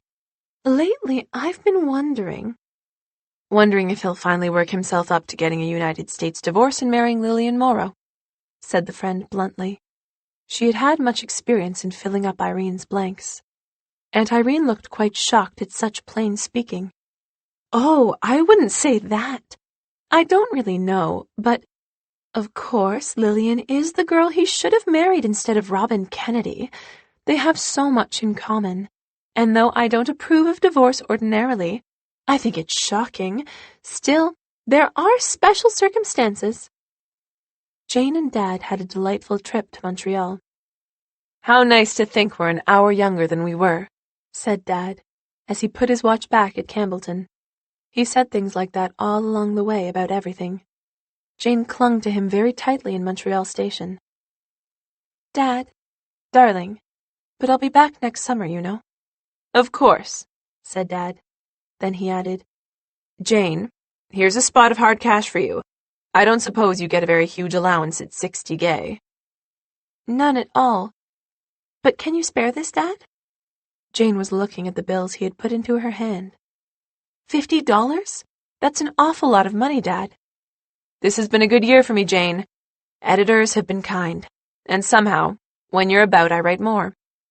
I felt some of my old ambitions stirring this past year." Jane, who had spent all her Lion Reward money on things for Lantern Hill and treats for the young fry who had been associated with her in the episode, tucked the money away in her bag, reflecting that it would come in handy at Christmas. "Life, deal gently with her. Love, never desert her," said Andrew Stewart, looking after the Toronto train as it steamed away. Jane found that Grandmother had had her room done over for her. When she went up to it, she discovered a wonderful splendor of rose and gray instead of the old gloom. Silvery carpet, shimmering curtains, chintz chairs, cream-tinted furniture, pink silk bedspread, the old bearskin rug, the only thing she had really liked, was gone. So was the cradle. The big mirror had been replaced by a round, rimless one. "How do you like it?" asked Grandmother watchfully. Jane recalled her little room at Lantern Hill with its bare floor and sheepskin rug, and white spool bed covered with its patchwork quilt. "It is very beautiful, Grandmother. Thank you very much." "Fortunately," said Grandmother, "I did not expect much enthusiasm." After Grandmother had gone out, Jane turned her back on the splendor and went to the window. The only things of home were the stars. She wondered if Dad were looking at them. No, of course he wouldn't be home yet. But they would all be there, in their proper places. The North Star over the watchtower, Orion sparkling over Big Donald's Hill, and Jane knew that she would never be the least bit afraid of Grandmother again. "Oh, Jane, said Jody. "Oh, Jane! I know you'll be happy with the Titus ladies, Jody. They're a little old-fashioned, but they're so kind. And they have the loveliest garden. You won't have to make a garden by sticking faded flowers in a plot anymore. You'll see the famous cherry walk in bloom. I've never seen that." "It's like a beautiful dream," said Jody. "But oh, Jane, I hate to leave you." "We'll be together in the summers instead of in the winters. That will be the only difference, Jody, and it will be ever so much nicer. We'll swim. I'll teach you the crawl. Mother says her friend, Mrs. Newton, will take you as far as Sackville, and Miss Justina Titus will meet you there, and Mother is going to get your clothes." "I wonder if it will be like this when I go to heaven," said Jody breathlessly. Jane missed Jody when she went, but life was growing full. She loved St. Agatha's now. She liked Phyllis quite well, and Aunt Sylvia said she had really never seen a child blossom out socially as Victoria had done. Uncle William couldn't floor her when he asked about capitals now. Uncle William was beginning to think that Victoria had something in her, and Jane was finding that she liked Uncle William reasonably well. As for grandmother, well, Mary told Frank it did her heart good to see Miss Victoria standing up to the old lady. Not that stands up is just the right word either, but the madam can't put it over her like she used to. Nothing she says seems to get under Miss Victoria's skin anymore, and does that make her mad? I've seen her turn white with rage when she'd said something real venomous, and Miss Victoria just answering in that respectful tone of hers that's just as good as telling her she doesn't care a hoot about what any Kennedy of them all says anymore. "I wish Miss Robin would learn that trick," said Frank. Mary shook her head. "It's too late for her.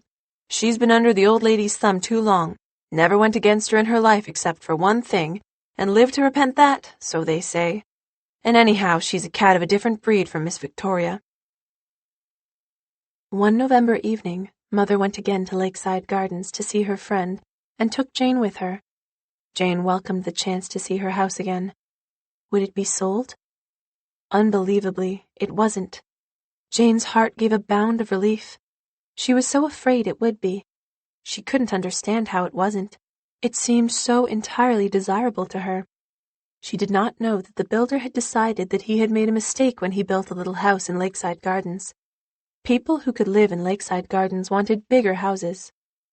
Though Jane was glad to her toes that her house hadn't been sold, she was inconsistently resentful that it was unlighted and unwarmed. She hated the oncoming winter because of the house. Its heart must ache with the cold then. She sat on the steps and watched the lights blooming out along the gardens, and wished there was one in her house. How the dead brown leaves still clinging to the oaks rustled in the windy night. How the lights along the lake shore twinkled through the trees of the ravine. And how she hated, yes, positively hated the man who would buy this house. "It just isn't fair," said Jane. "Nobody will ever love it as I do. It really belongs to me." The week before Christmas, Jane bought the materials for a fruitcake out of the money Dad had given her and compounded it in the kitchen. Then she expressed it to Dad. She did not ask anyone's permission for all this, just went ahead and did it. Mary held her tongue, and Grandmother knew nothing about it, but Jane would have sent it just the same if she had. One thing made Christmas Day memorable for Jane that year. Just after breakfast, Frank came in to say that long distance was calling Miss Victoria. Jane went to the hall with a puzzled look. Who on earth could be calling her on long distance? She lifted the receiver to her ear. "Lantern Hill calling Superior Jane. Merry Christmas and thanks for that cake," said Dad's voice, as distinctly as if he were in the same room. "Dad!"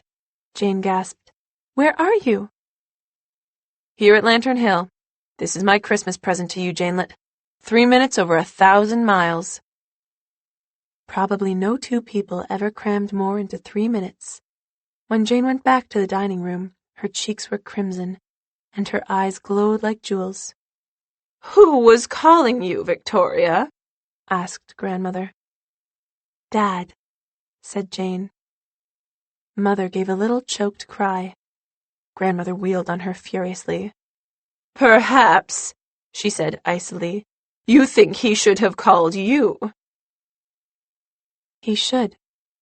said Jane. Chapter 40. At the end of a blue and silver day in March, Jane was doing her lessons in her room and feeling reasonably happy. She had had a rapturous letter from Jody that morning.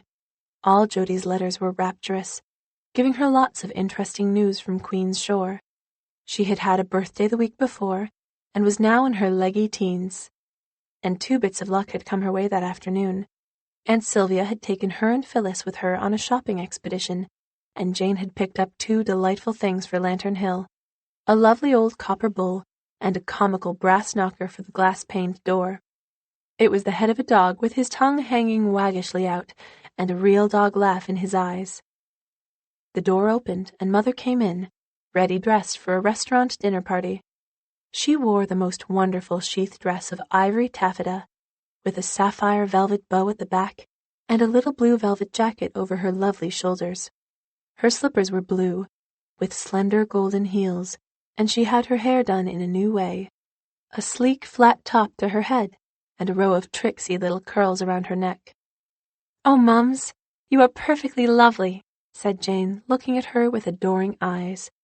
And then she added something she had never intended to say, something that seemed to rush to her lips and say itself. "I do wish Dad could see you now."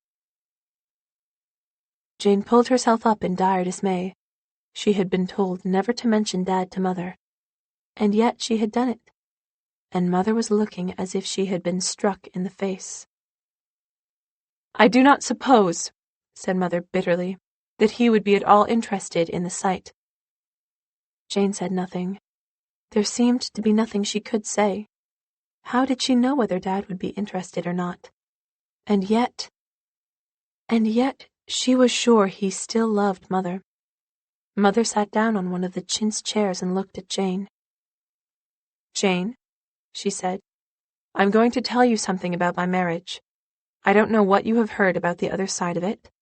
There was another side, of course, but I want you to hear my side. It is better you should know. I should have told you before, but it hurt me so." "Don't tell it now if it hurts you, darling," said Jane earnestly, thinking, "I know more about it than you suppose already." "I must. There are some things I want you to understand. I don't want you to blame me too much." "I don't blame you at all, Mother." "Oh, I was to blame a great deal. I see that now, and it is too late. I was so young and foolish, just a careless, happy little bride. I ran away to be married to your father, Jane." Jane nodded. "How much do you know, Jane?" "Just that you ran away and were very happy at first." "Happy? Oh, Jane Victoria, I was so happy. But it really was a very unfortunate marriage, dearest." That sounds like something Grandmother said. "I shouldn't have treated Mother so. I was all she had left after my father died, but she forgave me and set herself to work to make trouble between you and Dad. But we were happy that first year, Jane Victoria. I worshipped Andrew. That smile of his, you know his smile." "Do I know it?" "We had such fun together, reading poetry by driftwood fires down at the harbor. We always made a rite of lighting those fires. Life was wonderful. I used to welcome the days then as much as I shrink from them now. We had only one quarrel that first year. I forget what it was about. Something silly. I kissed the frown on his forehead and all was well again. I knew there was no woman in the world so happy as I was. If it could have lasted." "Why didn't it last, Mother?" I hardly know. Of course, I wasn't much of a housekeeper, but I don't think it was that. I couldn't cook, but our maid didn't do so badly, and little Aunt Em used to come in and help. She was a darling. And I couldn't keep accounts straight ever. I would add up a column 8 times and get a different answer every time. But Andrew just laughed over that. Then you were born. And that made all the trouble," cried Jane, in whom that bitter thought had persisted in rankling. "Not at first. Oh, Jane Victoria, darling, not at first. But Andrew never seemed the same after. I wonder if it wasn't you who had changed, Mother. He was jealous of my love for you. He was, Jane Victoria. Not jealous. No, not jealous. A little hurt. He didn't like to be second with you after he had been first. He thought he came second then. He used to say, your child, your daughter, as if you weren't his. Why, he used to make fun of you. Once he said you had a face like a monkey. And no Kennedy can take a joke. You hadn't. You were the cutest little thing. Why, Jane Victoria, darling, you were just a daily miracle. It was such fun to tuck you in at night, to watch you when you were asleep. And you were just a darling big baby yourself, Mother. Andrew was angry because I couldn't go out with him as much as before. How could I? It would have been bad for you if I'd taken you and I couldn't leave you. But he didn't care, really. He never did, except for a little while at the first. He cared far more for that book of his than for me. He would shut himself up with it for days at a time and forget all about me. And yet you think he was the only jealous one. I suppose I simply wasn't capable of living with a genius. Of course, I knew I wasn't clever enough for him. Irene let me see that she thought that, and he cared far more for her than for me. Oh no, not that. Never that. She had far more influence over him than I had. He told her things before he told me, because she was always trying to pick them out of him before he was ready to tell anyone. He thought me such a child that, if he had a plan, he consulted her before he consulted me. Irene made me feel like a shadow in my own house. She liked to humiliate me, I think. She was always sweet and smiling. She would be. But she always blew my candles out. She patronized me. Do I know it? I've noticed, she would say. That had such a sting, as if she'd been spying on me right along.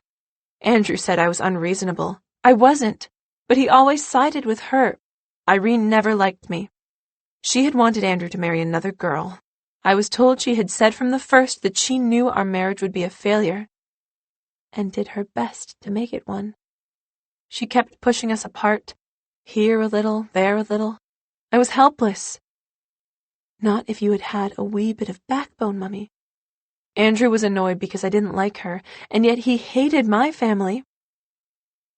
He couldn't speak of Mother without insulting her. He didn't want me to visit her, get presents from her, money. Oh, Jane Victoria, that last year was dreadful. Andrew never looked at me if he could help it. Because it hurt him too much. It seemed as if I were married to a stranger. We were always saying bitter things to each other. That verse I read in the Bible last night. Death and life are in the power of the tongue. It's true. It's true. Then Mother wrote and asked me to come home for a visit. Andrew said, go if you want to. Just like that. Irene said it would give things a chance to heal up. I can see her smiling when she said it. I went, and Mother wanted me to stay with her. She could see I was so unhappy, and took her chance. I couldn't go on living with a person who hated me, Jane Victoria. I couldn't. So I wrote him and told him I thought it would be better for both of us if I didn't go back. I don't know. Something seemed real some way. If he had written and asked me to go back. But he didn't. I never heard from him, till that letter came asking for you. Jane had kept silence while her mother talked, thinking of things at intervals, but now she could keep silence no longer. He did write. He wrote and asked you to come back, and you never answered. You never answered, Mother. Mother and daughter looked at each other in the silence of the big, beautiful, unfriendly room. After a little, Mother whispered, I never got it, Jane Victoria. They said nothing more about it. Both of them knew quite well what had happened to the letter. Mother, it isn't too late yet. Yes, it is too late, dear. Too much has come between us. I can't break with Mother again. She'd never forgive me again. And she loves me so. I'm all she has. Nonsense! Jane was as brusque as any steward of them all. "She has got Aunt Gertrude and Uncle William and Aunt Sylvia." It's not the same. She didn't love their father. And I can't stand up to her. Besides, he doesn't want me anymore. We're strangers. And oh, Jane Victoria, life's slipping away, like that, through my fingers. The harder I try to hold it, the faster it slips. I've lost you. Never, Mother. Yes, you belong more to him than to me now. I don't blame you. You can't help it. But you'll belong a little more to him every year, till there'll be nothing left for me. Grandmother came in. She looked at them both suspiciously. "Have you forgotten you are dining out, Robin?" Yes, I think I had, said Mother strangely. But never mind. I've remembered now. I shan't forget again. Grandmother lingered for a moment after Mother had gone out. "What have you been saying to upset your mother, Victoria?" Jane looked levelly at Grandmother. What happened to the letter Father wrote Mother long ago, asking her to go back to him, Grandmother? Grandmother's cold, cruel eyes suddenly blazed. "So that's it? Do you think it any of your business exactly?" Yes, I think it is, since I am their child. "I did what was right with it. I burned it. She had seen her mistake. She had come back to me, as I always knew she would. I was not going to have her misled again. Don't begin plotting, Victoria. I am a match for you all yet." "No one is plotting," said Jane. "There is just one thing I want to tell you, Grandmother. My father and mother love each other yet. I know it." Grandmother's voice was ice. "They do not. Your mother has been happy all these years till you began stirring up old memories. Leave her alone. She is my daughter. No outsider shall ever come between us again. Neither Andrew Stewart nor you nor anyone. And you will be good enough to remember that." Chapter 41. The letters came on the afternoon of the last of March. Jane was not at St. Agatha's. She had had a touch of sore throat the day before, and Mother thought it was wiser for her to stay home. But her throat was better now, and Jane was reasonably happy. It was almost April, if not quite spring yet. At least the hope of spring. Just a little over 2 months, and she would keep her tryst with June at Lantern Hill. Meanwhile, she was planning some additions to her garden. For one thing, a row of nightly hollyhocks along the dike at the bottom. She would plant the seeds in August, and they would bloom the next summer. Grandmother and Aunt Gertrude and Mother had all gone to Mrs. Morrison's bridge and tea, so Mary brought the afternoon mail to Jane, who pounced joyfully on 3 letters for herself. One from Polly, one from Shingle, one. Jane recognized Aunt Irene's copper-plate writing. She read Polly's first. A good letter, full of fun and Lantern Hill jokes. There was one bit of news about Dad in it. He was planning a trip to the States very soon. Boston or New York or somewhere. Polly seemed rather vague. And Polly wound up with a paragraph that gave Jane a good laugh. Her last laughter for some time. The last laughter of her childhood, it always seemed to Jane, looking back on it from later years. "Mr. Julius Evans was awful mad last week," wrote Polly. "A rat got drowned in his cask of new maple syrup, and he made a terrible fuss over such a waste. But Dad says he isn't sure it was wasted, so we are getting our syrup from Joe Baldwin's to be on the safe side." Jane was still laughing over this when she opened Shingle's letter. A paragraph on the 2nd page leaped to her eye. "Everybody is saying your dad is going to get a Yankee divorce and marry Lillian Morrow. Will she be your mother then? How do you like the idea? I guess she'll be your stepmother. Only that sounds so funny when your own mother is still alive. Will your name be changed? Caraway says not. But they do such queer things in the States. Anyway, I hope it won't make any difference about you coming to Lantern Hill in the summer." Jane felt literally sick and cold with agony as she dropped the letter and snatched up Aunt Irene's. She had been wondering what Aunt Irene could be writing to her about. She knew now. The letter told Jane that Aunt Irene suspected that her brother Andrew intended going to the States and living there long enough to get a U.S. divorce. Of course, it may not be true, lovey. He hasn't told me.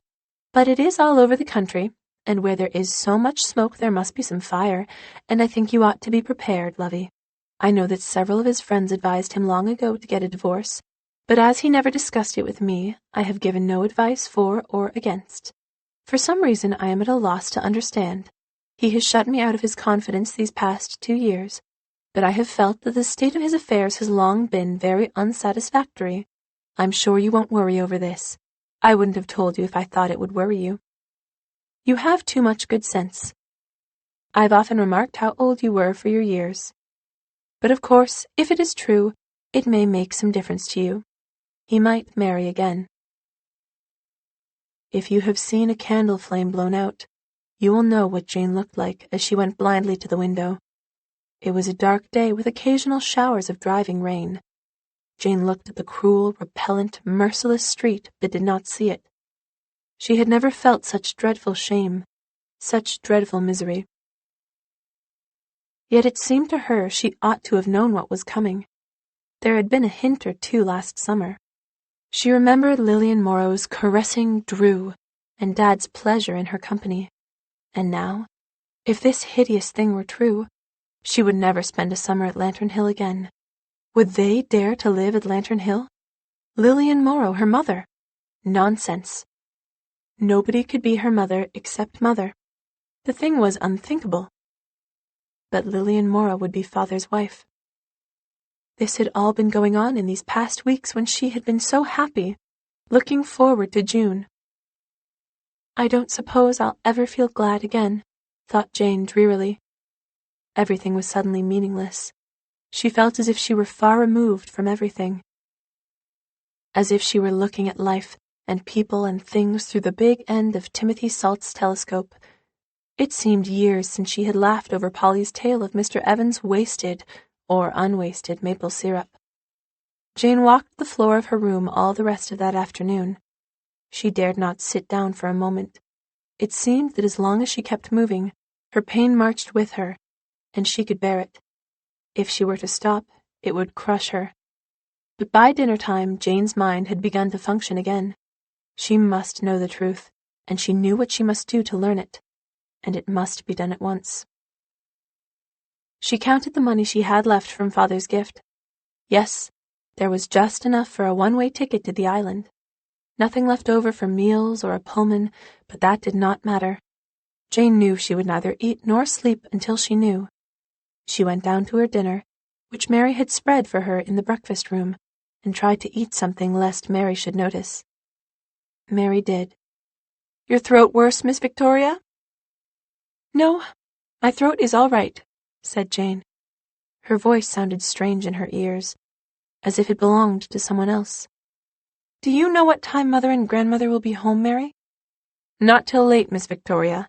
You know your grandmother and Aunt Gertrude are going to dinner at your Uncle William's, meeting some of your grandmother's old friends from the West, and your mother is going to a party. She won't be home till after midnight, but Frank goes for the old lady at 11. The International Limited left at 10. Jane had all the time she needed. She went upstairs and packed a small hand grip with some necessities and a box of ginger snaps that were on her bedroom table. The darkness outside the window seemed to look in at her menacingly. The rain spat against the panes. The wind was very lonely in the leafless elms. Once Jane had thought the rain and the wind were friends of hers, but they seemed enemies now. Everything hurt her. Everything in her life seemed uprooted and withered. She put on her hat and coat, picked up her bag, went to Mother's room, and pinned a little note on a pillow, and crept down the stairs. Mary and Frank were having their dinner in the kitchen, and the door was shut. Very quietly, Jane telephoned for a taxi. When it came, she was waiting outside for it. She went down the steps of 60 Gay and out of the grim iron gates for the last time. "The Union Station," she told the taxi driver. They moved swiftly away over the wet street that looked like a black river with drowned lights in it. Jane was going to ask for the truth from the only one who could tell it to her, her father. Chapter 42. Jane left Toronto Wednesday night. On Friday night, she reached the island. The train whirled over the sodden land. Her island was not beautiful now. It was just like every other place in the ugliness of very early spring. The only beautiful things were the slim white birches on the dark hills.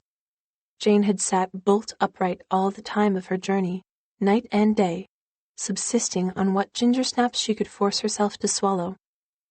She hardly moved, but she felt all the time as if she were running, trying to catch up with someone on a road, someone who was getting further ahead all the time. She did not go on to Charlottetown.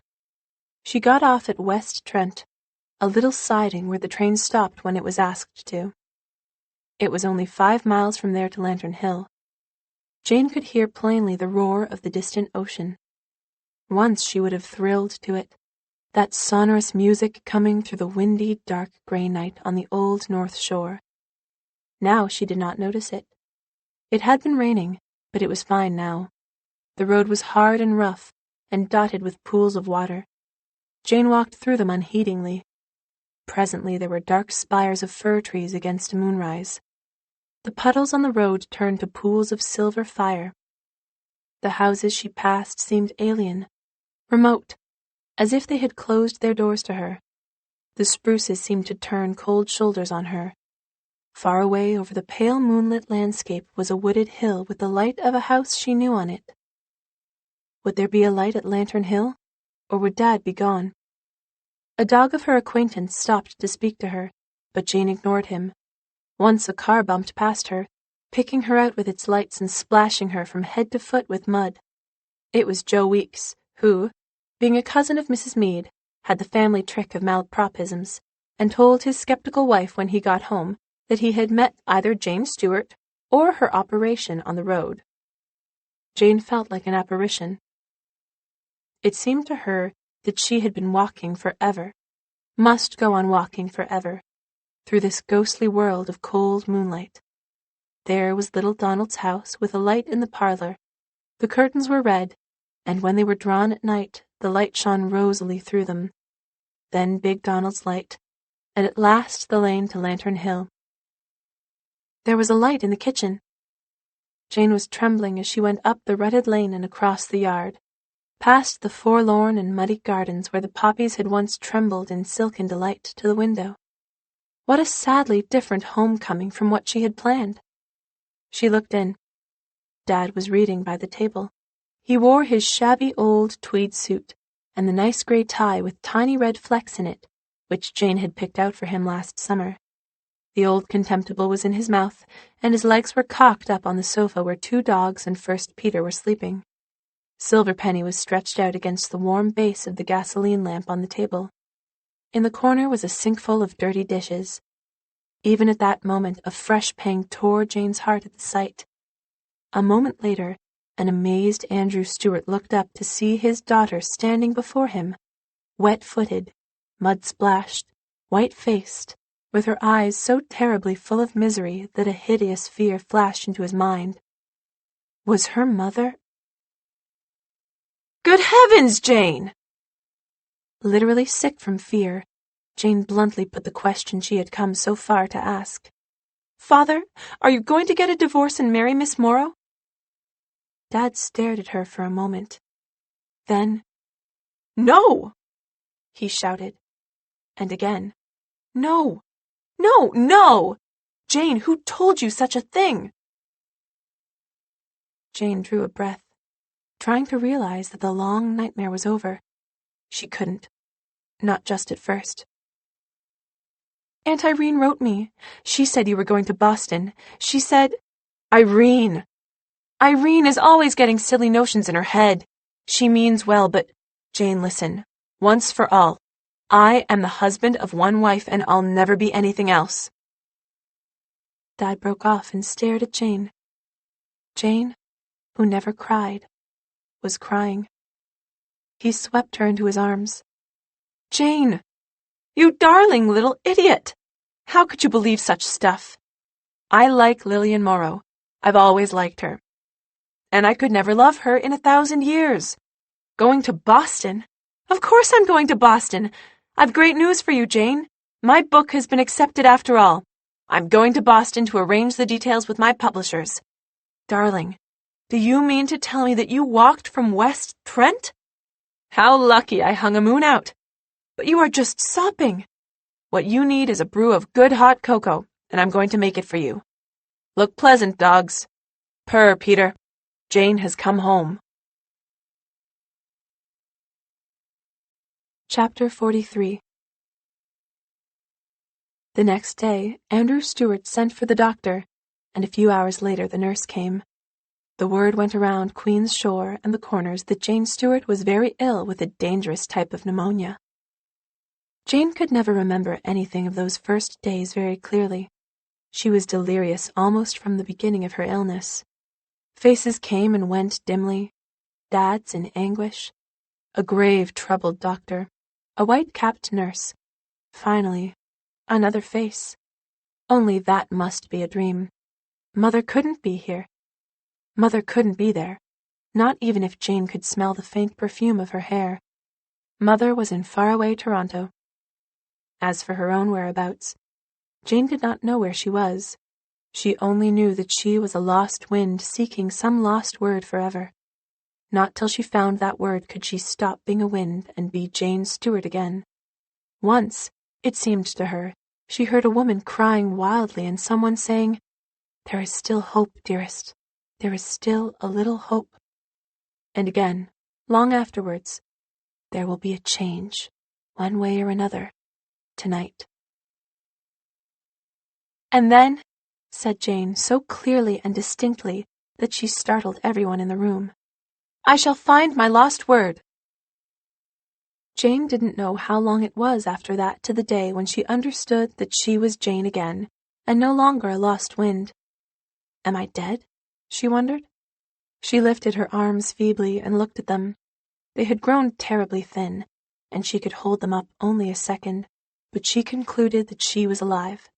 She was alone, not in her own little room at Lantern Hill, but in Father's.